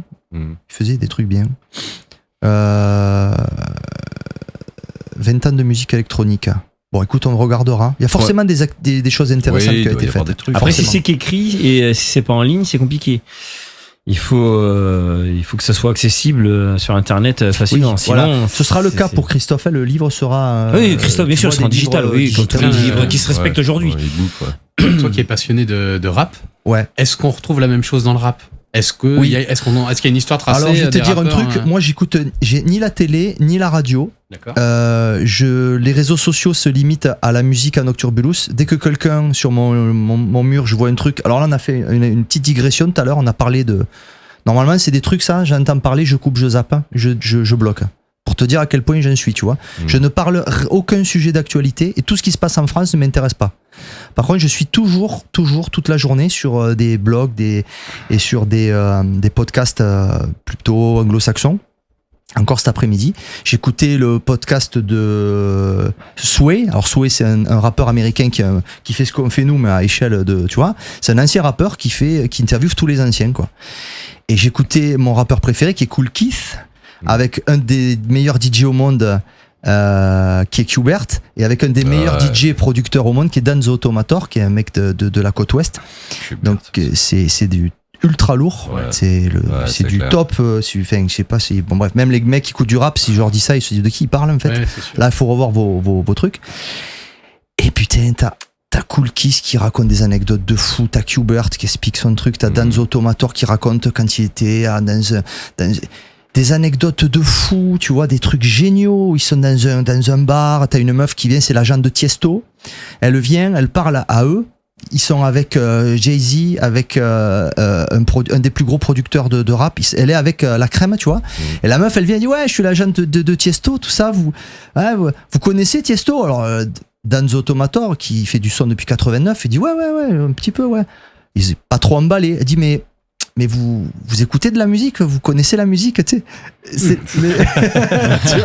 À qui tu parles? Fais juste fais un petit Wikipédia et puis après tu retournes, il faut bosser, quoi, tu vois. Voilà. Alors c'est rigolo, et puis après les gars parlent de leur, et c'est ça tout le temps. Et moi j'écoute et ce qu'on fait là, t'as des mecs qui font ça tous les jours, pas une fois par semaine quand on est énervé, tous les jours, tout le temps, et il y a des millions de vues. Des millions et des millions de vues, et il y a que des gens, les meufs, des mecs, ça parle, il y a un niveau de culture de fou, et moi je m'inspire de ça, j'avoue, moi je m'inspire clairement des Américains. En France on a ça pour le rap, alors dans le rap il y a une initiative qui est super, c'est Click TV avec comment il s'appelle, avec Cher. Cher et son associé, là j'ai oublié son nom, qui font le taf en France pour le rap. J'ai peut-être vu. Tu vois, ils ont fait une interview de Solo, Sydney. Ils ont même eu dédiqué de Benny B dédiqué pour dire l'ouverture que maintenant ils ont. Avant ils étaient un peu sectaires. Et ils font le boulot, ils font le taf, ouais. Eux ils font le taf sur le rap français. Okay. Ouais. Ils invitent un peu, et les gars qui sont là et qui voilà. On s'est un peu perdu. Désolé, c'est tellement passionnant. Non, mais c'est intéressant. Et il y en a plein sûrement qui seront contents, même en regardant le replay. Ouais, donc je vous conseille, pour ceux qui aiment le rap et qui veulent un peu étudier, Click TV, je crois que c'est Click TV. Cher et tout ça, ils font le taf. Ils font le taf dans le métal, dans le rock, forcément. Les mecs, il y a même dans le rock, tu sais, comment il s'appelle, Manœuvre, Philippe Manœuvre, il écrit des bouquins. Tu vas lire le livre parce que tu te dis forcément il y a des trucs intéressants, tu vois. Moi j'y connais rien dans le rock, je sais qu'il y a du ouais, Get Busy, Marco, voilà, le rap même underground a très tôt cherché, voilà, merci Marco. Get Busy, alors Get Busy c'était un fanzine underground parisien de rap, je crois créé par Cher, et Cher c'est un gars qui est dans le rap depuis toujours. Et c'était vraiment un fanzine des vrais, comme on disait, tu vois. Ouais, voilà. Et du coup, c'est un truc un peu légendaire. Et c'est un peu ce qui manquait un peu dans le. Bon, tu me diras, nous on avait quand même Coda. C'était un truc de fou. Je pense qu'on n'a jamais fait mieux. Le Trax d'avant, top. Il y avait aussi Out Soon. Out Soon pour les Belges, c'était un truc belge. Mais moi, comment je l'avais ça? Tu l'avais, c'était gratuit avec les flyers. Dans les magasins de disques. T'avais la version française et la version flamande. Et dans le même bouquin, et c'était gratos. C'était sympa quand même. C'était sympa. Bref. Ouais, tout à fait. Voilà. Bon, elle est partie là. Ouais, ça va, par contre, tout le monde. Non, mais du moment que c'est intéressant, donc, ouais, c'est bon. tant que c'est intéressant, on suit. Hein. Et autre chose, j'en ai quelques-uns anciens, ouais, c'est vrai. Moi, alors, en ce moment, Trax me donne des boutons. Je fais jamais de coup de gueule. Là, j'en ferai un parce que trop c'est trop, tu vois. Trop c'est trop. Tu vois, c'est comme quand t'as une soirée, t'as Def Clark dedans. Et Def Clark écrit comme ça et t'as Paul Kalkbrenner écrit comme ça. Moi, ça peut pas passer. C'est là où en fait, ça t'a toujours énervé. C'est là où ma tolérance s'arrête et que là je dis faut arrêter les conneries, tu vois. Stop, on arrête les conneries tout de suite. Def Clark quand même. Ouais. Def Clark et Paul Kalkbrenner. Non mais, tu sais, il faut tout reprendre de zéro et. Soma. Non mais. On connaît. Tu vois. Enfin, je veux dire, ça se passe de commentaires en fait. Voilà, et là mon petit coup de gueule c'était Trax qui ne s'intéresse plus depuis longtemps à ce qui se fait dans la musique électronique, tu vois, et qui parle de trucs là récemment là, j'en parlerai là, mais c'est je sais pas qui écrit les articles là-bas, je comprends pas en fait. On a eu la chance nous d'avoir des petites Tsugi, c'était sympa. On a eu la chance d'avoir des petites reviews dans Tsugi grâce à Jérôme Vial. G, qui est un mec extra, big up, mais il y est plus quoi, tu vois. Et bon, et j'ai l'impression que les autres, Tsugi et l'autre média électro. Koda. Non, Koda, c'est fini. Ouais, mais c'était fini. Mais qui existe encore là maintenant. Qui existe encore. Ouais, Tekyo. Tekyo. Il y a des trucs sympas, tu vois, voilà, mais c'est moins lu. J'ai l'impression. Alors, Audrey dit c'est. Je peux plus Bobo Parisien Land, c'est devenu insupportable. Bon. Je pense qu'il y a un petit fond de vrai, c'est pas pour faire. Après, il y a toujours notre ami Patrice Rognan qui est là et qu'on a interviewé. Oui, mais Patrick Rognan, mais lui, c'est le maquisard, lui, il est là avec le fusil. Qui est là et qui est revenu, qui est grâce à Maximum, qui est revenu, qu'ils ont fait revenir et qui a refait Rev Up. Donc là, c'est vrai que ça redevient intéressant un peu. Mais des initiatives, bon, c'est pour ça que nous on continue d'ailleurs, hein, et qu'on a beaucoup d'émissions à préparer derrière. Hein. Mais ça nous fait surtout rencontrer des gens très intéressants. Juste pour ceux qui ne savaient pas, juste pour vite fait, hein, je vous rappelle que la semaine prochaine c'est Captain Moustache. Derrière ce pseudo légendaire, vous allez découvrir quelqu'un qui a quand même beaucoup de choses à dire et qui est très productif. Je me demande si on va pas galérer aussi à faire sa bio et ses trucs. Voilà, donc le 15, on recevra, donc, qui est sur le chat, Christophe, c'est ça Piriou. Et voilà, donc pour son livre. Alors le livre, c'est. Le titre Comment la France est devenue électronique, je crois. Ouais. Je crois. Et le 22 juillet, Space 92 quand même, hein, donc qui est encore dans le top 10 Beatport en ce moment. Hein. Bravo à lui, à Popov et à Umek. Hein, donc on va parler de son histoire. Et il y aura aussi, ça devrait être une très bonne émission parce que quand même beaucoup de choses à dire. Alors j'ai envie de poser une question sur le live. Est-ce que vous voulez qu'on passe un morceau un peu doux et mélodieux ou un morceau un peu plus péchu de notre ami Jamency? C'est moi qui réponds. Non, c'est plutôt sur le live, savoir si parce que qu'est-ce qui est t'as un morceau qui est vachement mélodieux, vachement où t'avais je sais pas quelque chose qui t'a, tu sais, des fois t'as un morceau qui sort un peu du lot parce que t'avais quelque chose à exprimer. Je fais essentiellement quand même de la techno. Putain, Péchu, ils disent tous. Péchu, sévèrement burné, kick. Bon, d'accord. Gros kick, hein. Bon, lourd, d'accord. Bon, ça va. Alors, du coup, qu'est-ce qu'il y a? Je pense que Jamency et Hurricane, Roid Mining, ça doit pas être du tendre, non? Ouais, il y a aussi, il y a celui-là. Il y a aussi ça, sur Natura Viva. Mais je sais pas si vous l'avez su sur Natura Viva. Il est bien couillu aussi. Quelle année c'est? C'est assez récent aussi, hein. Ça doit être 2019, un truc de... Le nom du track? C'est pas Transit, c'est pas Tune Pulse? Non. C'est pas Berlin Trip? Non, ça c'est... Opto? Le plus récent qu'on a, c'est Roid Mining, hein, avec Hurricane. Hein. D'accord, on l'envoie? Allez. Envoie le pâté. Faut que ça tape. Ok, c'est bon. On n'est pas là pour dormir, balance la sauce. D'accord, ça va. Alors attends, par contre j'ai pas la pochette. Hein. Bizarre.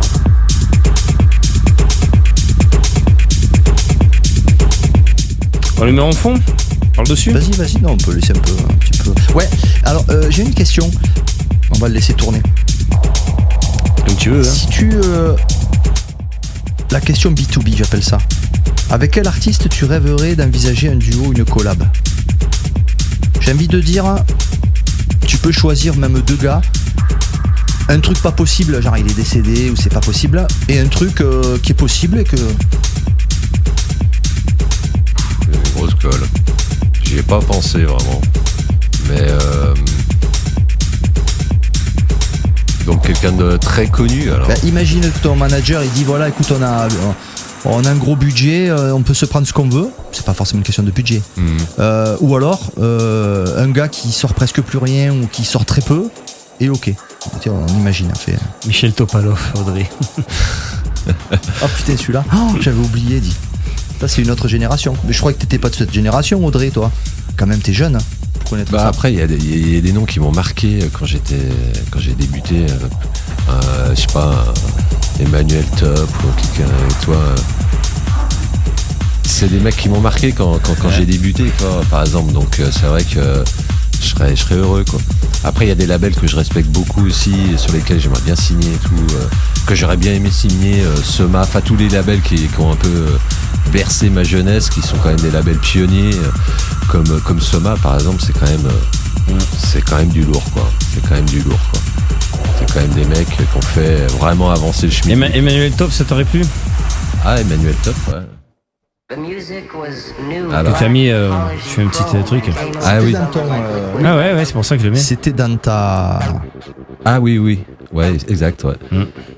C'est vieux. Turkish Bazaar. Turkish Bazaar, ouais. Sur, attends, je vais mettre le petit la bonne pochette. C'était le Petit Prince, hein, c'était signé. Je vais te mettre la pochette. Non, c'était sur le label, regarde, c'était sur Attack. Je te mets à l'écran. Ah ouais, exact.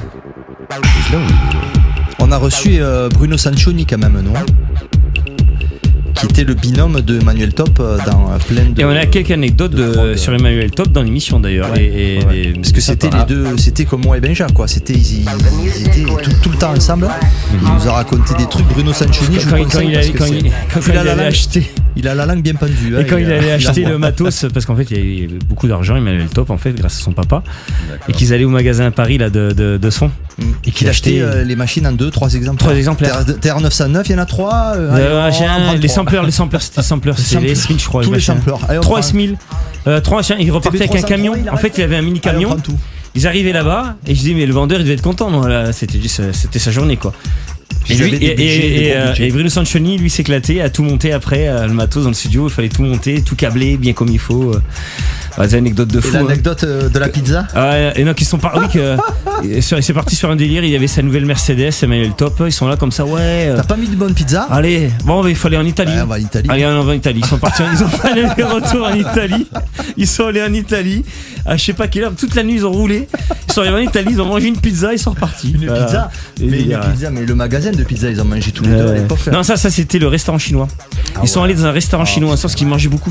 En fait, ils mangeaient toujours au restaurant.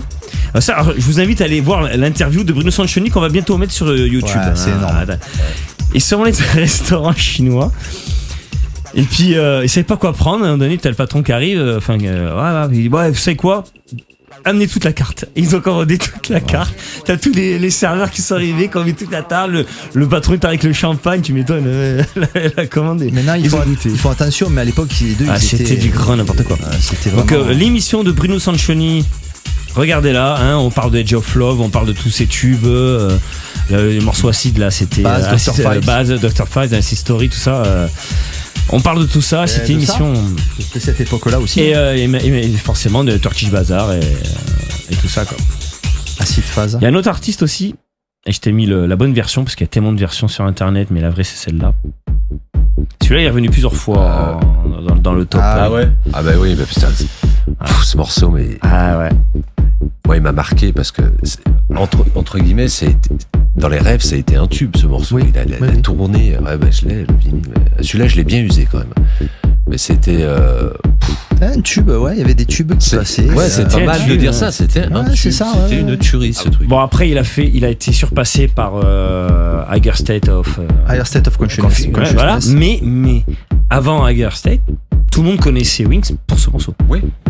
C'est et même d'ailleurs, t'en as certains qui te diront que celui-là sera la référence. T'as les deux écoles en fait. Mais les deux morceaux sont une tuerie de toute façon. Hein. Le gars, il a fait 2 tubes quand même. C'est beau. Pareil, lui aussi, on l'a rencontré.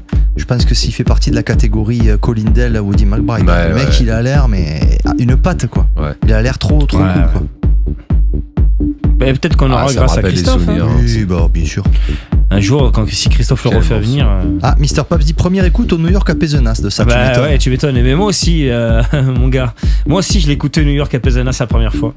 Et on a même une anecdote, nous, de ça. L'accident, un couple. Oui, c'est vrai. Ils arrivent donc au New York, justement. Ils partent du New York, ils rentrent du New York. Ils se rendent vers. Alors, on vous rassure, il n'y a pas eu de mort, il n'y a pas eu de blessés graves. Mais bon, accident assez spectaculaire avec des tonneaux et tout. La bagnole se retrouve sur le toit. Et il y a quelqu'un qui arrive, ça va et tout. Il y avait ce morceau en fond et ça rigolait. Ça rigolait. Voilà, c'est resté. Voilà, c'était.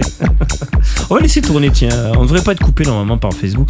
Bon, désolé pour Facebook, j'ai quand même. Non, je pense pas qu'on soit coupé. Sorted. C'est BMG, machin qui coupe, c'est pas. Ouais. Quel morceau. Il est long, à partir, il est bien, il rentre dedans. Je sais pas si Sébastien est toujours là ou si t'es parti te coucher, mais. Progressif, c'est beau. Ah, puis il fallait avoir l'idée, quoi. Ouais, faut l'amener le truc, tu vois. Puis il le fait venir en plus, tout à petit. C'est ce que je dis toujours, c'est le premier qui a eu l'idée qui est un génie parce que c'est vrai.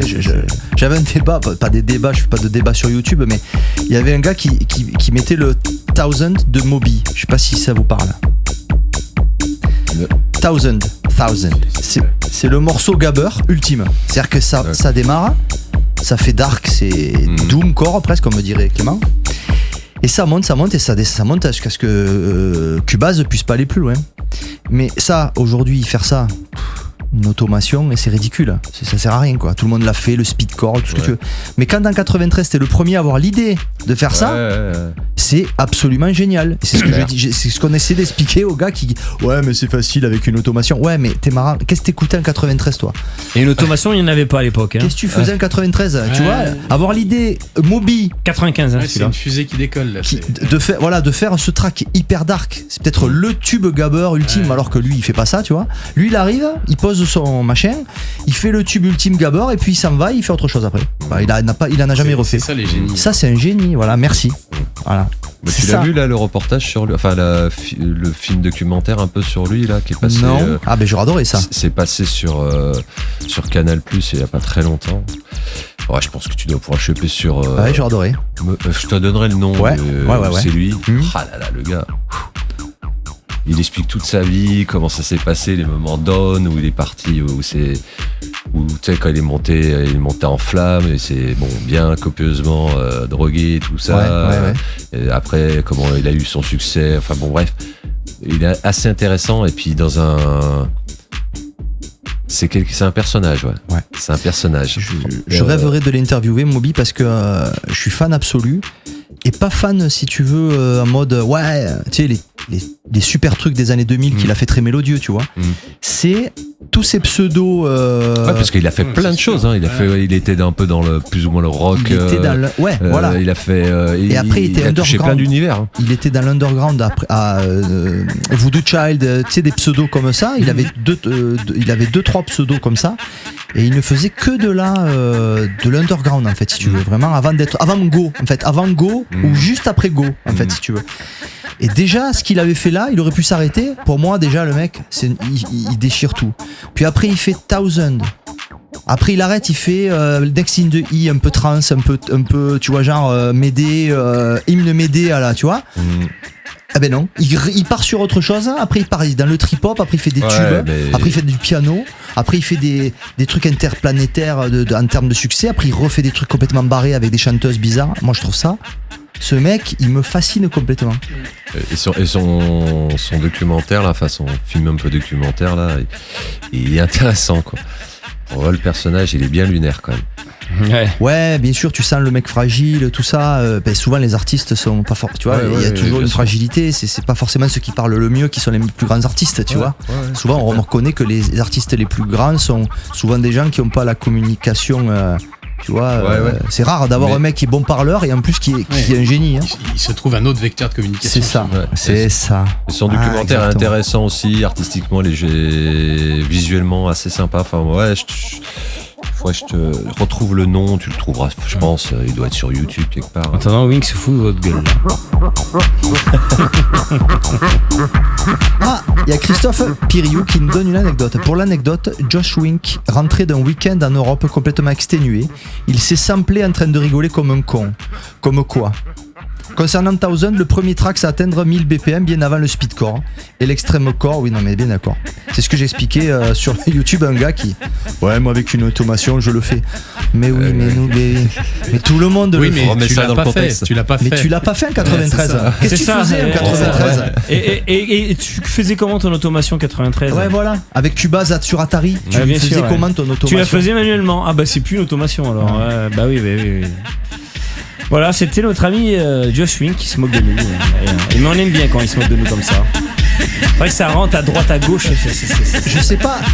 Hey, Clever. Attends, j'ai jamais pris de produit, mais je sais pas. Mais je pense que sous certains produits, ce truc ça doit être bizarre. Oui, ça doit faire. Ah, c'est une grosse montée, je pense. Et à propos de grosse montée, alors ça par contre, t'es le premier à nous l'avoir mis celui-là. Non. Ah, c'est vrai. Si, c'est le premier. Hein. Bah. Personne nous l'avait sorti. Ah bon ? Ah ouais les gars. Pourtant il y a de quoi faire là. Hein. Ah ouais, qu'à faire. Ah, on a des anecdotes là. 97. Qui n'a pas complètement perché sur ce morceau ? Regarde mes poils. Ça tape. Il y a les poils. J'aime bien là, le petit quand ça repart là à chaque fois. Mais moi je l'imagine en train de mixer. Parce que je l'ai vu et je l'ai toujours. On racontera au Rockstore une anecdote fabuleuse. Allez, ce morceau est indémodable. Même s'il y en a certains qui disent ouais mais c'est vieux mais ça passe quand même. Ça passe. Jeff Mills, 4 modas. Puis il fallait oser, tu vois pareil en remettant dans le contexte à chaque fois, c'est intéressant. Distordre son kick comme ça, il le faisait pas forcément sur les prods un peu avant. Donc du coup tu te dis mais il a osé un truc un peu différent parce que là le kick il est vraiment distordu, tu vois, tu sens que ça sature et il a fait exprès forcément, tu vois. Ouais, et puis moi c'est quand même un artiste à mes débuts pareil que j'ai vu, il m'a marqué quand j'étais jeune quand même. Hein, Jeff Mills, début des années 90 quand je l'ai vu la première fois sur scène. La grosse claque. Ah là c'était comme tu disais, observation, analyse de grand. J'ai collé. Là tu regardes ce qu'il fait, tu prends des notes. Ah oui, j'ai bien regardé pendant 2 heures. C'est clair. Non, donc ouais, ça a marqué, ça m'a bien marqué. Nous on a une anecdote avec Jean, on c'était en 97 ou 98. Ouais, 97. Non, 97. Quand Monceau était sorti. 97. Hein. Donc il joue au Rockstore à Montpellier. Donc gros événement, donc on s'était débrouillé pour y aller bien évidemment. C'était les Pingouins qui avaient organisé ça. Donc on était à côté de la cabine sur la droite. On était juste à côté. J'ai des photos, tu le vois. Tu vois les TR-909 rangées dessous. Ouais, et les secours. Il y a une panne, elles étaient juste sous le. T'en avais des secours. Il y en avait 2 de secours. Donc il commence à jouer, et puis à un moment donné, on voit un gars qui arrive en furie, qui arrive comme ça, qui regarde comme ça, il est là comme ça, il fait ouais mais il revient, il dit mais.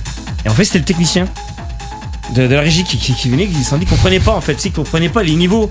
Il dit mais quand il nous regarde comme ça, il fait mais il est complètement malade, hein, mais il est complètement fou. Qu'est-ce qu'il fait? Et t'as son manager qui dit non mais là c'est bon. Donc voilà, donc la soirée se passe. Et le lendemain, je vais au Pingouin. Forcément, je vais. En plus, il faut savoir que le Rockstore, le Pingouin était dans la même rue que le Rockstore. C'est très pratique d'ailleurs. Donc le lendemain, j'étais encore sur Montpellier. On avait dormi chez ta grand-mère, Jean. Ouais. Donc je devais rejoindre ma classe qui est coïncidence. Il y avait un truc, un séminaire de je sais pas quoi. Bon bref, je me dis tiens, mais je vais passer au Pingouin. Et là, je vois donc il y avait Willy et Stéphane et tout. J'ai fait hier. Et tout, gars, il y a un gars qui est venu et tout, bah ouais, c'est simple, il nous a pété le retour. Il a complètement explosé le retour. Il a tout pété, les amplis du retour, tout avait pété en fait. parce qu'il y a des petits problèmes d'oreille. Je crois qu'il Jeff. était déjà clair. sourd à l'époque. C'est clair. Ouais, Il y avait c'était 25 ans en compliqué. arrière, hein, donc je sais pas aujourd'hui. C'est mais- clair. Et il jouait tout dans le rouge saturé. En fait, c'est chiant pour les techniciens parce que le gars à sa console, il voit tout dans le rouge. Lui, il comprend pas. Il faut descendre, mais ça sature, c'est pas bon. C'est Et clair. lui, mais non, Mais c'est bon, Jeff Mills, mon gars. C'est vrai que début des années 90, il m'a mis une grosse claque. Et j'ai eu la chance de pouvoir le rencontrer une fois, discuter 5 minutes avec lui. Il est complètement lunaire, le mec. Hein. C'est un mec, il est nous, dans on sa l'a bulle. Ah, Attention. conceptuel le mec. Hein. Ah ouais. Bah nous on l'avait vu mais c'était particulier. Très gentil, mais Ouais. waouh. Ouais. Aïe. Ouais, c'est très spécial. Très spécial. La fois où on a parlé avec lui le plus longtemps, c'est quand on était dans les répètes de la. Au Pont du Gard. Au Pont du Gard, quand il était avec l'Orchestre Philharmonique de Montpellier. Super. On y était la veille, pendant les répètes, il y avait 10 personnes, on était là, on aurait à l'époque. On avait été on invité n'avait pas par les outils, mais c'est dommage. René parce que Kering qui nous avait on y invité. était quoi, donc C'est c'est le directeur dommage. de l'Opéra de Montpellier qui nous avait Si invité. on avait plus les J'adore. Moi, outils. j'écoute parce que toutes les semaines ou tous les mois, j'écoute. Ah ouais. Ah ouais, Super. Ben nous on y assistait la On veille. répète quoi, on était là. Alors, genre, t'as donc on l'orchestre, assistait au concert t'as mais sa- tout seul. Il y a sa femme, tu sais, une petite asiatique là. T'as l'organisateur, t'as le mec des lights, il y avait nous. C'était un endroit, c'était donc la veille d'un événement. avait 10 000 personnes il y a le personne, lendemain. tu vois. Et le lendemain, par contre, c'était un truc de fou quoi. Ouais, Et c'était un truc on de a fou. vu les trucs, la 909 et tout. Et on a pris le temps, vu qu'on était invité par René Kering du coup. Moi j'ai les photos. D'ailleurs, on les a dans les archives. Ouais, les archives. Tu sais, j'ai sorti, moi j'avais tous mes trucs, on avait sorti, j'ai posé 2-3 questions, on a un peu discuté, on était vraiment à la cool, hein, c'était vraiment. Mais comme tu dis, il nous avait signé les il est disques. d'une autre planète, quoi. Exactement. Il ouais. est d'une autre planète. Il est dans sa bulle, et très gentil, mais Très gentil, le mec, il est là. Moi, je voulais surtout parler de l'époque qui, moi, m'a marqué chez lui. C'est l'époque des premiers UR X101, X102, Ouais, X103. voilà, quelle folie. Tu vois, les tout premiers UR, tu sais, 91, 12. Et j'étais là, mais il était très souriant, très cool. Mais c'est vrai que le gars. Qui faisait la queue. Qui c'est qui nous a raconté ça quand ils sont venus à Paris? C'était les artistes de la soirée, ils faisaient la queue pour rentrer dans la boîte. Ils disaient, mais non, mais attendez, passez-vous. C'est quand ils avaient fait les soirées UR et tout ça, ils avaient raconté qu'ils faisaient la queue. Ah oui. Par politesse. Ah oui, d'accord, j'imagine bien avec son petit pantalon. C'était là que faisait la queue. Sur, tu sais, Mais non, mais sa attendez, petite mais les chemise gars, de tout le temps. Je veux pas. non, mais non, C'est clair. passez-vous là, voyez, VIP, Je vous veux êtes des brusquer artistes. personne, hein, je suis. Et ce qui est très Est-ce que intéressant. c'était pas ça un peu au début? Est-ce que c'était pas ça un peu les soirées techno au départ? C'était vraiment tout le monde ensemble, quoi. Ouais. Il y avait pas Les mecs rentraient par l'entrée. Il y avait tout à pas fait. les loges et tout. Oui, quoi, c'était, les mecs rentraient par l'entrée avec le truc. pas trop le côté Star System. Ouais, tout à fait. entre guillemets, tout ça, ouais. Je revois des archives là, on parle de ça, c'est intéressant, c'est marrant, c'est pas du tout prévu, ça qui est chouette. Je revois, parce que j'ai une chaîne YouTube, moi, Jean Bruce aussi, où je mets des archives en fait, des vieilles archives en fait. Et tu voyais, il y avait un petit reportage sur CJ Bolland. Qui rentrait dans un club, un petit truc sur lui, un petit thème. Il faut que par contre c'est en hollandais, il faut que je le fasse traduire pour le mettre qui est sous-titre français-anglais. Et parce que hollandais c'est un peu limité. Et tu le vois, le mec il rentre par l'entrée quoi. Il est là, il y a du monde, ça ouvre, truc, il rentre, il n'y a pas le côté caché derrière, il y a une autre entrée, on ne se montre pas, on sort, on fait le live, on s'en va en douce, tu vois. Il y avait le côté, j'arrive au milieu, je pose ma caisse à disque au bar, je m'accoude, je regarde un peu, il y a un mec qui vient me parler. Alors là, on a l'impression que c'est tout naturel. Mais à l'époque, c'était des stars quand même, tu vois. Ouais, bien sûr. Et aussi, petite anecdote aussi, c'était sur Jeff Mills, c'était au début à Détroit quand il était DJ en radio. Et qu'en fait il avait que genre 10 minutes pour passer ses nouveautés, et c'est pour ça qu'il avait pris l'habitude en fait. Et t'as des images d'archives où tu le vois. Ouais, des très rapide pour mettre en Et il jetait les disques. Il jetait les disques comme ça derrière. Il disait ça faisait une plaque, il disait mais il avait pas le temps, donc il prenait, il le jetait derrière. Il baissait le suivant, et après t'as quelqu'un qui allait les ramasser. C'est pour ça que ces disques étaient niqués. Et là je te parle de l'époque Electro Boogie 84, 85, hein, je te parle pas, tu vois, donc déjà à l'époque il était dans le truc. Il y a Marco qui dit X101 à Astropolis avant le Covid, c'était dingue de voir ça. Ah oui, alors je savais pas. Et tu vois, tu me l'apprends, moi X101 c'est dans mon top 10 quoi. X101, je sais pas si ça vous. Ouais. C'est un tout premier UR, et c'est Jeff Mills et Robert Hood en fait. Et c'est mon disque de chevet quoi. C'est ouais. X101. Bah pareil, il le fait encore aujourd'hui. Je l'ai en CD, en vinyle, en album vinyle. J'ai le maxi vinyle, l'album CD, l'album vinyle. Il y a le mini vinyle, c'est ça? Non, Il y a une version ça c'est qui- Doppler Effect. Ça, c'est la C'est Doppler pas- effect. Superbe anecdote, merci. Voilà, on est chaud ce soir, je sais pas, mais c'est ça sort tout seul. Allez, je vais te poser la petite question. Après, on a un peu Attends, de il y a son. une question qu'on pourrait poser Ah, aussi. oui, la dis-moi. fameuse. J'ai le jingle, la fameuse. Ah, tu veux lui poser? Ah, bien sûr, je vais lui poser, je veux savoir. Ah oui. Alors, c'est là, regarde. La question maximum. Maximum. Voilà, donc si on te met ce logo, est-ce que ça te parle? Pas forcément. hein. Alors, Peut-être si pas sur connu, Lyon, il n'y avait pas forcément de... Si, samedi. Maximum, c'était une radio un peu atypique, hein, si tu veux. Si, samedi.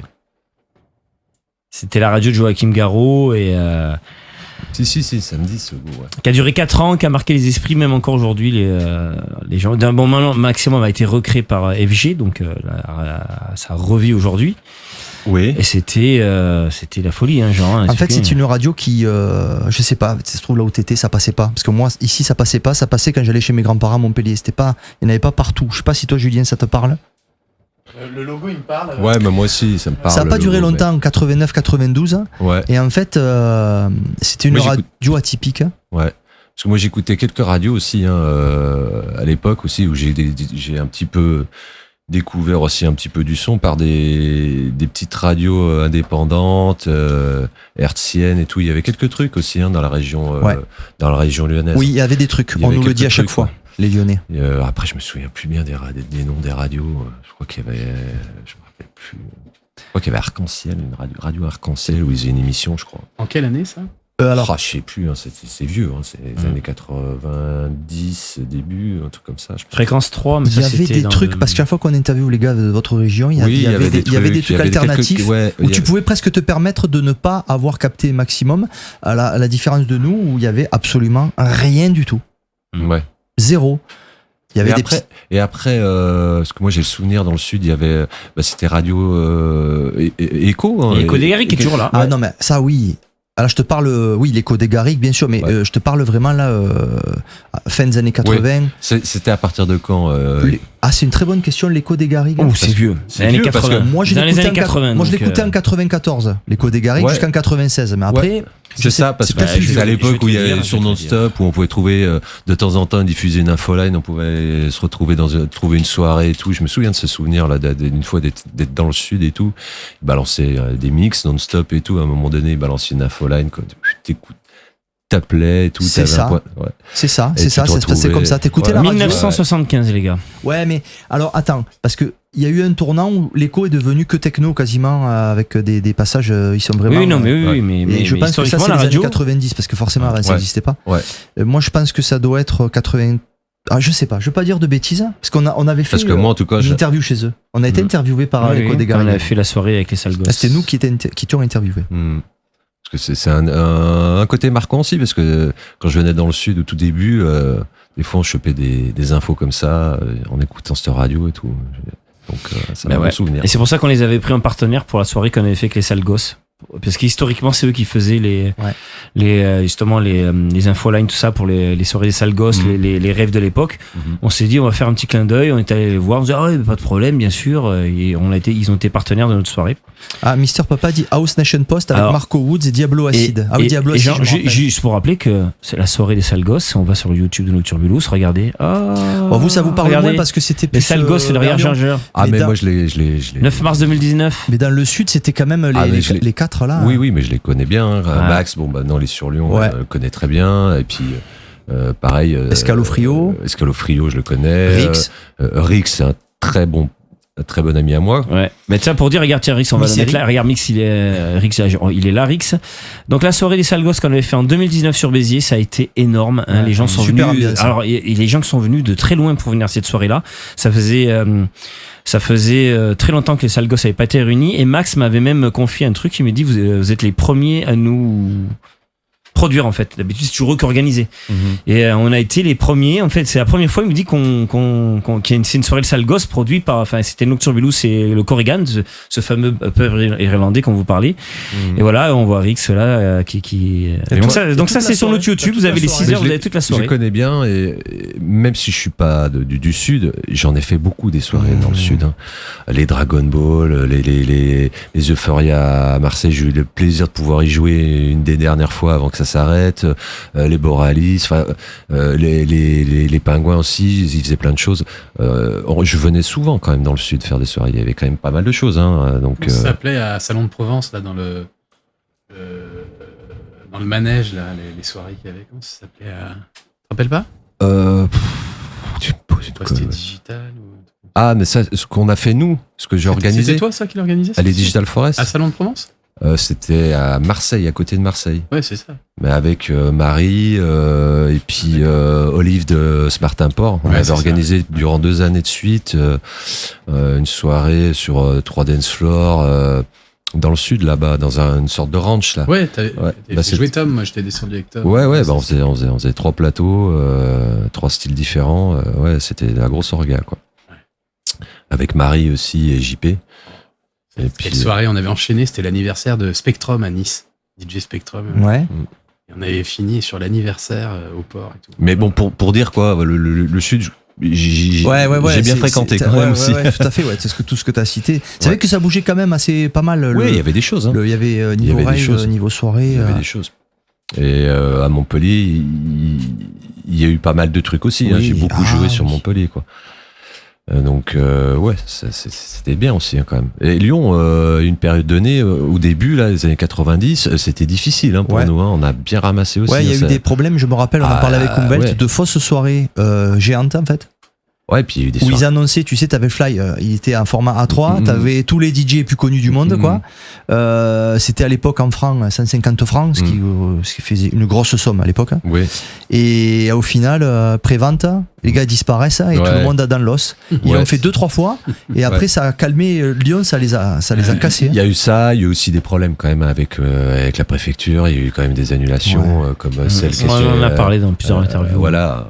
Là, le Tony Garnier et tout, ça a fait du mal aussi. Hein. Là, le Tony Garnier, oui. Donc, voilà, quoi. Mais bon, on s'en est relevé, mais ça n'a pas été évident quand même. Ah oui, ils nous ont bien embêtés, ouais. C'était pas évident. On se connaissait bien avec la préfecture. Ouais, quand même, ouais. Même si tu faisais bien les choses et tout, ils étaient durs. Ils étaient durs partout en France, mais bon, particulièrement à Lyon. Ouais, mais nous, on a connu ça avec New York. Et après les sales gosses, faut savoir qu'on en parlait tout à l'heure pendant qu'on mangeait. Donc Max, je vous invite à voir son émission parce que Max, d'ailleurs, son émission va être montée bientôt. On va poster Max. Et je crois qu'on l'a mis là, Max ou pas? C'est Alex et Rix. On a Rix et Escalo et il nous manque Max. Et après, on fera Misery à la rentrée qui sera invité. Max a fait de la prison. Donc a fait quand même de la prison pour défendre le mouvement. Il a pas le choix, ils l'ont mis en prison quand même. Donc ils ont fait une manifestation sur la Comédie à Montpellier et nous aussi, voilà. Enfin, tous les organisateurs, enfin une grosse partie des organisateurs, on avait des assos dans les années 90 qu'on organisait. On a tous eu des problèmes pratiquement avec les autorités. On est tous passés au tribunal une fois, même si tu faisais bien les choses. Ça allait on était quand même jeune et volontaire et voilà, on lâchait rien, mais les pressions étaient difficiles quand même. Puis c'était vraiment pas juste. Moi je me rappelle à Chanas. Bien sûr. On a fait 3 jours de son à Chanas, en dessous de Lyon. On avait fait un truc super sympa. Et on était dans les prés au bord du Rhône. Il y avait personne autour. Ils ont été chercher les gendarmes des témoignages de gens qui habitaient très loin de la soirée, mais ils ont été demandés des témoignages. Ouais, d'accord. Vous pouvez témoigner s'il vous plaît, parce qu'il y a déjà. Ah oui, on va vous témoigner. C'était ça. C'était pris 10 000 Là, je parle pas d'organisation free, sauvage, où tu déclares rien. Nous, on essayait de faire quand même les choses correctement. C'était pas évident. C'était pas évident. Et nous, on a la fameuse anecdote justement de cette période-là où carrément, Cantagril est arrivé avec un hélicoptère. Ouais, la fameuse qui revient souvent. Qui revient très souvent cette anecdote. Hélicoptère. Là, c'est un hélicoptère qui arrive, qui descend. Moi, c'est pour qui arrivait? La gendarmerie. Cantagril, le fameux Cantagril, celui-là qui était on le surnommait le chasseur de rêve, quoi. Il détestait les rêves et c'était lui qui était mandaté pour faire égard à tout ça. On en a fait une Warped Side là à l'époque.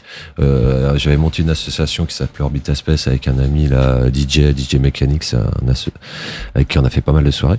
Et on en a fait une dans ma région, sur un terrain privé, à quelqu'un, pas squatté ni rien du tout. Et on a eu l'hélicoptère. Hein. On a eu l'hélicoptère, on a eu 3 casernes de flics. La soirée, je l'ai quand même faite. Je me suis tenu à la faire, malgré la pression. Garde à vue le lendemain. Enfin bon, bref, c'était pas évident quand même. Il y a une période où c'était pas évident. Tout le temps. Le caveau, l'autre grosse soirée du caveau. Ouais. C'était en quelle année ça? Dans le Beaujolais, c'était 98, un truc comme ça. Ils étaient déjà au péage, hein, ils attendaient tout le monde. Ouais. Non, mais c'était pas évident. Pour personne, c'était évident et il y en a qui ont essuyé les pots cassés, malheureusement. C'est clair, ouais. J'ai Anthony, là, Pora, sur le live qui dit on a fait les street parties, manif pour le son libre à Lyon, avec les grillons, les méchants enfants, etc. Ça, c'est des trucs que vous connaissez. C'est plus récent, les méchants enfants. C'est les Stéphanois, ça. C'est ceux qui font des frigs, justement, des trucs comme ça. Il me semble, ouais. Les méchants enfants. Les gens de Saint-Étienne. Ouais, c'est même encore aujourd'hui, des fois, bon, ça. C'est pas toujours évident, même aujourd'hui. C'est pas aujourd'hui même évident, hein. Ouais, c'est clair. Pour avoir toutes les autorisations, tout ça. C'est compliqué. Soit t'as un maire, soit tu connais un peu. Nous, on a eu la chance, on a même encore aujourd'hui la chance. On croise les doigts, on espère que ça va se faire, hein. On va refaire une soirée qu'on devait faire avant le Covid, je vous en avais parlé, avec Minimum Syndicat, Fortinanger, Evin Nikita, Trackwasher. C'était la Rêve Générateur. Donc, c'est une soirée qu'on veut refaire en 2023. On travaille dessus, mais heureusement que maintenant c'est un peu plus ouvert, mais ça dépend les villes où tu es. Ouais, ça dépend. C'est ce qu'on expliquait avec, il y a pas si longtemps que ça, mais avec David Dasco, on en parlait, c'est selon et Christophe Tompoux, donc, qui expliquait que voilà, il y a beaucoup de maires qui politisent la culture, ce qui est insupportable en fait. Ouais, ils utilisent la culture comme un outil, alors ces périodes d'élection, machin, oui, c'est super machin, puis après regardez, Covid arrive, on n'a plus rien à foutre quoi. Culture c'est quoi? Les boîtes de nuit, les trucs, on s'en fout, on ferme. C'est les gars, ils dansent là, ils vont se refiler le Covid, enfin c'est insupportable. Ouais, c'est pas pris au sérieux quoi. Et Christophe, il nous avait expliqué aussi un truc sur il avait fait donc vous savez que historiquement la Film Picnic la Film Picnic était historiquement à Montpellier. Et cette année, la mairie lui a fait comprendre, ben non, on participera plus à la gestion, parce que la mairie participait. Ah bon, et c'est en off qu'on lui a expliqué, ouais, tu comprends, t'as fait Boris Brejcha aux arènes de Béziers. Parce que c'est Ménard. Et il dit alors, je tourne le dos à ma ville parce que, soi-disant, le maire, c'est insupportable en fait, insupportable. Voilà, donc du coup il a changé et il faut savoir que le maire de Lunel et Frontignan, forcément, donc cette année ça va se passer à Lunel et à Frontignan. Et forcément, eux, bras ouverts. Comme il appelle ça, le ruissellement qu'il y a derrière, qui découle de ça. Ouais. Les campings, les restaurants, tout. Mais c'est du pain béni. Mais tant pis pour Montpellier. Voilà. Et il continue. Et il y a Paul Cabrenner, en octobre, à Béziers, malgré tout, aux arènes. Voilà. Après, c'est très hérolté, très 34 notre petit délire, mais c'est vrai qu'il y a eu toujours eu une guéguerre entre Béziers et Montpellier, historiquement. Depuis toujours. À tous les niveaux, là. Par contre, c'était, même au niveau des écoles, des universités, c'était compliqué. Ouais, voilà. On mettait des bâtons dans les roues. C'est Montpellier qui a tendance à tout vampiriser. Béziers, c'est un peu le truc, un peu Bon, c'est un peu changé aujourd'hui, mais même encore, on en subit, de temps en temps, on subit encore, Alors après, je sais pas, je connais pas toute l'Allemagne, je suis pas allé jouer de partout, mais bon, j'ai fait quelques trucs à Berlin, des trucs aussi en frontière, quelques gros festivals vers Freiburg par là-bas. Là-bas, tu peux faire les choses, j'ai l'impression, plus facilement. Ils ont compris qu'il y avait ce que tu parlais de ruissellement, que ça va apporter remplissage d'eau, remplissage des hôtels, les restos, les machins, les bidules. Il y a le festival que j'avais fait, la CIU Festival, qui font chaque année et tout. Ils font 20 000 personnes le samedi, 20 000 personnes le dimanche. Il n'y a pas un pépin, il n'y a pas de problème. À Berlin, c'est pareil. Alors, un peu moins maintenant, mais il y a 15 ans, 20 ans de ça, on m'expliquait, quand j'ai joué là, en Allemagne, là, plusieurs fois, là, notamment collègue là, Mouk Conspiracy m'expliquait que dans les parcs publics tu pouvais poser ton son comme ça une fois de temps en temps, personne t'emmerdait. sans déclaration. Moi, j'étais à Maintenant, Manchester. ça a un petit peu changé, mais Oui, t'as c'était raison. beaucoup plus open quand même. Ils avaient capté que la musique électronique, voilà, Bien sûr. c'était une culture à part entière, que ça amenait des choses intéresses pour la ville. Bien quoi. sûr. Au Royaume-Uni, c'est encore plus flagrant. Moi, j'étais à Manchester quelque temps, et c'est vrai que tu te baladais, des fois, t'avais une impasse. Hein. Une impasse, ça sert à rien. Ils installent un sound system, et puis ils mettaient du son, et ils faisaient un truc, et il y avait, tu vois, voilà, et c'était. Chez nous, c'est encore difficile. Ouais, mais on a tellement diabolisé à une époque. Ouais, c'était. Déjà, on a les politiques qui sont certainement pas les plus exemplaires en Europe, hein, donc l'intérêt collectif, il s'arrête là où le leur commence, quoi. Donc ça, c'est. Et puis ça a été diabolisé. Donc c'est toujours cette même génération de gens au pouvoir et qui sont restés dans ce réflexe de repousser ça. C'est ça. Tu peux raconter l'anecdote de David Ascour, je crois qu'il l'avait pas raconté. Si. Il l'avait raconté. Ah non, celle du château. Celle du château, ouais. Ouais. On a organisé une grosse soirée en périphérie de Lyon. On avait loué un château de dance floor, etc. Et on se retrouve, je crois que c'était le jour même de la soirée. Hein, écoutez, elle est énorme cette anecdote. On se retrouve en gendarmerie, là, l'équipe. Alors, ils sortent des mois d'enquête, de classeurs. Ils se sont fait des films pas possibles sur nous et tout.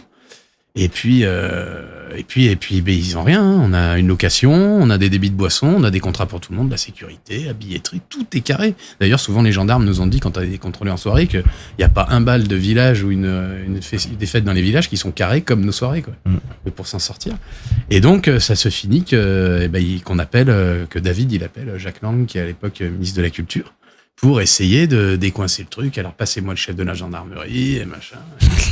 Mais c'était de la folie, quoi. C'était la chasse aux sorcières, quoi. Il appelle Jack Lang carrément. Et vous en êtes sorti comment alors ? Eh ben, ça s'est passé que ces jeunes, ils sont bien. Qu'est-ce que vous avez à leur reprocher ? Pas grand-chose. On les suspecte de ça. Oui, mais vous avez quoi pour les suspecter ? Bon, vous avez rien de très concret. Eux, ils sont carrés, donc vous les laissez faire ce qu'ils ont prévu. Vous avez rien pour les retenir. Voilà, quoi. Bon, ils nous ont quand même collé tout contingent de camions de gendarmerie, de douane et tout, à toutes les entrées de la soirée. Mais bon, ça s'est fait quand même, quoi. On a eu chaud. Ouais. On a bien eu chaud sur celle-ci. En plus, Ouais. on a mis des sous quand même. Hein. Ouais, c'est ça. Tu peux vite perdre. Mais c'est ça. C'était ni la première ni la dernière. Hein. Et ouais. Ouais. Le monde. C'était. On avait au départ, on voulait appeler certaines parties de la discussion. C'était souvenir de rave, tu sais. Ouais. C'est le. On en a beaucoup là. C'est vrai que. Souvenir de rave. Ça faudra presque faire un chapitre. Mais on essaiera un jour de faire un résumé surtout sur YouTube, parce que pour l'instant, on met les replays sans. On fera des coupes et on mettra des passages. Mais parce qu'il y a des anecdotes, les gars. Mais que ça soit Paul Nasca, quand ils sont allés en Amérique du Sud, course-poursuite dans la rue, et eux qui se chient, des courses-poursuites de voitures, tout, avec les mecs avec les flingues et tout, des trucs, les gars. Il y a des anecdotes, sympas, on en a, mais dans cette émission, et c'est pour ça que cette émission est là, hein, pour ce genre d'anecdotes-là, c'est là qu'on se régale. J'ai une petite truc, moi, il y a un track qui me. Berlin Trip, c'est. Oui. Je sais pas, Attends, je le mets. Ça, c'était sur Amazon, ça. Je vais essayer de retrouver la pochette. Pas sûr. Ou sur Among. Pas sûr. Si, ça doit être ça. Ouais. Je vais essayer de retrouver. C'était en 2016. Alors, 2016. Berlin Trip. La pochette, c'est ça, regarde. Ouais, c'est ça. C'est sur la subdivision d'Amazon, Among.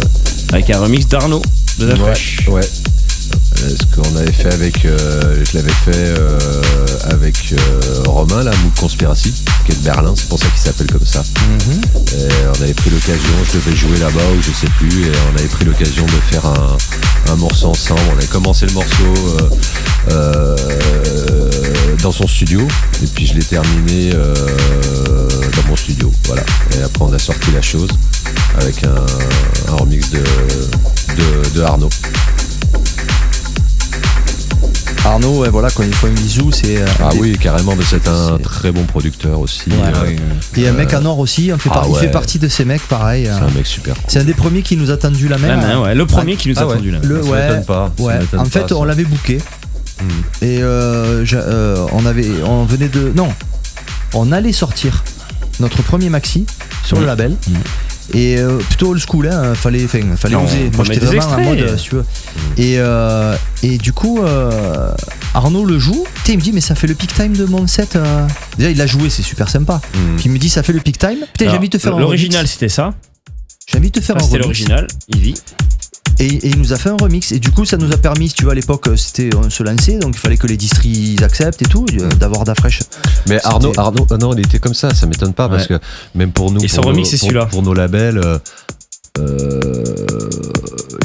à part quand il avait du boulot, mais il a rarement refusé. Même au début, quand on se lançait, enfin, ça faisait pas très longtemps qu'on avait le label, bon, on commençait à avoir des noms et tout, et il trouvait du temps pour faire un remix, donc ouais, non, c'est un bon gars, quoi. Ouais. Un passionné, pareil, et vraiment. Très grosse culture, hein, parce que là, il est toujours, tu le vois, Très technique, beau très. gosse, techno, mélodique, mais il a une culture de cold wave, musique, new wave, cold wave. Moi, il m'a appris la moitié de ce que je sais, et c'est lui qui m'a guidé, les trucs, impressionnants en termes de culture musicale. Ouais, c'est clair. Ça se ressent Bon pas forcément dans ses producteur. prods, mais Il fait aussi du master, je crois aussi. Oui, il fait master. du mastering. il a une chaîne YouTube où il fait des tutoriels. Ouais, D'ailleurs, j'ai repris mes prods et elle me disait merde, mais c'est vrai que j'ai oublié de. C'était ça le peak time. Très bon remix de Arnaud. C'est en quelle année, Jean? C'était le premier maxi, ça. 2008. 2008. C'était notre premier maxi vinyle. Hein. Oui, sur plus de la techno-mélodique plutôt maintenant. c'est Ouais. ce qu'il fait. Ouais. Mais moi j'aime bien, j'en joue aussi. Quand je joue Premier plus calme. Berlin Trip. Bien sûr, ouais. Et c'est vrai, c'était le petit big up à Arnaud parce qu'il a été à une époque où voilà, on pesait pas bien lourd, il était quand même On là. était absolument Ouais. pas connus. Hein. Donc il nous a fait un remix, donc c'était super Puis cool. il a donné des conseils sur live, il m'a beaucoup aidé parce que moi aussi pareil, ma vie a changé le jour où live a débarqué. Parce que moi c'était Cubase, Atari, après j'ai essayé Reason et puis Ableton Live, c'est Arnaud qui m'a un peu guidé, hein, j'avoue. Et c'est vrai que ça a tout changé. Hein. T'es toujours sur Digital Performer ou Ah non, je suis sur live. Moi. T'es sur live maintenant? Ouais, il l'a dit. Ouais, je suis sur live pour la prod, pour quand on fait du live avec Bob, avec Atix, c'est pareil, on a chacun un live, on branche avec des cartes son, paramètres. Ouais, non, c'est quand même super pratique, quoi. Ouais.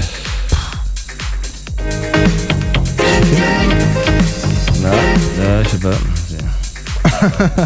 Petite erreur de manip. Non, même pas. Je sais pas pourquoi il est parti. Il y a des artistes en ce moment qui sortent du lot, que tu aimes bien, que tu suis. Ça dépend.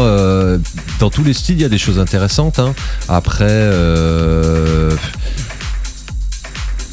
ces temps-ci, j'achète de la techno, mais ou j'en reçois aussi, mais j'achète pas que de la techno. Quoi. J'ai jamais acheté que de la techno, mais j'aime bien aussi plein d'autres styles. Et puis j'ai fait pas mal de sets plus calmes depuis quelques temps. Bah, j'ai toujours aimé, hein, mais j'achète de la deep, j'achète la mélodique house, la mélodique techno, tout. Je trouve qu'il y a des trucs intéressants là-dedans aussi. Et dans la deep, par exemple, ou dans toi, par exemple, Label Mobilé, qui est quand même un label phare et tout. Moi, j'adore. Il y a des artistes dessus qui sont vraiment. Vas-y, donne des noms. Par exemple, comment il s'appelle que je connais en plus, Olivier là, qui était l'ancien duo de The Youngster. Redites-moi son nom. Rodriguez Junior. Voilà. Olivier là, ce qu'il fait sur Mobilé, franchement, c'est. Ouais. Lui aussi. Et c'est un gars très cool. Moi, j'ai joué.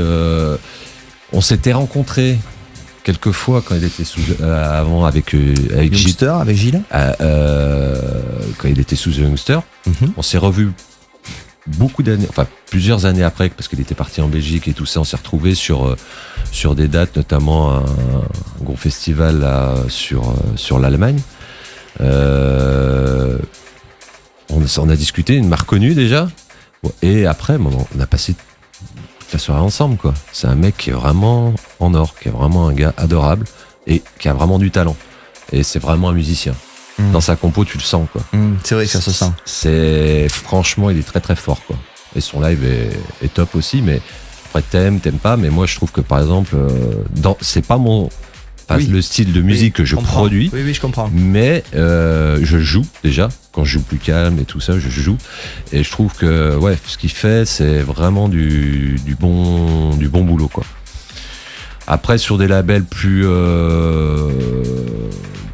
techno, je suis assez éclectique. Moi, dès qu'il y a un truc qui me fait vibrer, après c'est pas obligatoirement que des gros labels, que des gros noms.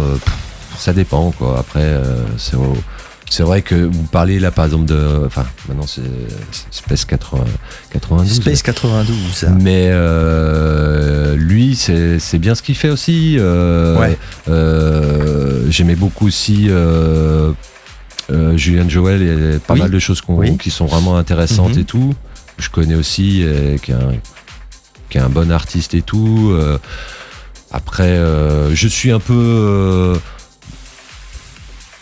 tout ce qui peut se faire sur les Français, sur les labels français Antico. Je reçois aussi toutes les promos d'Antoine, de Scriptum et tout ça. Donc après, c'est pas obligatoirement toujours ce que je joue parce que c'est de la techno assez froide. Des fois, c'est un peu trop. Attention, c'est un peu trop. Non, mais il y a des fois il y a un côté un peu mental qu'on n'a pas forcément envie de jouer tout le temps, même si c'est intéressant. Oui, mais c'est de la très bonne production. Voilà, tout à fait. Ils font plein de choses, c'est très intéressant, voilà, c'est très productif. Et même si on le joue pas, on peut plutôt des fois se le caler et tout. Ouais, après ça dépend parce que c'est quand même assez varié. Ils sortent quand même pas mal de choses. Ils sont très actifs et tout. Et il fait du super. Lui, c'est pareil. Moi, je le connais depuis longtemps et c'est quelqu'un qui a beaucoup donné. Il a fait beaucoup de soirées.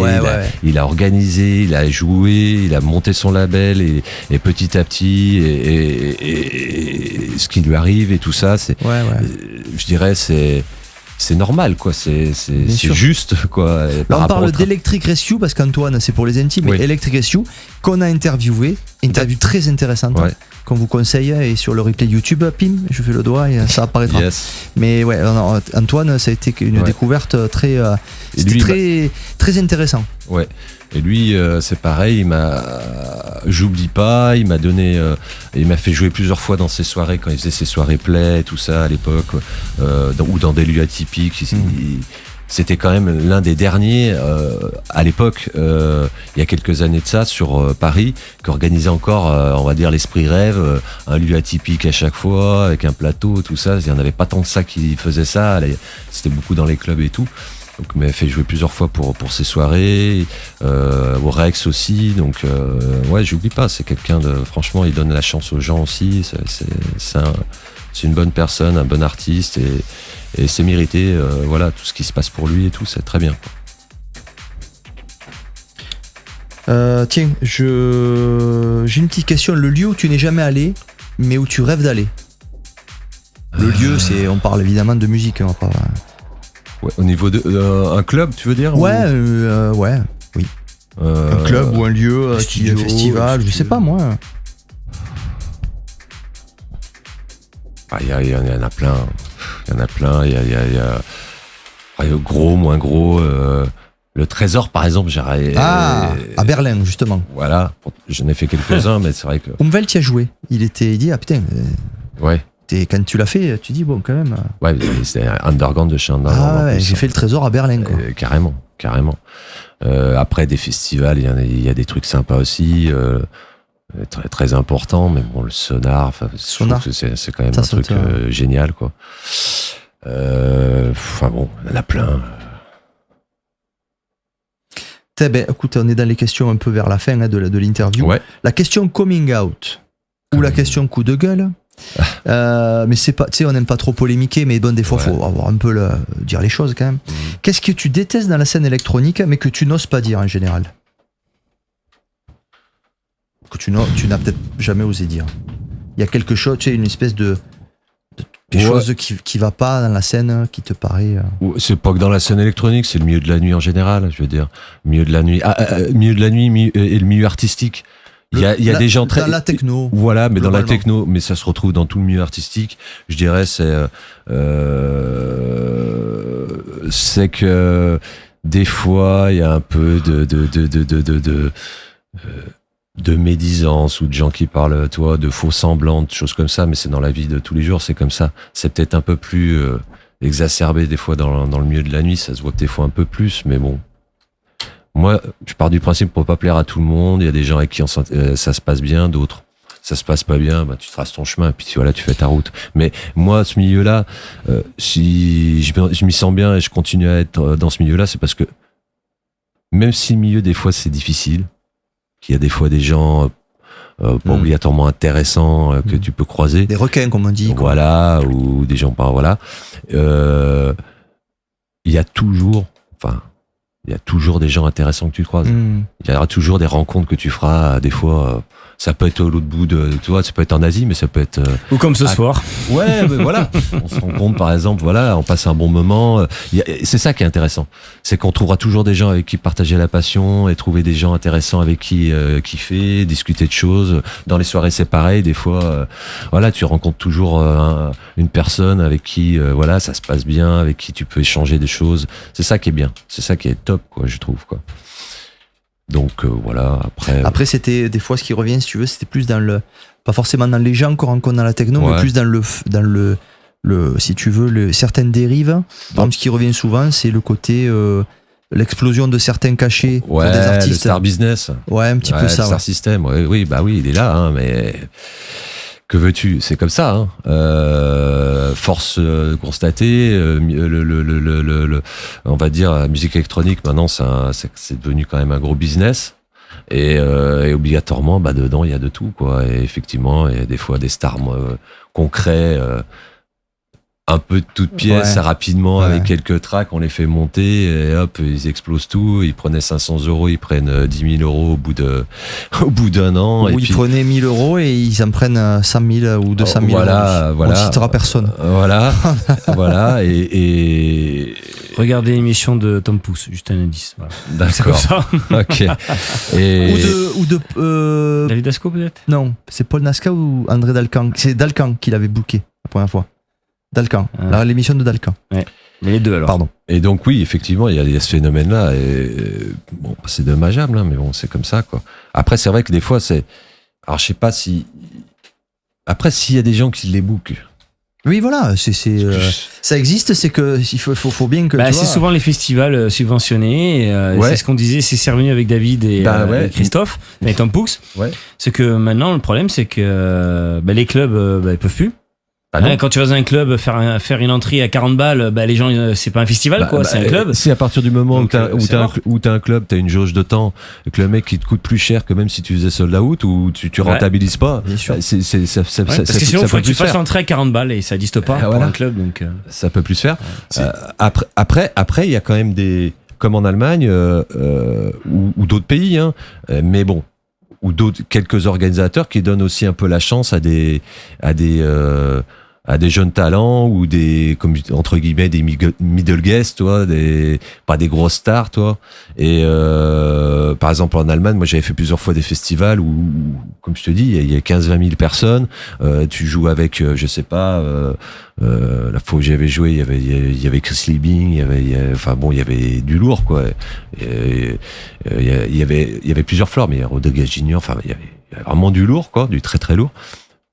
Et ils donnent, vu qu'ils ont un gros festival où ils gagnent quand même pas mal d'argent, il y a des places, ils gardent des places pour des middle guests ou des newcomers. Ouais. Et ça, je trouve ça sympa, quoi. Ça, je trouve ça sympa. Et pas toi, un petit floor au fond du entre bois. 14 et 15 heures. Voilà, exactement. C'est sur des scènes tout à fait correctes, tous les gros artistes jouent, tu vois. Donc, et ça, je trouve ça bien. Quand t'as les moyens, eux, ils avaient les moyens, notamment, de pouvoir intégrer des newcomers ou des middle guests, que les gens puissent découvrir un peu d'autres personnes. Je trouve ça bien. Oui. Donc, Qu'est-ce que tu voulais dire, Julien? C'est aussi aux artistes de donner leur avis là-dessus et de pas complètement suivre les politiques commerciales. Parce que de toute façon, ils asphyxient le truc. Aujourd'hui, s'il y a plus que 2 organisateurs qui peuvent les payer ce prix-là, à quoi ça rime ?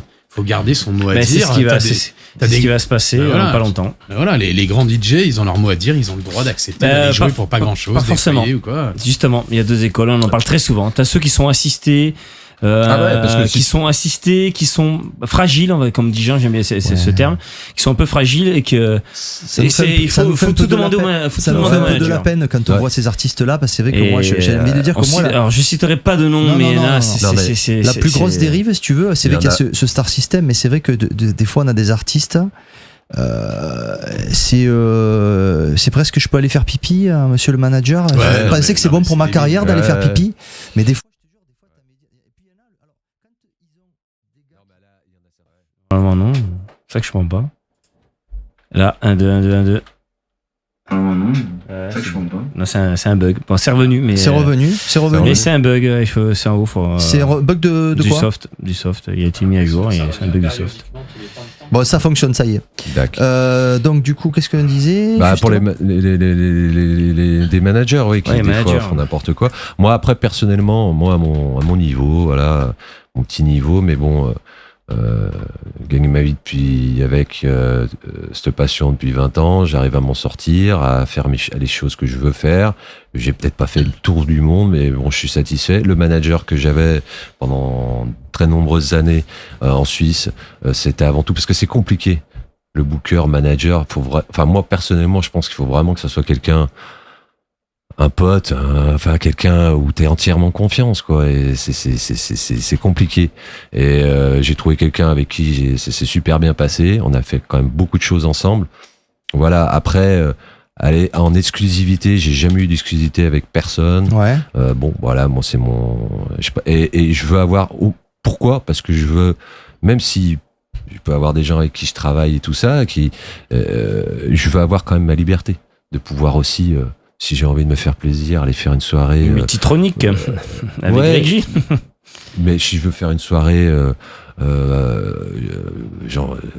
là, durant l'été, je vais en faire une, notamment une ou deux, vraiment dans de très bonnes conditions, avec super son et tout ça, mais d'une manière gratuite ou pas loin. Si j'ai envie de me faire plaisir une fois de temps en temps, je le fais. Et ça pose pas de problème. Comme ça, j'ai la liberté de le faire. D'accord. Voilà. Tout ça pour rappeler que je remets le fly au cas où. Demain, notre ami Jamensi sera à Fabreg, dans les hauteurs de Montpellier, là-bas, donc pour une multitronic session Revival 2. Ouais. Avec Nikita, Greg J, Yoms, Chris Watt, Fofu, Chris Edna et Vinx. On va arriver vers la fin de l'émission. J'ai encore 2-3 petites questions. Voilà. Dont le quiz. Après, on parlera évidemment de ton actu. Actu prochaine, t'avais dit que c'était un peu secret tout ça, donc tu vas revenir d'un coup là. Voilà, c'est-à-dire que j'ai, je sais pas, 6-8 tracks de près là. Et prochainement, voilà, je vais sortir ça. Je pense pour la rentrée. Donc, les gens seront au courant via mes services, mes réseaux sociaux, où les gens peuvent aussi aller sur me suivre sur ma page Beatport, comme ça ils sont au courant des sorties qui arrivent, quoi. Mais je vais laisser, il y aura les promos et puis les choses seront dites avant la sortie de toute façon sur mes réseaux. D'accord. Voilà. Ok. Sur de la techno, ce sera de la techno. Ouais. Ok. Ouais. On suivra ça de près. Ouais. Tu nous enverras les promos. Oui, avec plaisir. Ouais. Avec plaisir. C'est cool. Donc du coup là non, je crois que c'est Michel. Il y en a un qui a un problème d'image est figée, mais je pense que j'ai demandé de rafraîchir et je pense que ça va revenir. Donc vous appuyez sur la flèche qui tourne là comme ça et ça rafraîchit. Ouais. Non, parce que moi je contrôle par contre. Et ouais. c'est pas je vais te poser la question guilty pleasure. Qu'est-ce que écoute Jamensi mais qu'il ose pas dire en douce là, tout seul? Un truc où j'aurais honte alors? Ouais. Qu'est-ce que je pourrais dire? Un truc qui casserait la légende. J'en sais rien. Il faudrait que je trouve un truc de parler de variété française qui fait peur. Vas-y. Là, tu parles de ce que tu veux. Tu ouvres ton cœur. J'avoue que en plus, j'écoute plus du tout la radio depuis nombreuses années. Il y en a un qui dit, il y a Katoche, il t'aide, Mon Petit Poney. Tu dois écouter ça des fois, non? Ah ouais. C'est un dossier en plus. Non. Ah ta tête, je crois que c'était une vanne. C'est un dossier. Non. mais c'est. Et un gros bisou à Kat. Non, mais ça on dit pas sur onde. Alors, Mylène Farmer comme. Bah non, j'aime pas Mylène Farmer. Qu'est-ce que je pourrais dire? Un truc que j'ai. Allez, un truc qui est pas vraiment reluisant. Quelque là. chose, c'est Mais obligatoire. qui te plaît au fond? T'en as qui même me sûrement plaît. plusieurs, mais lâche-en un au moins. Quoi. Ouais, mais. putain, Eiffel 69 Blue, Alarme. Dreams de. Comment il s'appelait là Robert Miles. Ouais, voilà. Mais c'est bon, c'est pas vraiment. Non, c'est pas si mauvais que ça. Ouais, moi j'adorais donc. J'ai jamais été fan de ça. D'accord. J'adorais. Un truc dégueulasse. Pas Mais Pas j'écoute forcément de la pas. musique électronique, hein. Dégueulasse, d'ailleurs. Ça peut être. Non, ça peut pas être un truc dégueulasse si je l'écoute plein de fois. Ou un truc qui surprendrait les gens. Par exemple, non, ça on s'entendrait pas. On dirait pas quoi, tu vois. C'est ce qu'on évoquait tout à l'heure dans la voiture, quand on parlait de tout ce qu'on peut aimer de manière Ouais. hyper large. Faut vous dire que c'est Qu'est-ce que tu me citais? Je t'ai pas sorti citer un truc qui fait Allez, peur. vas-y, c'est toi Julien qui Non, va mais nous le dire. justement, Vas-y, balance ton pote. Essaye de trouver ce que j'ai pu En fait, dire comme j'ai truc. essayé de te mettre sur la voie. Tout Ouais. à l'heure, quand tu m'as cité des trucs, il y en a un ou deux où je me suis dit, tiens, Balance mais ton je sais pote. plus, mais je sais plus, vas-y. C'est pas balance ton porc, c'est balance ton pote. C'était quoi? Non, l'autre fois, je suis tombé sur un truc sur YouTube de Philippe Lavillier. Mhm. Mais c'est pas dégueulasse d'ailleurs. Et non, pas du tout. Comment c'était son tube là Les yeux noirs ou je sais plus comment ça s'appelle. La musique est un cri qui vient de l'intérieur. Le truc là, le vrai tube qu'il a fait là. Et donc, Moi, c'est ce pour- morceau que j'aimais bien. Je pense que c'est les yeux noirs, je sais plus. Ouais, Tes yeux regardez noirs, sur- c'était Gainsbourg, Philippe c'était Lavillier. Indochine. Hein Philippe Lavillier. Hein. Philippe Lavillier. Et bah tape Philippe Lavillier C'est ce que je fais. duo avec Rita Mitsuko. Ah, bien. Ah, attends, mais là, tu nous parles du Ah ouais, top de la là, pop là. française, Ah ouais. là. Et là, ils ont fait un duo Alors, sur il YouTube. tape sur des bambous, il préfère le Non, moins, non. mais, Ah, mais c'est pas Philippe. Ah, ça s'appelle pas Philippe Lavillier. Non, c'est Philippe Lavillier, c'est ce con de Google qui connaît pas. Et donc, ils ont fait là. Je sais pas si c'est récent ou pas. Je suis tombé là-dessus. Je sais pas comment je suis tombé là-dessus. Sur YouTube. Et ils ont fait un duo de son titre phare là, remixé. Enfin, c'est-à-dire qu'elle fait un featuring dessus. C'est une tuerie, je trouve. Ah ouais. Ouais, comme elle chante en mode un peu. Tu sais qu'elle chante un peu comme ça, Rita Mitsuko, un petit peu sur les aigus et tout ça. Et franchement, c'est une tuerie son duo. Après, bah, les gens. ils ont Ouais, mais là, on écouté. n'est pas trop dans le guilty pleasure. Là. Ah, On mais est dans non. des bons plans pop françaises. Ah, t'oses pas, là, t'oses pas. Putain. Non, mais c'est le dernier truc que j'ai écouté. Y a pas un truc naze que t'écoutais quand t'étais ado? Ah ouais, qu'est-ce que je pourrais. Ah ouais, parce que moi j'écoutais beaucoup ma sœur qui avait quelques années de plus que moi. On Ça avait y des est, manches disques. On y arrive. Et ma sœur avait donc tous les 45 tours, donc les top 50 et tout ça. J'ai donc écouté tous ces trucs-là. Je sais pas, un gold ou je sais pas. un truc. Putain, mais. Déjà, il les a tous en maxi. Ah, mais les je Gold, les ai c'est tous pas- écoutés. Putain, Mais c'est je- tous là. Après- Ils ont la collection complète. Ah, des oui, Gold. bah, Tu peux partir. C'est de la bonne pop française. Bah ouais, bah bordel. écoute, je sais pas. T'as trop bon goût, qu'est-ce que je te dis? Bah non, C'est c'est ça, il est après obligé de- il est obligé de j'ai- le faire, là. Ça m'a toujours énervé les gens qui critiquent Gold aujourd'hui. Ah, tu mais vois, j'ai ça jamais y est. dit que Ça m'énerve. Ah, non, ça y mais. est. Non, je parle pas de toi. Je parle pas de toi. Ça m'a toujours énervé quand je dans les soirées. Ah, Un peu si. moins maintenant, mais il y a une période. Parce que maintenant c'est revenu à la mode. ah, si, avec, j'ai trouvé c'est quelque revenu à chose. la mode. Mais les gens qui critiquaient, qui critiquaient Gold encore il y a 15 ans en arrière, oh mais c'est kitsch. Alors qu'aujourd'hui dans les soirées, ils dansent tous Ouais. dessus. Hein, mais quand je dis comme ça, Tu veux c'est énerver justement, Benja, kitsch, tu critiques c'est- Gold. Tu veux m'énerver, tu critiques Jean-Claude Van Damme. On vous le dit comme ça, Ah, les gars. d'accord. c'est pas ça. Par Alors vas-y, exemple, mais il a trouvé, t'as trouvé. Ouais, parce que ma sœur, elle avait tous les trucs, les 45 tours qui marchaient. Et Steven Seagal, et j'ai tu- écouté Je t'en comme un parlerai. ouragan de, je sais plus comment elle s'appelle. Stéphanie de Monaco. Voilà. Donc Ah ouais, voilà, ça, ça c'est va, vrai. c'est lourd. Ouais, ça, c'est de la merde. Bon, voilà. C'est vrai. Allez. Ah, c'est la merde. Mais j'ai quand même le maxi 45 tours derrière. Ah, ok. ça commence à être acceptable. là. Il collectionne toute la scène pop française et la pop française aussi. Donc, La version longue surtout, des versions maxi. Ouais, les maxi, Attention, ok. donc, ouais, pas ça, les c'est versions vraiment, radio, c'était de la vraiment- merde, c'est vrai, c'est vrai. Bon, Ouais, voilà. il y a Ça ce va. truc, Steven Seagal ou Jean-Claude Van Damme? Mais ça, vous savez quoi, les gars? Allez, on va attaquer Je le suis quiz. très content de vous avoir eu, bon, pour 20 000 raisons, mais grâce à vous, je vais avoir 3 nouvelles questions dans mon truc que j'ai noté. D'accord. 3 nouvelles ouais, questions j'imagine, ouais. dans mon interview. Dans un quiz surtout, parce qu'il y a un quiz, tu vois. Oui, alors Jean-Claude ou Steven? Attends, non, mais, attends. non, mais ça, c'est dans le quiz, ça va. C'est le quiz qui va arriver là maintenant. On a toujours pas fait le jingle d'ailleurs. Ouais, on va le faire. on va Donc faire ça, ce ça putain de si tu veux, jingle. je rajoute dans le quiz, mais par contre, j'ai 2 questions puisque Ouais. ça, que je vais rajouter dans mon interview, grâce à vous. On va vous la faire, si vous voulez bien, on va la faire à tous les deux. Toi, t'es de quelle année, toi? 77, moi. Bah, c'est parfait. Des générations X, on est tous des X-Men. Allez, on commence par Diamensi. Bon, vous êtes prêts? On va faire le moment un peu fun de l'émission. D'accord. Le quiz Nocturbulus, le quiz Old School, le quiz Génération X, vous l'appelez comme vous voulez. Le but du jeu, c'est de réagir rapidement. Donc, je vais poser la question d'abord à notre invité et après à Julien. Il faut répondre. C'est ta mère ou ton père, machin, tu vois, qu'il faut répondre. Ouais. C'est con, mais il faut répondre. Ouais. Allez, c'est parti, vous êtes prêts? Allez, 808 ou 909? 909. 909. DX7 ou Moog? Moog. DX7. Atari ou Amiga? Atari. Amiga. Fuse ou Plastic Man? Plastic Man. Pareil. Les inconnus ou les nuls? T'as deux catégories de gens. C'est l'un ou l'autre. Et ça en dit long. On pourra faire un débat sociologique là-dessus. Les inconnus ou les nuls? Au début, c'était les nuls. Non, les inconnus au début. Les inconnus. Moi, c'est les inconnus, je kiffe Bourdon. Ça me fait plaisir. Samantha Fox ou Sabrina? Ça, c'est la cour de récré des années 80. Samantha Fox. Pareil. Sans hésiter. Mac, Linux ou PC? Mac. PC, j'ai pas de Mac. Flic ou zombie? Zombie. Flic. Mega Drive ou Super Nintendo? Mega Drive. Pareil. Acid House ou New Beat? Acid House. Pareil. Prince ou Michael? Prince. Ah là là là là. Et oui, il faut que ça fasse mal, sinon c'est pas drôle. Hein. Michael. Derrick, Juan ou Kevin?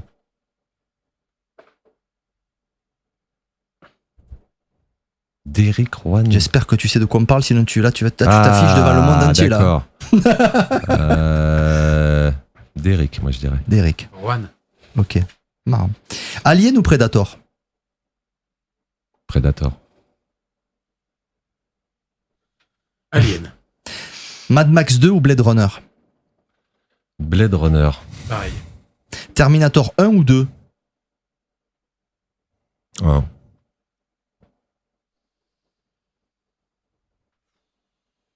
Oui. Goldorak, Albator ou Capitaine Flamme? Capitaine Flamme. Goldorak. Euro ou franc? Franc. Heureux. Heureux d'avoir l'euro. French Touch ou Electroclash? French Touch. Pareil. Sylvester ou Arnold? Arnold. On va se parler sur la mire, là, ça va revenir, là. Attends. Je mets la mire. J'ai trouvé une technique, mais c'est... Ouais, tu vois, regarde, mais... J'ai trouvé un palliatif, mais le problème, c'est que ça va pas le faire. On va parler avec la mire, mais c'est la fin de l'émission, heureusement. J'ai trouvé un palliatif, mais... voilà, il faut couper, sinon ça va faire un retour. Ouais, bon, les amis, ouais, c'est... Il y a eu un petit bug. Bon, vous savez que sur le replay, tout sera parfaitement nickel. Vous pouvez revoir ça sur le replay. Elle pas dit, hein. Le son, à mon avis, sera coupé aussi sur le replay. Parce que c'est pas un problème, le logiciel, c'est pas un problème. Bon, ça y est, c'est revenu. Sauf qu'on a la mire Nocturbulus en plein à la gueule, mais bon, c'est pas grave. Est-ce qu'il y a quelque chose un mot de la fin, quelque chose que tu voulais dire, que tu n'as pas dit, qu'on n'a pas abordé? On a parlé de pas mal de choses. Ouais. Non, déjà content d'avoir participé à cette émission. C'était très agréable. On a pris le temps. C'est assez rare. En fait, je suis assez surpris par le temps qu'on a pris. Ouais, c'est ça. Que souvent, quand on va dans la radio, ou c'est pour un mix, ou alors il y a un mix, une interview, ça dure un quart d'heure, 20 minutes, une demi-heure maximum. De te faire ta connaissance. Aussi, Julien, c'était un plaisir de te découvrir. Ouais, bah pour moi aussi. J'ai passé un super moment. Je sais pas comment exprimer ce que ça m'évoque pour la musique électronique. Peut-être quelque part, ça vient vraiment apporter autre chose, combler un vide, proposer.